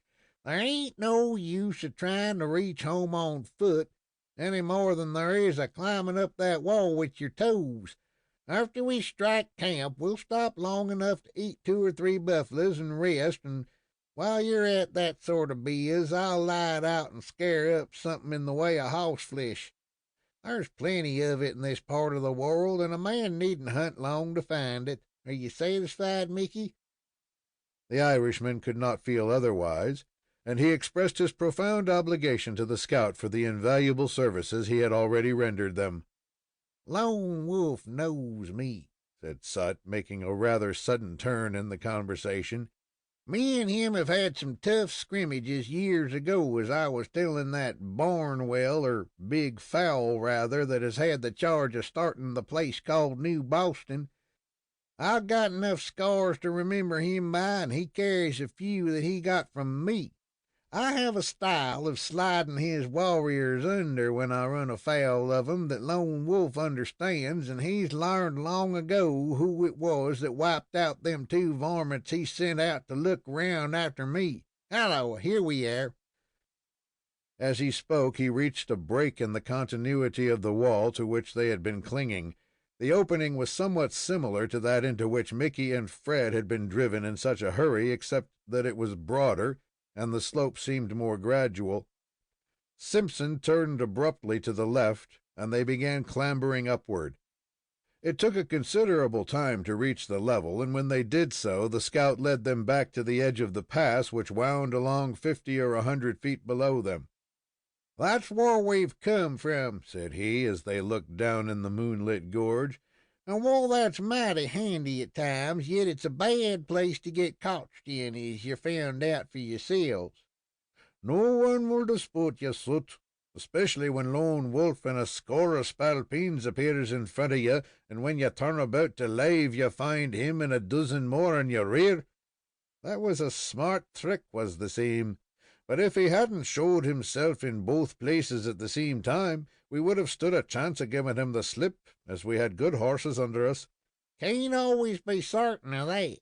Them varmints have ways of telegraphing ahead of you to some of their friends, so that you'll run heels over head into some trap unless you understands their devilments and tricky ways." "When we were in camp," said Fred, "we saw the smoke of a little fire near by. Was it yours?" "It war," replied Sut with a curious solemnity. "I kindled that fire and nursed it."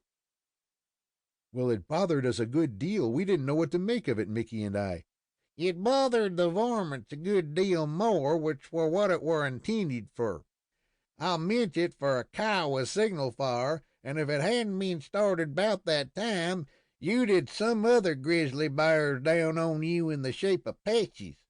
"But it didn't help us all the way through. They came down on us a little while afterwards." "That were accident," said Sut. "the purest kind of accident. One of them things that is like to happen and which we don't look for. A kinder of surprise like." "As me father observed when he found we had twins in the family," interrupted Mickey. "The chances are 10 to 1 that thing couldn't happen again, but luck just then were the other way. Lone Wolf and his men were on their way home, and had no more idea of meeting you folks than he had of action me to come down and act as bridesmaid for his daughter when she gets married." "Do you suppose he knew us, Soot?" asked the Irishman. "It isn't likely that he did at first, but the sight of the younker must have made him suspicious, and arter he rammed ye into the rocks, I guess he knowed purty well how things stood, and he were bound to have both of yer." "What made him want me so bad?" asked Fred. "I never understood how that was." The tall scout, standing on the edge of the broad, deep ravine, looked down at the handsome face of the boy, to whom he felt attracted by a stronger affection than either he or the Irishman suspected. "Bless your soul, my younker, that 'ere Lone Wolf that they call such a great chief, and I may as well own up and say that he is heavy on ransoms, and he ain't the only chief that's in that line. That skunk runs off with men, women, and boys, and his rule is not to give 'em up again till he gets a good round price. He calculated on making a good thing off of you, and I rather think he would." "Does he always give up those, then, that their friends want to ransom?" "Not by any means. It's altogether as the notion takes him. He sports more scopes and top knots than any of his brother chiefs, and he never lets his stock run low. As them other varmints creep up onto him, he shoots ahead by scooping in more top knots, and there's no use of their trying to butt agin him. He's way ahead of 'em, and there he's bound to stay, and they can't help it. Then he might have used me the same way, after all the pains he took to get me. Just as like as not. He's as ugly as the devil himself. 2 years ago he stole a good-looking gal up near Santa Fe. He had a chance for the biggest kind of ransom, but the poor gal had long golden hair, and the skunk wanted it for an ornament, and he took it, too, and thinks more of it than any out of his 100 and more. Arter getting your home among his people, and arter he'd found out there's a good show for a big ransom from your father, just as like as not he'd make up his mind that the best thing he could do would be to knock you on the head and raise your hair. And he'd do it, too. Well, thank heaven none of us are in his hands now, and I pray that he may never get us. The three were still standing as close to the edge of the ravine as was prudent, so that the moonlight fell about them. They were enabled to see quite a long distance up and down the pass, the uncertain light, however, causing objects to assume a fantastic contour, which would have made an inexperienced person uncertain whether he was looking down upon animate or inanimate objects. They were on the point of moving away when Fred Munson exclaimed with some excitement, "The country seems to be full of campfires or signal fires. Yonder is one just started." He pointed up the ravine, and to the other side, where an unusually bright star seemed to be rising over the solitude beyond. It was about 1/4 of a mile away, and its brightness such as to show its nature. "Yes, that's one of 'em," said the scout, in a tone which showed that he had no particular interest in it. "Can you ride with the same mains?" asked Mickey, who was gradually accumulating a wonderful faith in the woodcraft of the scout. But the latter laughed. It would have been the height of absurdity for him to have pretended that he could make anything of the meaning of a simple fire burning at night. It was only when actual signals were made that he could tell what they were intended for. "It's some of the patches, I suppose. Lone Wolf is in trouble, but I don't know as we've got anything to do with it. The night is getting along, and we ought to be back to camp by this time." Without waiting longer, he turned about and moved back into the wood, followed by his two friends. It seemed strange to both of the latter that he could have left his mustang so far away from the place where his self-imposed duties had called him to bring to naught the cunning of his great enemy, the principal war chief of the Apaches. But the truth was, the camps of the scout and the redskin were not so widely separated as Mickey and Fred believed. He had selected the best site possible, and took a roundabout course in going to or from it, as he had more means given to him of concealing his trail. There were places where the soil was so rocky and stony that the foot left not the slightest imprint of its passage. They had gone but a short distance from the ravine, when they encountered one of the very stretches so valuable to persons in their predicament. No grass or vegetation of any kind impeded their way, and it was like walking over a hard, uncarpeted floor. Making their way across this, they struck into a wood that was denser than any they had encountered thus far. There their progress was slow, but they continued steadily forward, talking but little, and then in guarded tones. About the hour of midnight, the camp of Sut Simpson was reached. Chapter 21. Safety and Sleep. There was nothing especially noticeable in the site which the scout had selected for his camp fire. His principal object had been secrecy, and he had obtained it beyond all peradventure.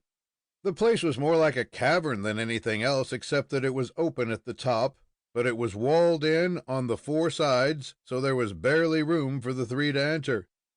As the scout explained, he was perfectly familiar with that section of the country, and he lost no time in hunting out the spot.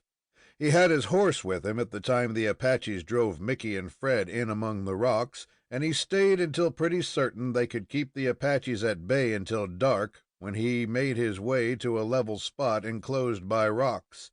There he kindled a fire, cooked some antelope, and left his mustang to graze and browse nearby while he returned to the assistance of his friends. "Where did you shoot that antelope?" asked Mickey.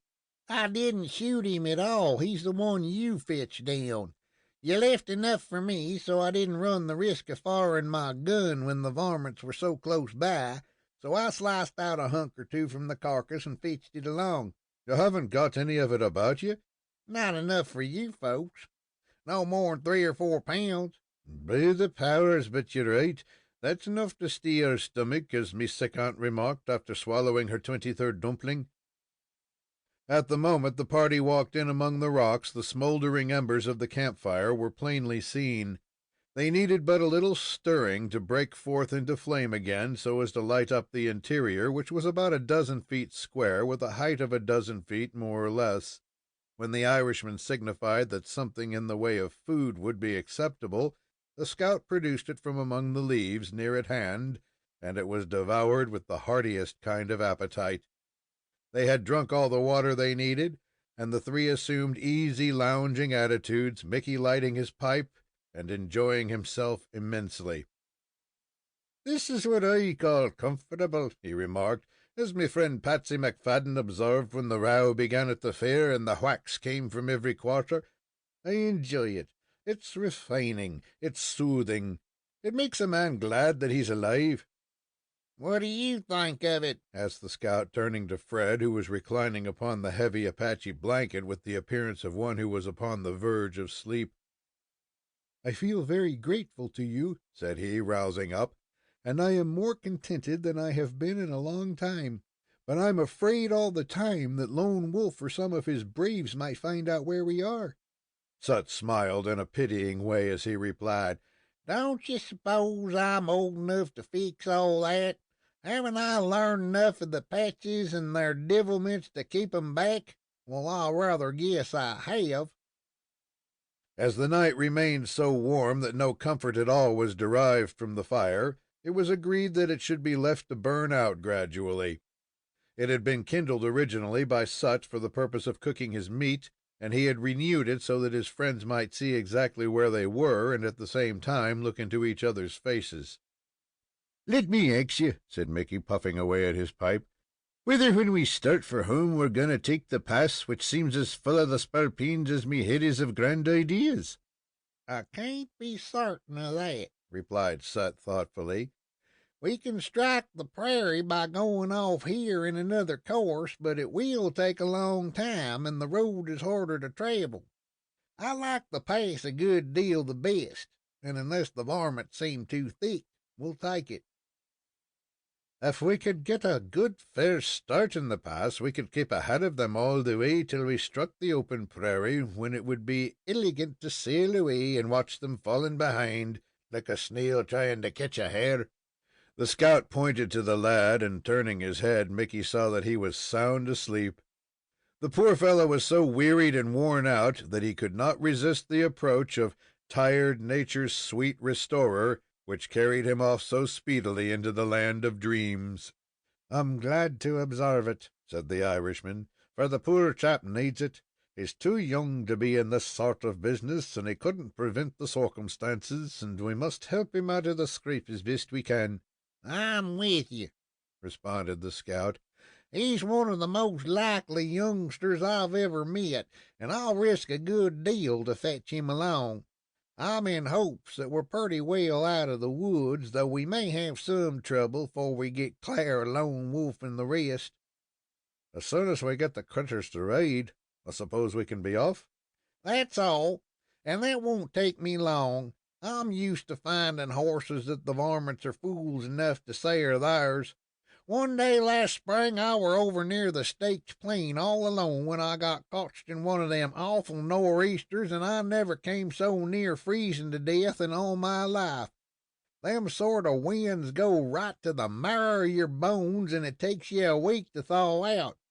Well, sir, while I were trying to start a fire, a couple of Comanches managed to slip up and steal my Mustang. I didn't find it out till 3 or 4 hours arter, and then I were mad. I couldn't stand no such loss, so I tucked the trail and started off on a deer trot after 'em. Wall, sir, I chased them infernal varmints close on to 20 miles 'fore I run 'em to earth. Then I found 'em down into a deep holler where I come nigh tumbling heels over head right in between 'em, for I knowed who they were. You see, it were a piece of the meanest kind of business on their part, 'cause they each had a mustang and I hadn't any, and they were leading mine. I laid low for them varmints till night, when I mounted my critter and struck off over the country leading their two beasts with me. I expected they'd foller, of course, for the two animals that I captured were such beauties as you don't meet every day, so I kept 'em on the go purty steady for 2 days and nights, when I struck into the chaparral, tethered all 3 horses, tumbled over onto the ground, and put in 4 hours of straight solid sleep, such as makes a new man of a fella. Well, sir, would you believe it? When I woke up and went to mount my hoss, he wasn't there. Them same 3 skunks had managed to keep so close onto the trail that afore I woke they slipped up, took all 3 of the animals, and were miles away when I opened my eyes. Well, you may scold me if I wasn't mad, and I couldn't help laughing too, to think how nice they had come it over me. As the game had begun atween us, I took the trail and follered it for half a week. You see, them skunks didn't mean that I shouldn't get the best of 'em again. They rode fast and kept it up as long as their horses could stand it, by which time they had every reason to think they were 100 miles ahead of me, and so they went in for a good rest, intending when they had got that to keep up their flight until they reached their village up near the head waters of the Canadian. Of course, there wouldn't have been any show for me if I hadn't had a streak of luck. I know that country like a book, and I were purty certain of the trail them thieves meant to take, so I started to cut across and head 'em off. I hadn't gone far when I come upon the camp of a Comanche war party numbering 100. I hadn't any trouble in picking out an animal that suited, and then you see I were all right, and for fear I might get off the track I come back and took up the trail again, and I kept it so hot that when they went into camp I warn't more'n 2 miles away. I didn't want to come any closer, for if they'd found out I was so near, they wouldn't have given me any kind of a chance at all. I waited till it was dark, and there wasn't a bit of moon that night, when I sneaked into camp and got their 3 animals again, and headed for Port Severn. I made up my mind to keep the thing going without giving them the slightest chance to pull up. The weather had toned down so that it was comfortable to travel, and arter I got out of hearing of the camp, I just swung my hat and kicked and laughed to think how cheap them varmints would feel when they'd come to wake up in the morning and find out how nice the white man had got ahead of 'em. You see, it were just a question as to which of us were the smartest. We weren't going for each other's hair, though we'd done that any other time, but for each other's hosses, and I'd stole theirs twice to their stealing mine once, and I still held 'em, so I had good reason to crow over 'em. Wall, sir, I made up my mind that they weren't going to come any shenanigan over me, and I struck the shortest line for Fort Severn. I rode through that very pass in which you come so near getting caught, and in fact the place where I got the horses weren't 10 miles from that big cave. I had plain sailing all the way into the fort, and everything went along well. I had only to ride on my critter, when the others galloped along like so many dogs. You see, I meant business, and I kept a watch for them varmints all the time. When I stopped for food or rest, I made sartain they weren't anywhere in sight, and during the 3 or 4 days that followed, I never slept an hour together. I managed to snatch a few minutes' slumber while riding my mustang on a full gallop, but when I stopped to give the animals time to rest, I kept watch, for I felt as though it would break my heart to be outwitted again. I made the best kind of time, and my last camp was within a dozen miles of Fort Severn. I was purty well used up by that time, and making sure that the varmints warn't anywhere within a day's ride, I put in a good 2 hours' sleep. Well, I never rightly understood it," added Sut with a sigh, "and I'm always ashamed to tell it, but when I went out to mount my mustang, the whole 4 were gone, and the moccasin tracks on the ground showed who had tuck 'em. I can't understand to this day how them varmints kept so close behind me, and how they were ready when the chance come into their way, but they were, and they beat me as fairly as the thing was ever done in this world. Didn't you try to follow them? No, I thought I might as well give up. I sneaked into the fort and tried to keep the thing from 'em, but I couldn't tell a straight story, and they found out how it was at last, and I don't suppose I'll ever hear the last of it. A short time afterward, the two laid down and slept. Chapter 22. Two Old Acquaintances. All three of the little party needed rest, and none of them opened their eyes until morning. As a simple precaution, the scouts smothered the fire entirely by scraping the ashes over the embers. Not a ray of moonlight could reach them, and they were wrapped in the most impenetrable darkness. As might be expected, Sut Simpson was the first to open his eyes, and by the time the sun was up, all three were stirring. Enough meat remained over from the feast of the night before to furnish them with a substantial breakfast, and cool, refreshing water was at hand for drink and ablution. When the preliminaries had been completed, Sut went out to learn whether any of the Apaches were threateningly near. He wished, too, to prepare his horse for a ride to a point a dozen miles away, close to the margin of the prairie, where he intended to establish himself until he could procure the two animals that were needed by his companions. He had not been gone 10 minutes when he came back in great excitement. "My mustang is stole, or may I be scalped!" And then he added a general wail. "Them redskins is getting to be the greatest house thieves in the world. I don't know what's to become of us if they're going to keep on in that way." Mickey laughed heartily, for he recalled the narrative of the night before. In the game for horseflesh, it looked very much as if the Apaches could be Sut's tutors. "May I respectfully inquire where you got that creature in the first place?" "Why, I bought him off the varmints." "How much did you pay?" "Well," laughed Sut in turn, "I haven't paid anything yet." "I suppose they've sent in their account till they're tired. Finding you doesn't pay any attention, they've come to take him back again." "Are you sure that it was done by the Indians?" asked Fred, a little frightened at learning that they'd been so close while he slept. "There ain't a bit of doubt. I've looked the ground over, and there's the trail as plain as the nose on your face." "How many?" "2." "And they did it during the night?" "No," replied the scout, displaying his wonderful woodcraft. "the varmints come yesterday afternoon, just at dusk, arter I'd took supper and left." "How do you know that?" "I'd be a fool if I couldn't tell by the look of a trail how long ago it were made." It seemed impossible that such was the fact, and yet, young as was Fred, he had heard of such things, and the scout spoke after the manner of one who meant what he said. "Begorra, but it's myself that has it!" exclaimed Mickey, with a sudden lighting up of the countenance. "They're the same two spalpeens that took your horse down by the staked plain, and then followed you up and did the same thing over again just as you was going into Fort Severn." But the scout shook his head. "The varmints don't know much about pity, but that's too rough a thing even for a Comanche to repeat.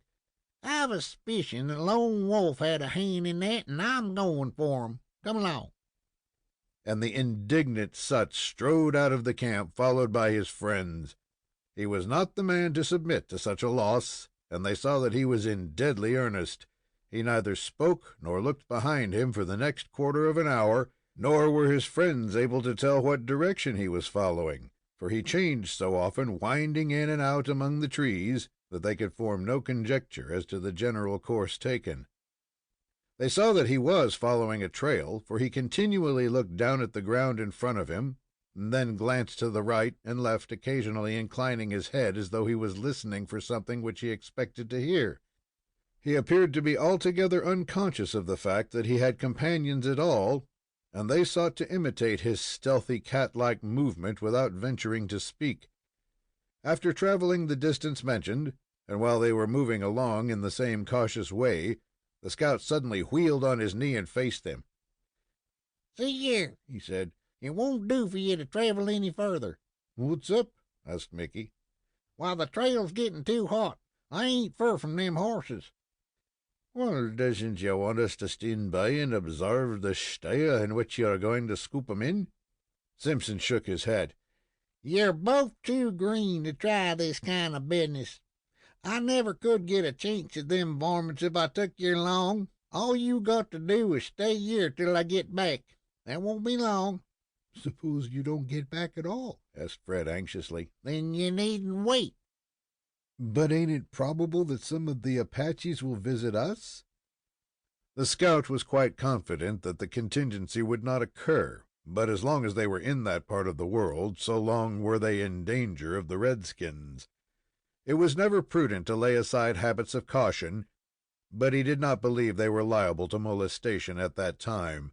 He charged them to keep quiet and always on the alert, and to expect his return within a couple of hours, although he might be delayed until noon. They were not to feel any apprehension unless the entire day should pass without his coming.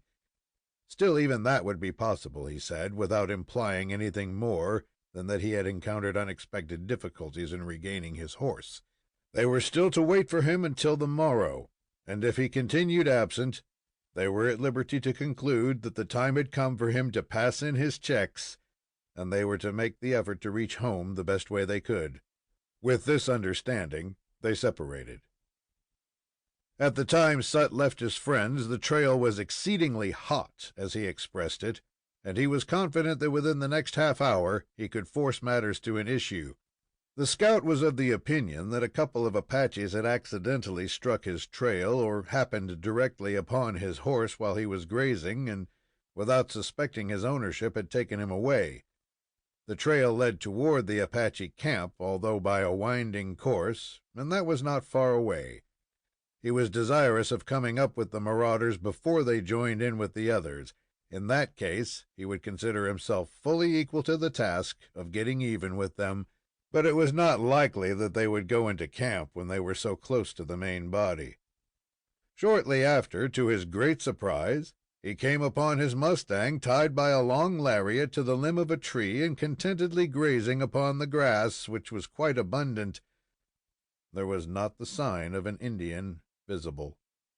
"Scoot me, if that ain't a purty way to manage things," he exclaimed, astonished at the shape the matter had taken. "Them varmints couldn't have knowed that Sut Simpson owned that hoss, or they'd have tied him up tighter'n that. And they'd had somebody down here to watch him, but they were a couple of greenies, that's mighty sartain. It's a wonder they didn't fetch out some of their mustangs and leave 'em where I could lay my hands on to 'em. But I rather think I've got my own hoss this time, as easy as a chap need to expect to get anything in this world." There was something so curious in the fact of the horse being left alone that Sut was a little suspicious, and decided to reconnoiter thoroughly before venturing further. He was partly hidden behind a large tree, and had been so cautious and noiseless in his movements that his mustang, which was one of the quickest to detect the approach of anyone, was unaware of his presence. Sut was on the point of going forward when a movement in the wood on the other side of where the animal was grazing attracted his attention, and he paused. At the same instant his steed lifted his head. There could be no doubt as to the cause, for within the next minute the figure of an Indian stepped forward toward the animal, and proceeded to examine him with a care and minuteness which showed that he expected to identify his ownership. The eyes of Simpson lit up, and an expression of exultation crossed his countenance, not merely because the redskin before him was in his power, but because he recognized him as no one else but Lone Wolf, the Apache war chief. It looked as if the horse thieves had approached the vicinity of camp with their plunder, and then, securing him to the branch of the tree, had gone in and reported what they had done. Lone Wolf, suspecting perhaps that it was the property of his enemy Sut Simpson, had stolen out quietly and alone to satisfy himself. He knew all the trademarks of the hunter so well that he could not be deceived. This was the theory which instantly occurred to Sut, who muttered to himself, "Oh, it's mine, and I'm here, though you don't think it, and we'll soon shake hands over it." The scout speedily assured himself that Lone Wolf was alone, that he had no half-dozen retainers who would immediately precipitate themselves upon him the instant a row should begin. Lone Wolf had no rifle with him, but carried his huge knife at his girdle, one of the most formidable instruments ever seen. As he walked slowly about the mustang, scrutinizing him very carefully, he brought himself within a yard or two of where Sut Simpson crouched. The latter waited until he was the nearest, when he stepped forward with his drawn knife in hand, and placing himself directly in front of the astounded war chief, said, "Now, Lone Wolf, we'll make our accounts square." Chapter 23. Border Chivalry. As the scout uttered these words, the Apache whirled like lightning and drew his knife. His swarthy, painted face glowed with passion, and his black eyes twinkled with a deadly light. Seeing that he had no weapon but the knife, Sut Simpson, with a certain rude chivalry that did him credit, left his rifle leaning against the tree, while he advanced with a weapon corresponding to that of his enemy, so that both stood upon the same footing. "Lone Wolf is glad to meet the white dog that he has hunted so long," said the chieftain, speaking English like a native.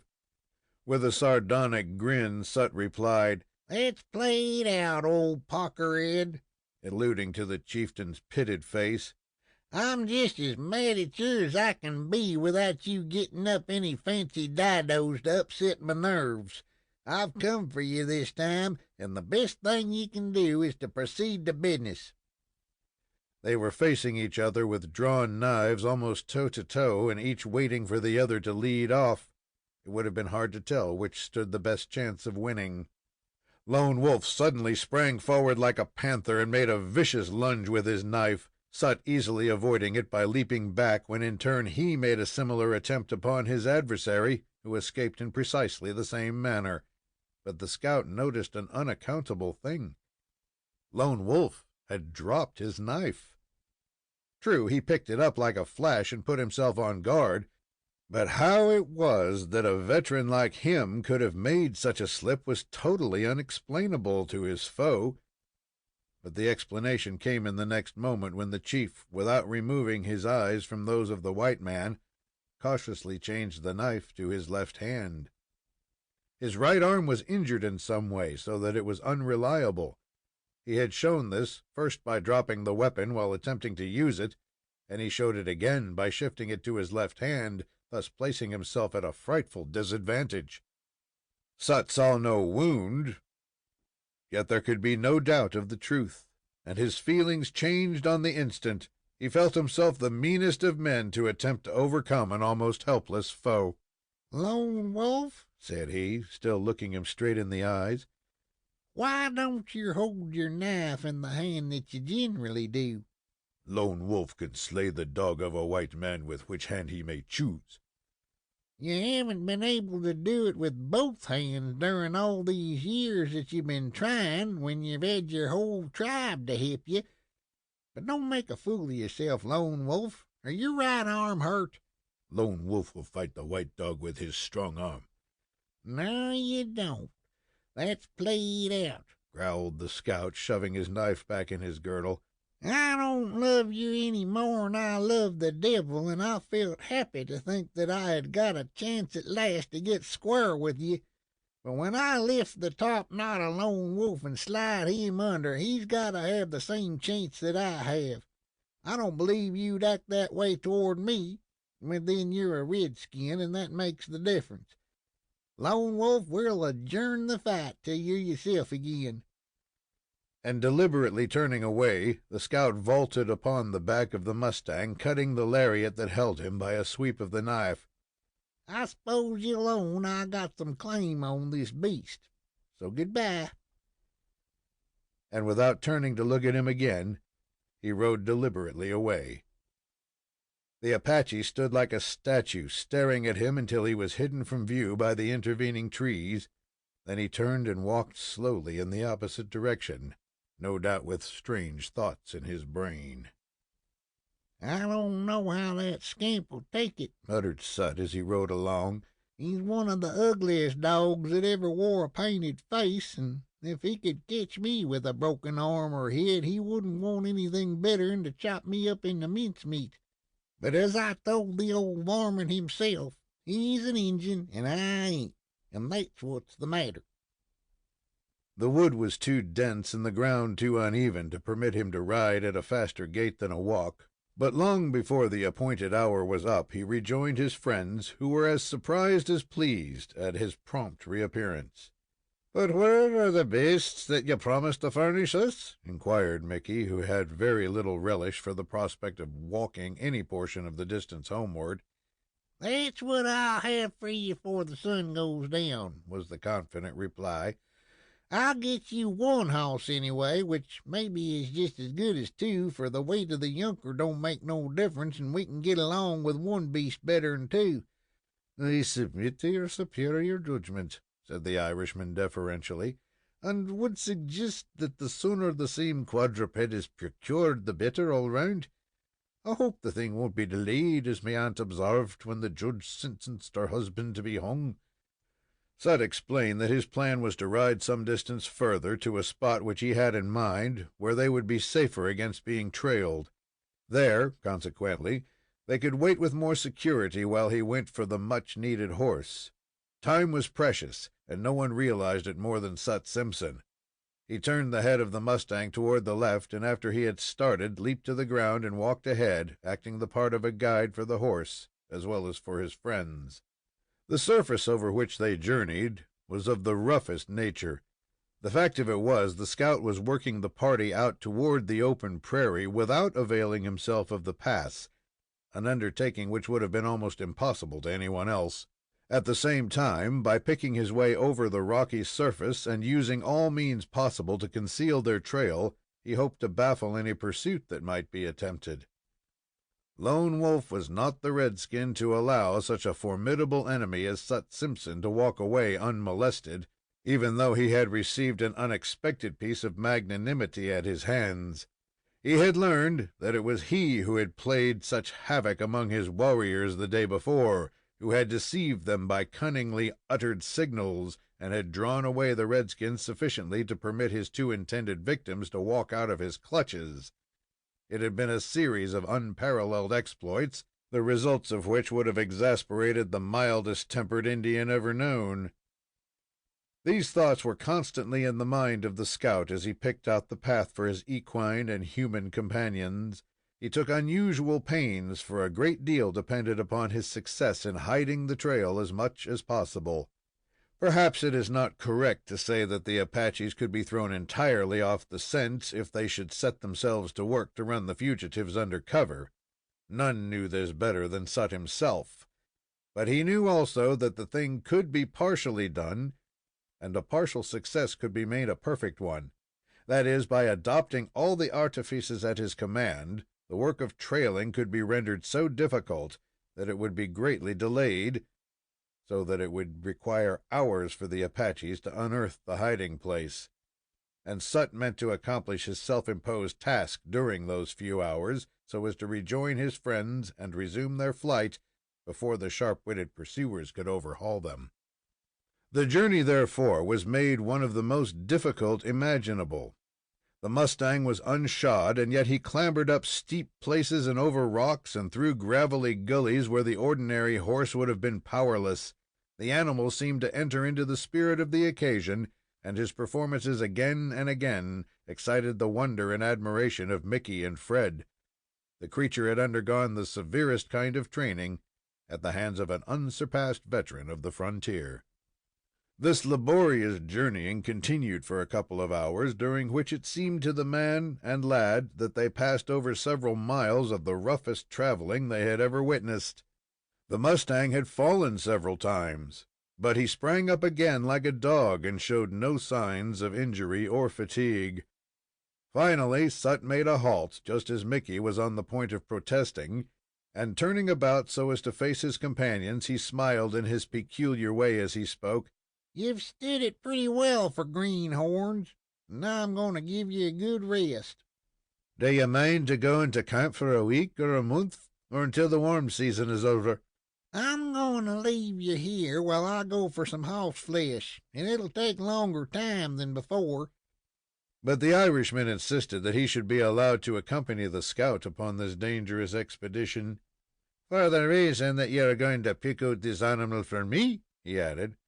"How do I know but what you'll pick out some ring-boned, spievin critter that trots sideways and is blind in both eyes?" Fred, who dreaded the long spell of dreary waiting which seemed before him, asked that he might make one of the company, but Sut would not consent, and he objected to both.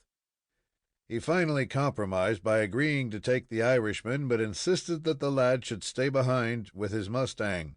"A younker like you couldn't do us a bit of good," added Sut by way of explanation, "and like as not you'd get us into the worst kind of difficulty. Better stay where you be. Rest, and be ready to mount your new animal soon as we're back and scoot away for New Boston." "How soon will you be back?" he asked, feeling that he ought to make no objection to the decision. The forenoon was about half gone, and the scout looked up at the sky, removed his coonskin cap, and thoughtfully wrinkled his brows as though he were solving some important mental problem. "You may scoop me, younker, but that's a mighty hard thing to tell. Now, I got back with my own animal a good deal sooner than I expected, but that same thing ain't likely to happen again. More likely it'll be the other way, and we may be gone all day, and perhaps all night." "And what am I to do with all that time?" "Wait. That'll be easy enough after such a rough tramp as I've given you." "But suppose some of the Indians come here? I haven't got any gun or pistol, so what shall I do?" "The hoss there'll let you know when any of the varmints come sneaking round, and he'll do it, too, afore they know where you be, so you'll have time to dig out. I ain't much in the way of using a knife," added the scout. "I depends on me gun for long range, and when I gets into close quarters I throw this here," tapping the handle of his knife, "round careless like. But I got a little plaything for you that stood me well once or twice, and if it's any help to you, why, you're welcome to it. It was give to me by an officer down at Fort Massachusetts." As he spoke, the scout drew a small revolver, beautifully mounted and ornamented with silver, which he handed to the lad, who, as may be supposed, was delighted with the weapon. "Just the thing exactly," he said, as he turned it over in his hand. "There are 5 barrels, "And every one's loaded," added the scout. "The pill which it gives a redskin ain't very big, but it's sure, and it'll hunt for him a good ways off, so the dog is apt to bite better'n you expect." Sut told him that he expected to return by nightfall, and possibly before, but they might be kept away until morning. Under any circumstances, whether successful or not, they would be back within 24 hours, for they could better afford to wait and repeat the attempt than to stay away longer than that. The reason for this decision was that if any of the Apaches should attempt to trail them, and there was every reason to believe that they would not need more than 24 hours to track them to this hiding place. It was especially necessary that a collision with them should be avoided as long as possible, for the whites had everything to gain by such a course. As time was valuable, Sut did not delay the departure, and as he and Mickey gave the lad a cheery good-bye, they turned off to the right, and a minute later disappeared from view. "Here I am alone again," he said to himself, "excepting the horse, and I've got a loaded revolver. Sut don't think those Apaches can get here before tomorrow morning, and he knows more than I do about it, so I hope he's right. We've got thus far on our way home, and it would be a pity if we should fail." When he looked around, he saw nothing in the place or surroundings which would have commended it to him. There was water in the shape of a trickling stream, and that was plenty everywhere, but there was scarcely a spear of grass visible. The vegetation was stunted and unthrifty in appearance. There were stones and rocks everywhere, with nothing that could serve as a shelter in case of storm. He searched for a considerable distance around, but was unable to find even a shelving rock beneath which he might creep and gather himself up if one of those terrific tempests peculiar to this region should happen to strike him. Nor did there seem to be any suitable refuge if the Apaches should attack him before he could retreat. He might crouch down behind some of the boulders and rocks, but the makeup of the surface around him was so similar that three redskins could surround him with perfect ease without any danger to themselves. Fred therefore made up his mind that he was in about as uncomfortable a situation as a fugitive could well be. Chapter 24. Night Visitors. As young Munson expected to remain where he was for the rest of the day and perhaps through the succeeding night, and knew that he was in great danger, he made it his business to acquaint himself thoroughly with his position and with all the approaches thereto. The first natural supposition was that the Apaches, in following the fugitives to the spot, would, from the force of circumstances, keep to the trail, that being their only guide. This trail, for the last 200 yards, led up a slope to where he was stationed upon what might have been called a landing in the ascent of the mountain. At the bottom of this 200 yards or so was an irregular plateau, beyond which the trail was lost. "If the Apaches should show themselves before dark," he concluded, as he looked over the ground, "this is where they will be seen, and that's the spot I must watch so long as I can see it." Fred was able to hide himself from view for the time being, but there was no way in which he could conceal the horse. He was sure to be the first object that would attract the eye of the redskins from below, revealing to them the precise position of the fugitives. This reflection disturbed the lad a good deal, until he succeeded in convincing himself that, after all, it was fortunate that it was so. The redskins, detecting the mustang among the rocks, would believe that the three whites were there on the defensive. No matter if their force were a half-dozen times as great, they would make the attack with a great deal of caution, and would probably maneuver around until dark in the expectation of a desperate fight, all of which Fred hoped would give him a good chance of stealing out and escaping them. This, as a matter of course, was based upon the idea that Sut Simpson, the veteran scout, had committed a serious error in believing that the pursuit would be slow, and such a mistake he had indeed made, as the lad discovered in due time. The afternoon wore slowly away, and the sunset was close at hand when Fred was lying upon his face, peering over the upper edge of a rock at the plateau below. The fact of it was, his eyes had been roaming over the same place so long that the stare had become a dreary, aimless one. He was suddenly aroused, however, to the most intense attention by the discovery of an Apache warrior, who drifted very serenely into the field of vision as if he were part of a moving panorama upon which the lad was gazing. The boy had been waiting so long for his appearance that he uttered an exclamation and half rose to his feet in his excitement, but he quickly settled back again, and with an interest which it would be hard to describe, watched every movement of the redskin, as the tiger watches the approach of its victim.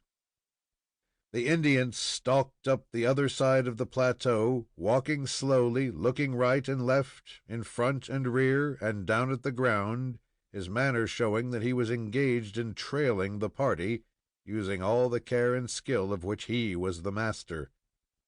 Reaching the middle of the plateau, he stopped, looked about, and made a gesture to someone behind him. A moment later, a second Indian appeared, and then a third, the trio meeting near the center of the irregular plot, where they immediately began a conversation. Each of the three was liberal with his gestures, and now and then Fred could catch the sound of their voices. What it was that could so deeply interest them at such a time he was at a loss to conjecture, but there could be no doubt that it related to the party they were pursuing. "That must be all there are of them," he reflected, after several minutes had passed without any other Apaches becoming visible. "But it seems to me it is a small force to chase us with. I've always understood that the Indians wanted to double the number of their enemies whenever they are going to attack them, but I suppose they've got some plan that I can't understand." They had been talking but a short time when Fred understood from their actions that they had detected the mustang above them on the mountainside. They looked up several times and pointed and gesticulated in the same earnest fashion. It suddenly occurred to the lad that he might play a good point on the redskins with the idea of delaying any offensive movement they might have under discussion. Pointing his revolver over the rock in front of him, he pulled the trigger.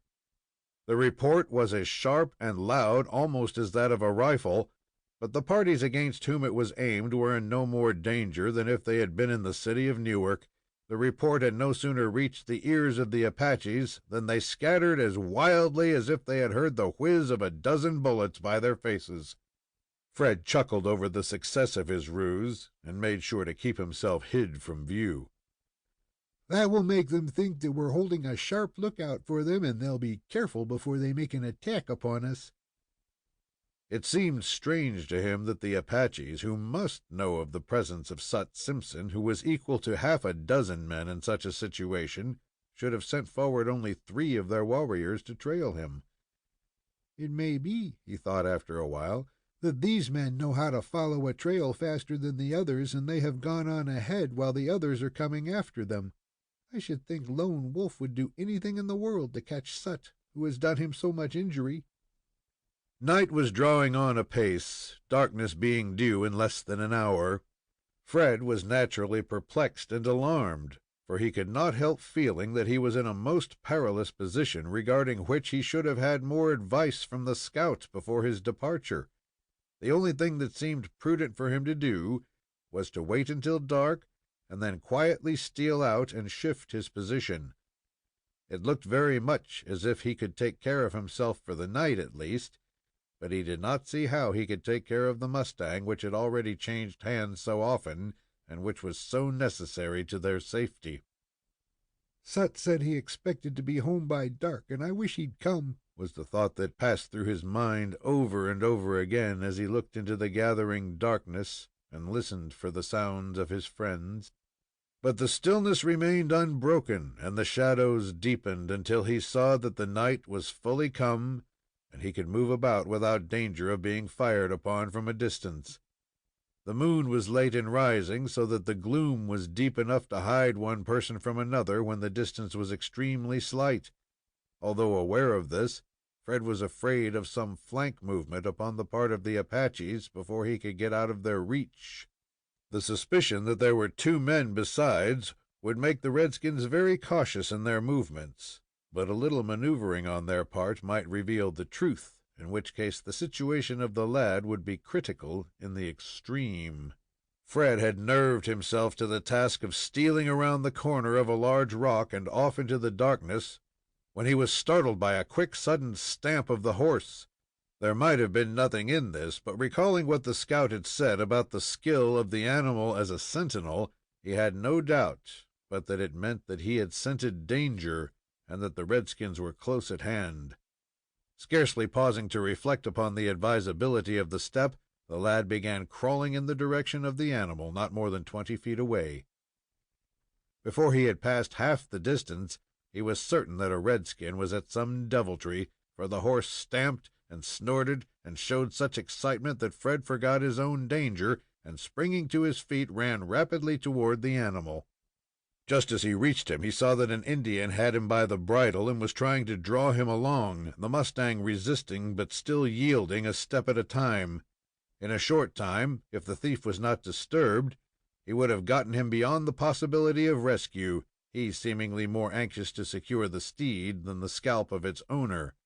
With never a thought of the consequences, Fred raised his revolver and blazed away with both barrels, aiming as best he could straight at the marauding Apache, who, with a howl of rage and terror, dropped the bridle of the mustang and bounded away among the rocks. There! I guess when you want to borrow a horse again, you'll ask the owner. The lad was reminded of his imprudence by the flash of a rifle almost in his face and the whiz of the bullet which grazed his cheek, but he still had 2 loaded chambers in his revolver, and he wheeled for the purpose of sending one of them at least into the warrior that had made an attempt upon his life. At this critical juncture, the mustang displayed an intelligence that was wonderful. The Apache who was stealing upon him was near the steed, which, without any preliminary warning, let out both his heels, knocking the unsuspecting wretch fully a dozen feet, and stretching him badly wounded upon the ground. I wonder how many more there are, exclaimed the lad, looking about him and expecting to see others rushing forward from the gloom.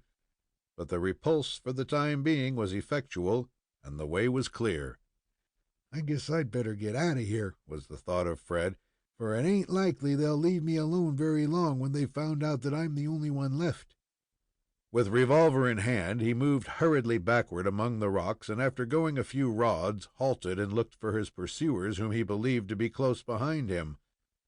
There was something coming, but a moment's listening satisfied him that it was his mustang, which seemed to comprehend the exigency fully as well as he did himself. I don't know about that, he reflected. They can follow him better than they can me, and he can't sneak along like I can. If they catch him, they'll be pretty sure to catch me.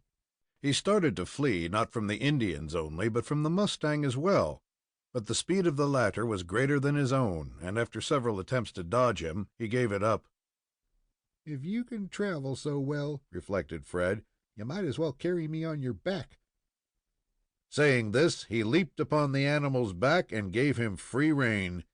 The animal was going it on his own hook, and he plunged and labored along for some minutes longer over the rockiest sort of surface, until he halted of his own accord. The instant he did so, Fred leaped to the ground, paused, and listened for his pursuers. Nothing but the hurried breathing of the mustang could be heard. The latter held his head well up with his ears thrown forward in the attitude of attention, but minute after minute passed, and the stillness remained unbroken. It looked indeed as if the fugitive horse and boy had found rest for the time, and so long as the darkness continued, there was no necessity for further flight.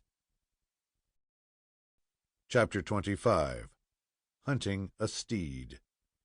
Leaving Fred Munson to watch for the approach of the Indians, it becomes necessary to follow Mickey O'Rooney and Sut Simpson on their hunt for a horse with which to continue their flight from the mountains and across the prairies. It cannot be said that the scout, in starting upon this expedition, had any particular plan in view. As he remarked, Indians were around them, and wherever Indians were found, it was safe to look for the best kind of horses. Wherever the best opportunity offered, there he intended to strike. With this view, the first position of their expedition was in the nature of a survey, by which they intended to locate the field in which to operate. The Irishman could not fail to see the necessity of caution and silence, and leaving his more experienced companion to take the lead, he followed him closely, without speaking or halting. The way continued rough and broken, being very difficult to travel at times, but after they had tramped a considerable distance, Mickey noticed that they were going downhill at quite a rapid rate, and finally they reached the lowermost level where the scout faced him. "Do you know where you be?" he asked in a significant tone. "Know where I be?" repeated the Irishman in amazement. "How should I know, as the spalpeens always said arter I knocked 'em down at the fair? What means of information have I?" "You've been over this spot afore," continued the scout, enjoying the perplexity of his friend. The latter scratched his head and looked about him with a more puzzled expression than ever. "The only place it resembles in my mind is a hilly portion in the north of Ireland. Do you mean to say we've arrived there?" "This is the pass which you tramped up and down, and where you got into trouble." "It don't look like any part that I ever observed. But why do you have such a hankering for this ravine in which we haven't been used very well?" "Here's where the Injuns be, and here's where we must look for hosses. Shh!" Mickey had not heard the slightest sound, but he imitated the action of the scout and dodged down in some undergrowth, which was dense enough to hide them from the view of anyone who did not fairly trample upon them. They had crouched but a minute or two in this position when Mickey fancied he heard the tramp of a single horse approaching on a slow walk. He dared not raise his head to look, although he noticed that the shoulders of the scout in front of him were slowly rising as he peered stealthily forward. The experiences of the last few days had been remarkable in more than one respect. The two men had set out to secure a horse, neither deeming it probable that the one which was desired above all others could be obtained, and yet, while they were crouching in the bushes, the very animal, the one which had been ridden by Mickey O'Rooney, walked slowly forth to view on his way up the ravine or pass. The most noticeable feature of the scene was that he was bestrode by an Indian warrior whose head was bent in a meditative mood.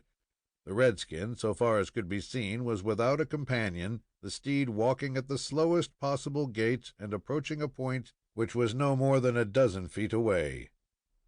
The instant Mickey caught sight of the warrior and recognized his own horse, there was a slight movement on the part of the scout. The Irishman narrowly escaped uttering an exclamation of surprise and delight as he identified his property, but he checked himself in time to notice that Sut was stealthily bringing his gun around to the front with the unmistakable purpose of shooting the Apache. The heart of the Irishman revolted at such a proceeding. There seemed something so cowardly in thus killing an adversary without giving him an opportunity to defend himself that he could not consent to it. Reaching forward, he twitched the sleeve of Sut, who turned his head in surprise. "What is it you're driving at, me laddie?" "Shh! Him!" he whispered in return, darting his head toward the slowly approaching horseman, winking and blinking so significantly that it was easy to supply the words which were omitted.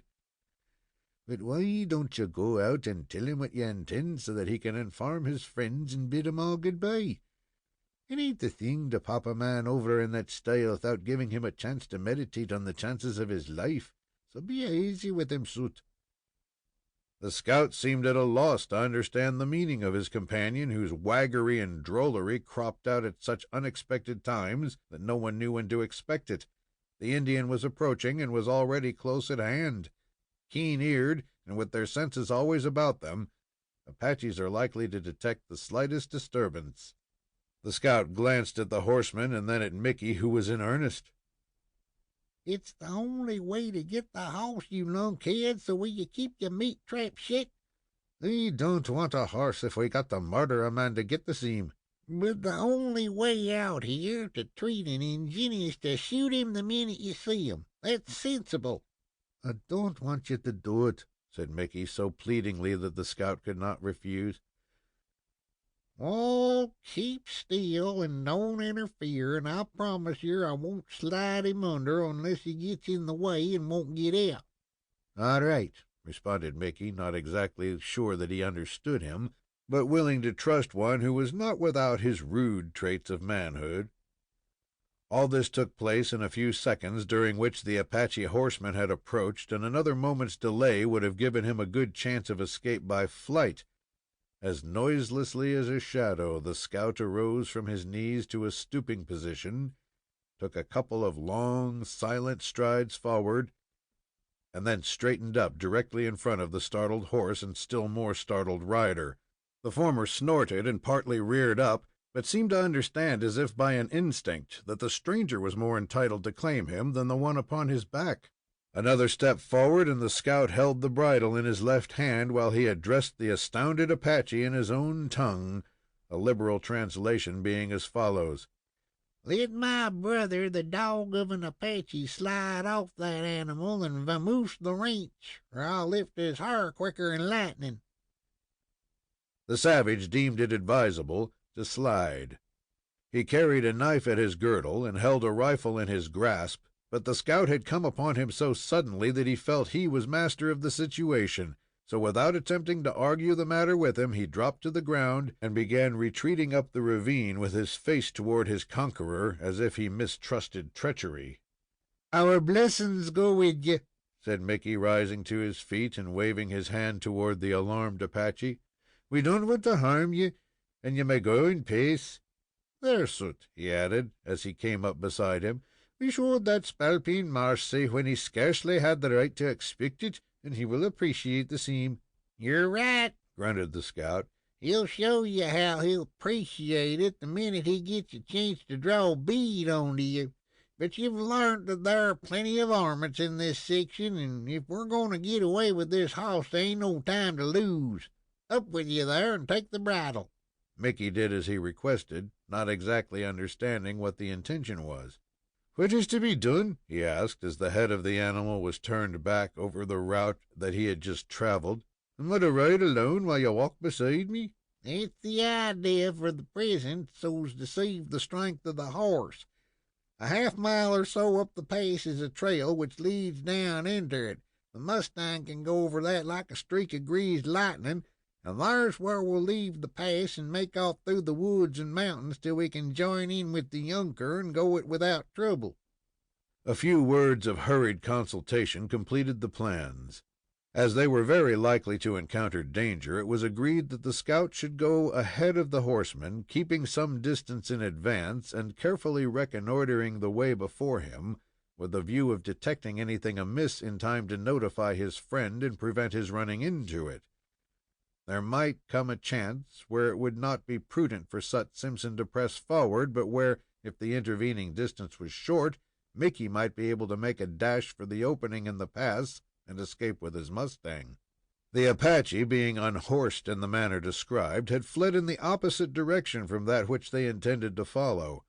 Of course, he could get around in front and signal those who were there of what was coming, provided the two whites were tardy in their movements, which they didn't propose to be. It required only a few minutes to effect a perfect understanding, when the scout went 100 yards or so ahead, moving forward at an ordinary walk, scanning the ravine right, left, and in front, and on the watch for the first sign of danger. He had previously so located and described the opening by which they expected to leave the pass that Mickey was sure he would recognize it the instant they came in sight of it. This was a rather curious method of procedure, but it was continued for a time, and the avenue alluded to was nearly in sight when Sut Simpson, who was a little further than usual in advance, suddenly stopped and raised his hand as a signal for his friend to stop. Mickey did so at once, holding the mustang in check while he watched the scout with the vigilance of a cat.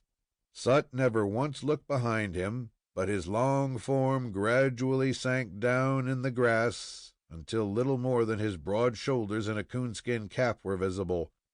The pass at that place was anything but straight, so that the view of Mickey was much less than that of the scout, and had it been otherwise, it is not likely that the former would have been able to read the signs, which were as legible to the latter as the printed pages of a book. "Begorra, but that's unpleasant," muttered the Irishman to himself. "We must be mighty close to the door, when some of the spalpeens stick up their heads and object to our going out. Be the powers, but they may object for all I care. I'm going to make a run for it." At this juncture, the figure of the scout was seen approaching in the same guarded manner. "Well, Soot, me laddie, what do you make of it?" "There's a party of the varmints just beyond the place we meant to ride out." "Well, what of that? You can lave the pass somewhere along here where there seem to be plenty of places that you can climb out, while I make a dash out of that, and we'll meet again after we get clear of the spalpeens." "There's a mighty risk about it, and you'll be likelier to get shot than to be missed." "That's all right," responded Mickey. "I'm ready to take the chances in that kind of business. Lead on, and we'll try it. It'll soon be dark, and I'm getting tired of this fooling." Sut liked that kind of talk. There was a business ring about it, and he responded, "I'll go ahead, and when it's time to stop, I'll make you the signal. Keep watch of my motions." 10 minutes later, they had reached a spot so near the opening that Mickey easily recognized it. He compressed his lips, and his eyes flashed with a stern determination as he surveyed it. The scout was still in the advance, proceeding in the same careful manner, all his wits about him, when he again paused and motioned the Irishman to stop. The latter saw and recognized the gesture, but he declined to obey it. He permitted his mustang to walk on until he had reached the spot where Sut was crouching, making the most furious kinds of motions and telling him to stay where he was. "Why didn't you stop when I tell you, blast you?" he demanded angrily. "Is that the place where you expected to go out?" asked Mickey, without noticing the question, as he pointed off the spot which he had fixed upon as the one for which they were searching. "Of course it is, but what of it? You can't do anything there." "I'll show you, me laddie. I'm going there, as sure as me name's Mickey O'Reilly and me."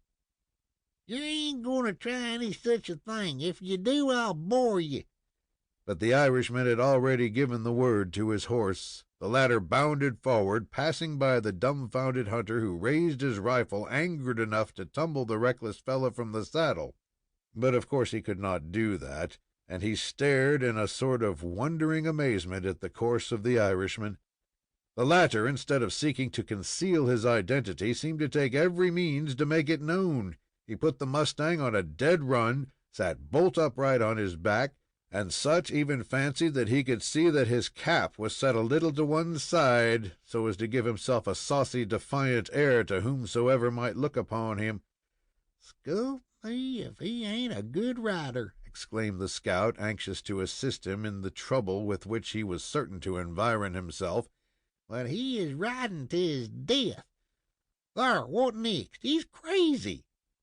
This exclamation was caused by seeing Mickey lift his cap and swing it about his head, emitting at the same time a number of yells such as no Apache among them all could have surpassed.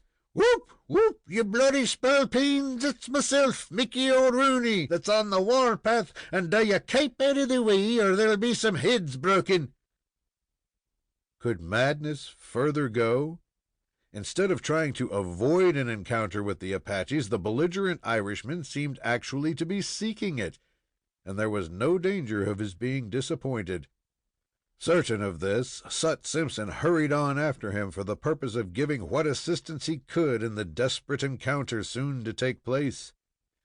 Mickey was still yelling in his defiant way, with the long, lank figure of the scout trotting along in the rear, when 1, 2, 3, fully a half-dozen Apaches sprang from the ground ahead of the Irishman, and as if they divined his purpose, all began converging toward the opening which was the goal of the fugitive.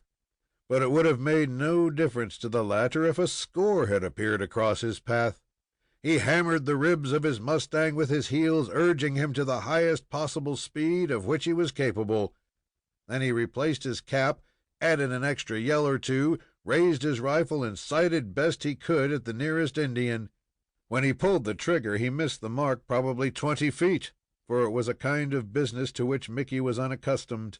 The Apaches threw themselves across his path in the hope of checking the mustang so as to secure the capture of the rider, but the animal abated not a tittle, and strained every nerve to carry his owner through the terrible gauntlet.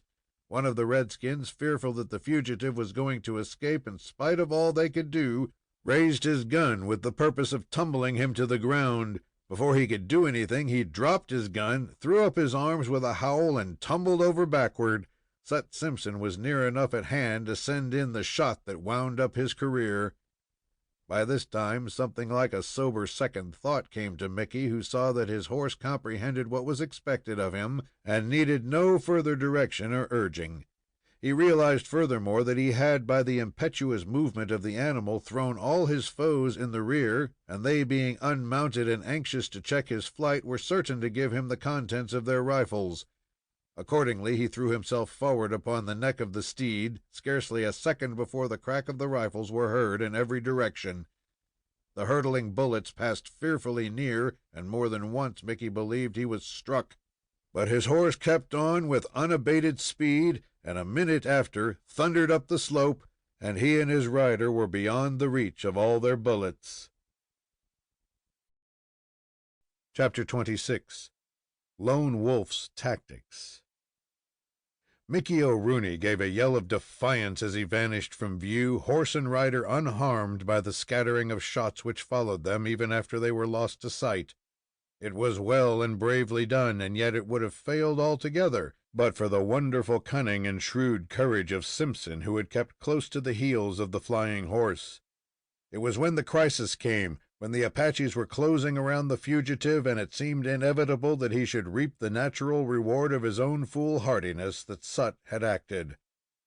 When the warriors were confident of their success, he discharged his rifle with marvelous quickness, and with a more important result than the mere tumbling over of his man. There was a momentary check, a sudden stoppage lasting but a few seconds, when the foe rallied and made for the fugitive. But that brief interval of time was precisely what was needed, and it secured the safety of Mickey and his steed. It mattered not that Sut Simpson as good as threw away his life by his chivalrous act. He knew that full well while awaiting the opportunity, as much as he did when he raised his faithful weapon and discharged it into the group.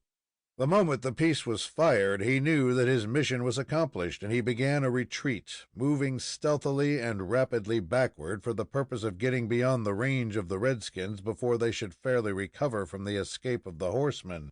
But events were proceeding rather too rapidly. Before he could cover any appreciable distance, the baffled wretches turned upon him, and it was flight or fight, or more likely, both. The Apaches were brave. They knew the character of the dreaded scout, and they were not desirous of rushing one after another to their doom. Sut was certain that if he should turn and run, the howling horde would be at his heels. The instant there should appear any possibility of his escape, they would all open upon him, and it was impossible that any such good fortune should attend him as had marked the flight of Mickey. It was his purpose, therefore, to keep up his retreat with his face to his foe, forcing all to maintain their distance until he could reach the side of the ravine, where possibly a sudden desperate effort might enable him to outwit the redskins. The scout had not yet been given time in which to reload his piece, but the uncertainty whether it contained another charge prevented them from making an impetuous rush upon him. Besides, they knew that he carried a formidable knife, and like every border character, he was a professor of the art of using it. All at once it occurred to Sut that he might thin out his assailants by the use of his revolver. If he could drop 3 or 4 or more, and then follow it up with a savage onslaught, he believed he could open the way. He felt for the weapon, and was terribly disappointed to find it gone. He recalled that he had given it to Fred Munson when he was left alone with the mustang, so as he had nothing but his knife, he placed his hand upon the haft, glaring defiantly at his enemies while he continued walking slowly backward and gradually edging toward the side of the grove. But the Apaches were plenty in that latitude, and the business had scarcely opened when 3 or 4 warriors commenced a stealthy approach upon the scout from the rear. He glanced hastily over his shoulder several times while slowly retreating to guard against this very danger, but the Indians, seeing the point for which the fugitive was making, ensconced themselves near it and waited. At the moment Sut placed his hand upon the knife, he was within 20 feet of the 3 Indians crouching in the grass, with no suspicion of their proximity. One of them arose to his feet, quietly swung a coiled lasso about his head, the distance being so slight that no great effort was necessary, and then with great dexterity dropped it over the head of the unsuspicious scout, enclosing his arms when he jerked it taut with the suddenness of lightning. A few seconds only were necessary for Sut to free himself, but ere those seconds could be taken advantage of, he was drawn over backward. The entire party sprang upon him and seized his gun and knife. "Scoop me if this don't look as though I'd made a slip of it this time," muttered Sut as he bounded like lightning to his feet. "When you varmints undertake a job of this kind, you show that you ain't no slouches, but have a good knowledge of the business." As if anxious to deserve the complimentary opinion of their distinguished prisoner, they coiled the lasso again and again about him until he was fastened by a dozen rounds, and was no more able to contend against his captors than if he were an infant. As all the warriors recognized the prisoner, their delight was something extraordinary. They danced about him in the most grotesque and frantic manner, screeching, yelling, and indulging in all sorts of tantalizing gestures and signs at Simpson, who was unable to resist them or help himself. There was a certain dignity in the carriage of Sut under these trying circumstances. Instead of replying by taunts to the taunts of his enemies, he maintained silence, permitting them to wag on to their heart's content. It was wonderful how rapidly the tidings of the capture spread. The hootings and yellings that marked the rejoicing of the party were heard by those who were further away, and they signaled it to the warriors beyond. The redskins came from every direction, and within half an hour from the time Sut Simpson was lassoed, there must have been nearly 100 Apaches gathered around him. These all continued their frantic rejoicings, while, as before, the prisoner remained silent. His eyes were wandering over the company in search of Lone Wolf, their great leader, but that redoubtable chieftain was nowhere to be seen. Sut was certain that he was somewhere near at hand and must know of all that had happened on this spot. Did Simpson expect anything like mercy from the Apaches? Not a whit of it. He had fought them too long, had inflicted too much injury, and understood them too thoroughly to look for anything of the kind.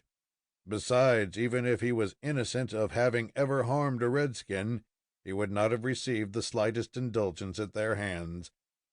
The Apaches are like all the rest of their species in their inherent opposition to mercy on general principles. The afternoon was well spent, and as a means of occupying his mind until his case was disposed of, he set himself speculating as to what their precise intentions were. Being quite familiar with the Apache tongue, he caught the meaning of many of their expressions, but for a considerable time these were confined to mere exultations over his capture. The excitement was too great for anything like deliberation or concerted counsel. "It may be the skunks are waiting for Lone Wolf," he muttered as he stood with his arms bound to his side. "They wouldn't dare to do much without axing him, though I suppose they might sculp any man wherever they got the chance without stopping to ask questions. Hello, there he comes." This exclamation was caused by the sudden turning of heads and a sort of hush that fell upon the group for the moment, close to the approach of someone on horseback. It was already so close to dusk that he could not be identified until he came closer, when Sut was surprised to find it was not the chieftain after all. It was a man altogether different in appearance, probably a subordinate chief who had performed some daring deed which had won him the admiration of his comrades. The indications, too, were that he brought some interesting news about something. "That varmint has been away somewhere," concluded Sut, carefully noting everything, "and they expect him to tell them something worth hearing, and I guess they're about correct, so I'll see what I can do in the way of listening myself." The scout was right in his supposition. The Indian was the avant-courier of a party 3 or 4 times as great as that which had gathered about him in the ravine. His companions had separated and gone in other directions, while he, learning the course taken by his chief, Lone Wolf, had hastened to report directly to him. Sut Simpson suspected what all this meant. He saw a number of scalps hanging at the girdle of the Apache, and he had not listened long when his fears were more than confirmed. The embryo town of New Boston, planted in the valley of the Rio Pecos, was no more. Repulsed bloodily at the first, Lone Wolf had gathered together the best of his warriors, placed them under one of his youngest and most daring chiefs, and sent them forth with orders to clean out the settlement that had been planted so defiantly in the heart of their country. And now this chief had returned to say that the work had been completed precisely as commanded. "I knowed it were coming," muttered the scout. "I told that Barnwell that Lone Wolf would bounce him afore he knowed what the matter was, and I urged him to make for Fort Severn, which were only 50 miles away, and save their topknots. He did not say so, but I could see he thought I were a big fool, and now he's found out who the fool was. Wonder whether any of the poor cusses got away. There couldn't have been much chance. 'Twon't do to ax this rooster, 'cause he wouldn't be likely to answer me, and if he did, he would be certain to tell me a lot of lies." The young chief, having communicated his good tidings and exchanged congratulations with those about him, started his mustang forward, heading him directly up the ravine or pass. This brought him within an arm's length of the scout, who was standing mute and motionless. The redskin drew up his horse and stared fixedly at him, as if for the moment uncertain of his identity. "I'm Sut Simpson, the man that has slain so many Apache warriors that he cannot number 'em," said the scout, with a view of helping the Indian to recognize him. There was no real braggadocio about this. As Sut could not hide his personality, the best plan for him was to make an open avowal, backed up by a rather high-sounding vaunt. This was more pleasing to the Indians, who were addicted to the most extravagant kind of expression. Rather curiously, the young chief made no reply. The observation of the prisoner seemed to have settled all doubts that were in his mind, and perhaps he was desirous of seeing Lone Wolf without any further delay. His steed struck into a rapid gallop and speedily vanished in the gloom, leaving the captive with the howling 100. Sut was brave, but there was a certain feeling of disappointment that began to make itself felt. Although he would not have admitted it, yet the termination of the recent meeting with Lone Wolf had led him to hope not that the chieftain would liberate him, but that he would give him some kind of a show for his life, an opportunity, no matter how desperate, in which he might make a fight for his existence. He had spared Lone Wolf when he was at his mercy, refusing to fight the chief because he was so disabled that his defeat was assured. It would seem that the chief, in return, might offer the scout a chance to fight some of the best warriors, and such probably would have been the case with any set of people, except the American Indians. The absence of Lone Wolf impressed Sut very unfavorably. He believed the chief meant to remain away until after his important prisoner was killed. By the time night was descended, the wild rejoicing in a great measure ceased. One of the Apaches started a fire, and the others lent their assistance. A roaring, crackling flame lit up a large area of the ravine, revealing the figure of every savage, as well as that of the scout, who, having grown weary of continual standing, seated himself upon the ground. Had Sut possessed the use of his arms, he would have made an effort to get away at this time. A short run would have carried him to the place which he had in mind at the time he began his retreat. Without the aid of his hands, however, he was certain to be entrapped again, so he concluded to remain where he was, with the hope that something more inviting would present itself. The frontiersman never despairs, and although it was difficult to figure out the basis of much hope in the present case, yet Sut held on, and determined to do so to the end. He made several cautious tests of his bonds, but the lariat of buffalo hide was wound around his arms so continuously and tied so well that the strength of 20 men could not have broken it. The exploit of cutting them by abrasion against a sharp stone, which he had once done, could not be accomplished in the present instance, for reason that there was no suitable stone at hand, and he was under too strict surveillance, and so it only remained for him to wait and hope and hold himself in readiness. When the fire had crackled and flamed for a while, the Apaches clustered in groups upon the ground, where they smoked and talked incessantly. They seemed to be paying no attention to their prisoner, and yet they took pains to group themselves around him in such a way that if he should attempt flight, he would be forced into collision with some of them. Sut was surprised that as yet no indignity had been offered him. As the Apaches had every reason to hate him with the very intensity of hatred, it would have been in keeping with their character to have made his lot as uncomfortable as possible. "It'll come by and by," he sighed, as the cramped position of his arms pained him. "I don't know what they're waiting for. Maybe they want to get up such a high old time with me that they're writing out a program and have sent to New Orleans for a band of music. There's nothing like doing these things up in style, and I suppose Lone Wolf means to honor me in that way." At a late hour, the moon rose, and the light penetrated the ravine where the strange, motley crowd congregated. The fire still burned, and no one showed any disposition to sleep. By way of relief, the scout lay over on his side and was looking up at the clear, moonlit sky, when he heard the tramp of horses and immediately rose up again. He saw the chieftain whom he had observed a few hours before as he came in with his news of the destruction of New Boston, accompanied by 2 others, all mounted. They rode up in such a position that they surrounded the captive, who was suddenly lifted by a couple of Apaches and placed astride of the mustang in front of the young chief. The next minute the quartet moved off. "Sculp me if I know what this means," muttered Sut, who felt uneasy over the new turn of affairs. "Things are getting sort of mixed just now." He hoped that he would learn something of the purpose of the 3 redskins from their conversation as they rode along, but unfortunately for that hope, they did not exchange a word.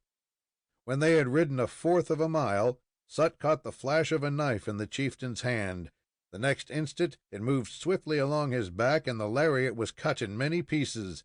The arms of the scout were freed, although for some minutes they were so benumbed that he could scarcely move them. What did all this mean? Fully another quarter of a mile was ridden in silence when the three halted, and Sut felt that the critical moment had arrived. The chief dismounted from the horse, leaving the scout seated thereon. One of the others reached over and handed him his own gun, while the third passed him back his long knife. "Well, if I'm to fight, all three of you sail in," called out Sut, gathering himself for a charge from them. They made no reply. The chief vaulted upon one of the other horses behind the warrior, and as he did so, a fourth figure advanced and leaped upon the other, so that there were 2 Indians upon each mustang. The scout scrutinized the newcomer as well as he could in the moonlight. Yes, there was no mistake about his identity. It was Lone Wolf, who remained as silent as the others. The heads of the mustangs were turned down the ravine again, and they struck into a gallop, the sound of their hoofs coming back fainter and more faintly until they died in the night. Sut Simpson was free, and free without a fight, as he realized when he gave his horse the word, and he dropped into an easy gait in a direction opposite to that taken by the Apaches.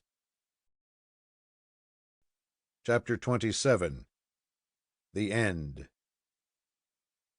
"Well, that there little matter was settled without any hard words," muttered the scout as he rode up the ravine.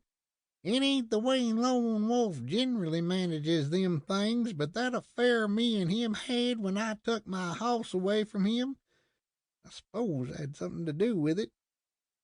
The scout had considerable cause to feel grateful and pleased over the turn of events. He had his horse and gun, and it now only remained for him to rejoin his companions. He had already passed the point where Mickey O'Rooney had left the ravine, and he felt the impropriety of turning back and presuming upon any further indulgence of the Apaches. Accordingly, he slackened the speed of his mustang until he reached an avenue of escape. He was forced to go quite a distance before finding one, but he did at last, and turned his horse into it. "I don't know whether that there Irishman can find the way back to where we left the younker, but I s'pose he'll try, so I'll aim at the same point." The night was pretty well gone, and his mustang had struggled nobly until he showed signs of weariness, and the scout concluded to wait until daylight before pushing his hunt any further.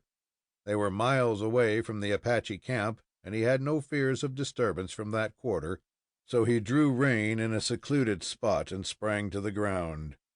At the very moment of doing so, his horse gave a whinny, which was instantly responded to by a whinny from another horse less than 100 feet away. "That's queer," muttered the scout as he grasped his rifle. "Where there's a hoss in these parts, there's generally a man, and where there's a man, you can set him down as an Injun. And as this can't be Lone Wolf, I'll find out who he is." His own mustang being a strayer, he managed to tie him to a small, scrubby bush, after which he moved forward with caution and stealth in the direction whence came the whinny that had arrested his attention. His purpose was to prevent the other animal discovering his approach, an exceedingly difficult task, as the mustangs of the Southwest are among the very best sentinels that are known, frequently detecting the approach of danger when their masters fail to do so. However, Sut succeeded in getting so close that he could plainly detect the outlines of the animal, which was standing motionless with head erect and his nose turned in the direction of the other mustang, as though he were all attention and on the lookout for danger. The scout paused to study the matter, for he did not understand the precise situation of things. The mustang which he saw might be only one of a dozen others whose owners were near at hand, with possible several searching for him. The conclusion was inevitable that it was necessary for him to reconnoiter a little further before allowing his own position to be uncovered. Before he could advance any further, he caught sight of a man who moved silently forward between him and the horse, where he could be seen with greater distinctness. He held his rifle in hand, and seemed disturbed at the action of his horse, which was clearly an admonition for him to be on his guard. The scout studied him for a minute, and then cautiously raised the hammer of his rifle. Guarded as was the movement, the faint click caught the ear of the other, who started and was on the point of leaping back when Sut called out, "Stop, or I'll bore a hole through you." The figure did not move.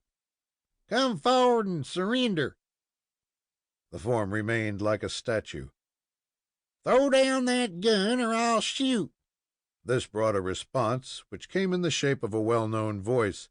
Not while I have the spirit of a man left, as me uncle observed when his wife commanded him to come down from a tree that she might pummel him. How are you, old boy?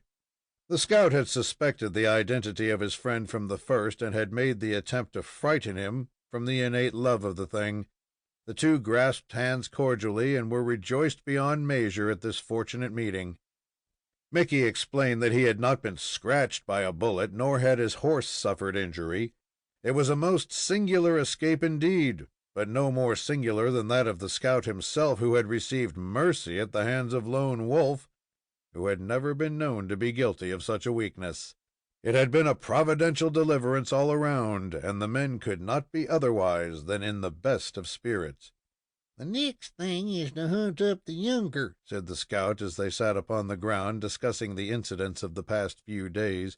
I'm a little troubled about him, 'cause we been away longer than we expected, and some of the varmints may have got on his trail. How far from this place do you reckon him to be? That's powerful hard to tell, but it can't be much less than a mile, and that's a good ways in such hilly country as this. You can't get over it faster than you can run. But you know the way thar, as I understand you to remark. The scout signified that he would have no more trouble in reaching it than in making his way across a room. They decided, though, that the best thing they could do was to wait where they were until daylight, and then take up the hunt. They remained, talking and smoking, for an hour or two longer, neither closing their eyes in slumber, although the occasion was improved to its utmost by their animals. The scout was capable of losing a couple of nights' rest without being materially affected thereby, while Mickey's experience almost enabled him to do the same. As soon as it was fairly light, the two were on the move, Sut leading the course in the direction of the spot where they had left Fred Munson the day before, and which he had vacated very suddenly. They were picking their way along as best they could when they struck a small stream, when the scout paused so suddenly that his comrade inquired the cause. That's queer, powerful queer, he said, looking down at the ground and speaking as if to himself. One horse has been long hair, and I think it were mine, and that he had that younker on his back. Which way was the young spalpeen traveling? The scout indicated the course, and then added in an excited undertone, It looks to me as if he got scared out and had to leave, and it ain't no ways likely that anything would have scared him short of Injuns, so it's time we joined him. The Irishman was decidedly of the same opinion, and the trail was at once taken. "Be the powers, do you mind that?" demanded Mickey in an excited voice. "Mind what?" asked the scout, somewhat startled at his manner. "Just look yonder, will you?" As he spoke, he pointed up the slope ahead of them. There, but a comparatively short distance away, was Fred Munson, in plain sight, seated upon the back of his mustang, apparently scrutinizing the two horsemen as if in doubt as to their identity. The parties recognized each other at the same moment, and Fred waved his hat, which salutation was returned by his friends. The scout motioned to him to ride down to where he and Mickey were waiting. "He's off the trail altogether, and if he keeps on that course, he'll fetch up in New Orleans or Galveston," he added by way of explanation. The lad lost no time in rejoining them, and the trio formed a joyous party. Not one was injured. Each had a good swift horse and a weapon of some kind, and was far better equipped for a homeward journey than they had dared to hope. "There's only one thing to make a slight delay," said the Irishman, after pretty much everything had been explained. His friends looked to him for an explanation. "I received notice from my family physician in London this morning that it was dangerous when in this part of the world to travel on an empty stomach." All three felt the need of food, and Sut considered the spot where they were as good for camping purposes as any they were likely to find, so they dismounted, and while Mickey and Fred busied themselves in gathering wood and preparing the fire, the scout went off in search of game. "Do you mind," called out Mickey, "that you mustn't return until you bring something with you? I'm so hungry that I'm not particular. A boiled Apache will answer if you can't find anything else." "If he gets anything," said Fred. We must make away with all we can and try to eat enough to last us 2 or 3 days. "That's what I always do at each meal," promptly replied his friend. "There's nothing like being prepared for emergencies, as me cousin Butt O'Norgalgon remarked when he presented the gal he was courting with a set of teeth and a wig, which she didn't need any more than does me horse out there." The scout returned before he was expected, and with a superabundance of food, which was cooked and fully enjoyed, and as speedily as possible they were mounted and on the road again. The traveling was exceedingly difficult, and although they struck the main pass near noon and put their horses to their best speed, yet it was dark when they succeeded in clearing themselves of the mountains and reached the edge of the prairies, which stretched away almost unbrokenly for hundreds of miles. They saw Indians several times, but did not exchange shots during the day. It was not a general rule with Sut Simpson to avoid an encounter with redskins, but he did it on the present occasion on account of his companions, and especially for the lad's sake. A safe place for the encampment was selected, the mustangs so placed that they would be certain to detect the approach of any enemies during the night, and all laid down to slumber. Providence, that had so kindly watched over them through all their perils, did not forget them when they lay stretched helpless upon the ground. The night passed away without molestation, and making a breakfast from the cooked meat that they had preserved, they struck out upon the prairie in the direction of New Boston. They had scarcely started when a party of Indians, probably Comanches, saw them and gave chase. The pursuers were well mounted, and for a time the danger was critical, as they numbered fully 20, but the mustangs of the fugitives were also fleet of foot, and at last they carried them beyond all danger from that source. As the friends galloped along at an easy pace, Sut Simpson struck them with horror by telling them the story of the massacre which he had heard discussed among the Apaches when he was a prisoner. All were anxious to learn the extent of the horrible tale, and they pressed their steeds to the utmost. The site of the town was reached late in the afternoon, when it was speedily seen that the young chief had told the truth. New Boston was among the things of the past, having actually died while in the struggles of birth. The unfinished houses had been burned to the ground, the stock run off, and most of the inhabitants massacred. The fight had been a desperate one, but when Lone Wolf sent his warriors a second time, they were resistless and carried everything before them. "If any of 'em got away, they've reached Fort Severn," said the scout, who was impressed by the evidences of the terrible scenes that had been enacted here within a comparatively few hours. "But I don't think there's much chance." The remains of those who had fallen on the spot were so mutilated, and in many cases partly burned, that they could not be recognized. Among the wreck and ruin of matter were discovered a number of shovels. The three set themselves to dig a trench, into which all those remains were placed and carefully covered over with earth. "We'll take a shovel along," said Sut, as he threw one over his shoulder and sprang upon his horse. "We'll be likely to find the need for it afore we reach the fort." This prediction was verified. As they rode along, they constantly came upon bodies of men and women whose horses had given out, or who had been shot while fleeing for life. In every case, the poor fugitives had been scalped and mutilated. They were gathered up and tenderly buried, with no headstone to mark their remains, there to sleep until the last trump shall sound. Fort Severn was reached in the afternoon of the second day. There were found just 6 men and 2 women, the fleetness of whose steeds had enabled them to win in the race for life. All the others had fallen, among them Caleb Barnwell, the leader of the Quixotic scheme, and the founder of the town, which died with him. The valley of the Rio Pecos was not prepared for any settlement unless one organized upon a scale calculated to overawe all combinations of the Apaches, Comanches, and Kiowas. From Fort Severn, Mickey O'Rooney and Fred Munson, under the escort, or rather guidance, of Sut Simpson, made their way overland to Fort Albray, where Mr. Munson, the father of Fred, was found. The latter thanked Heaven for the sickness which had detained him, and could not fully express his gratitude for the wonderful preservation of Mickey and his son. Sut Simpson, the scout, was well paid for his services, and bidding them good-bye, he went to his field of duty in the southwest, while Mr. Munson, Mickey, and Fred were glad enough to return east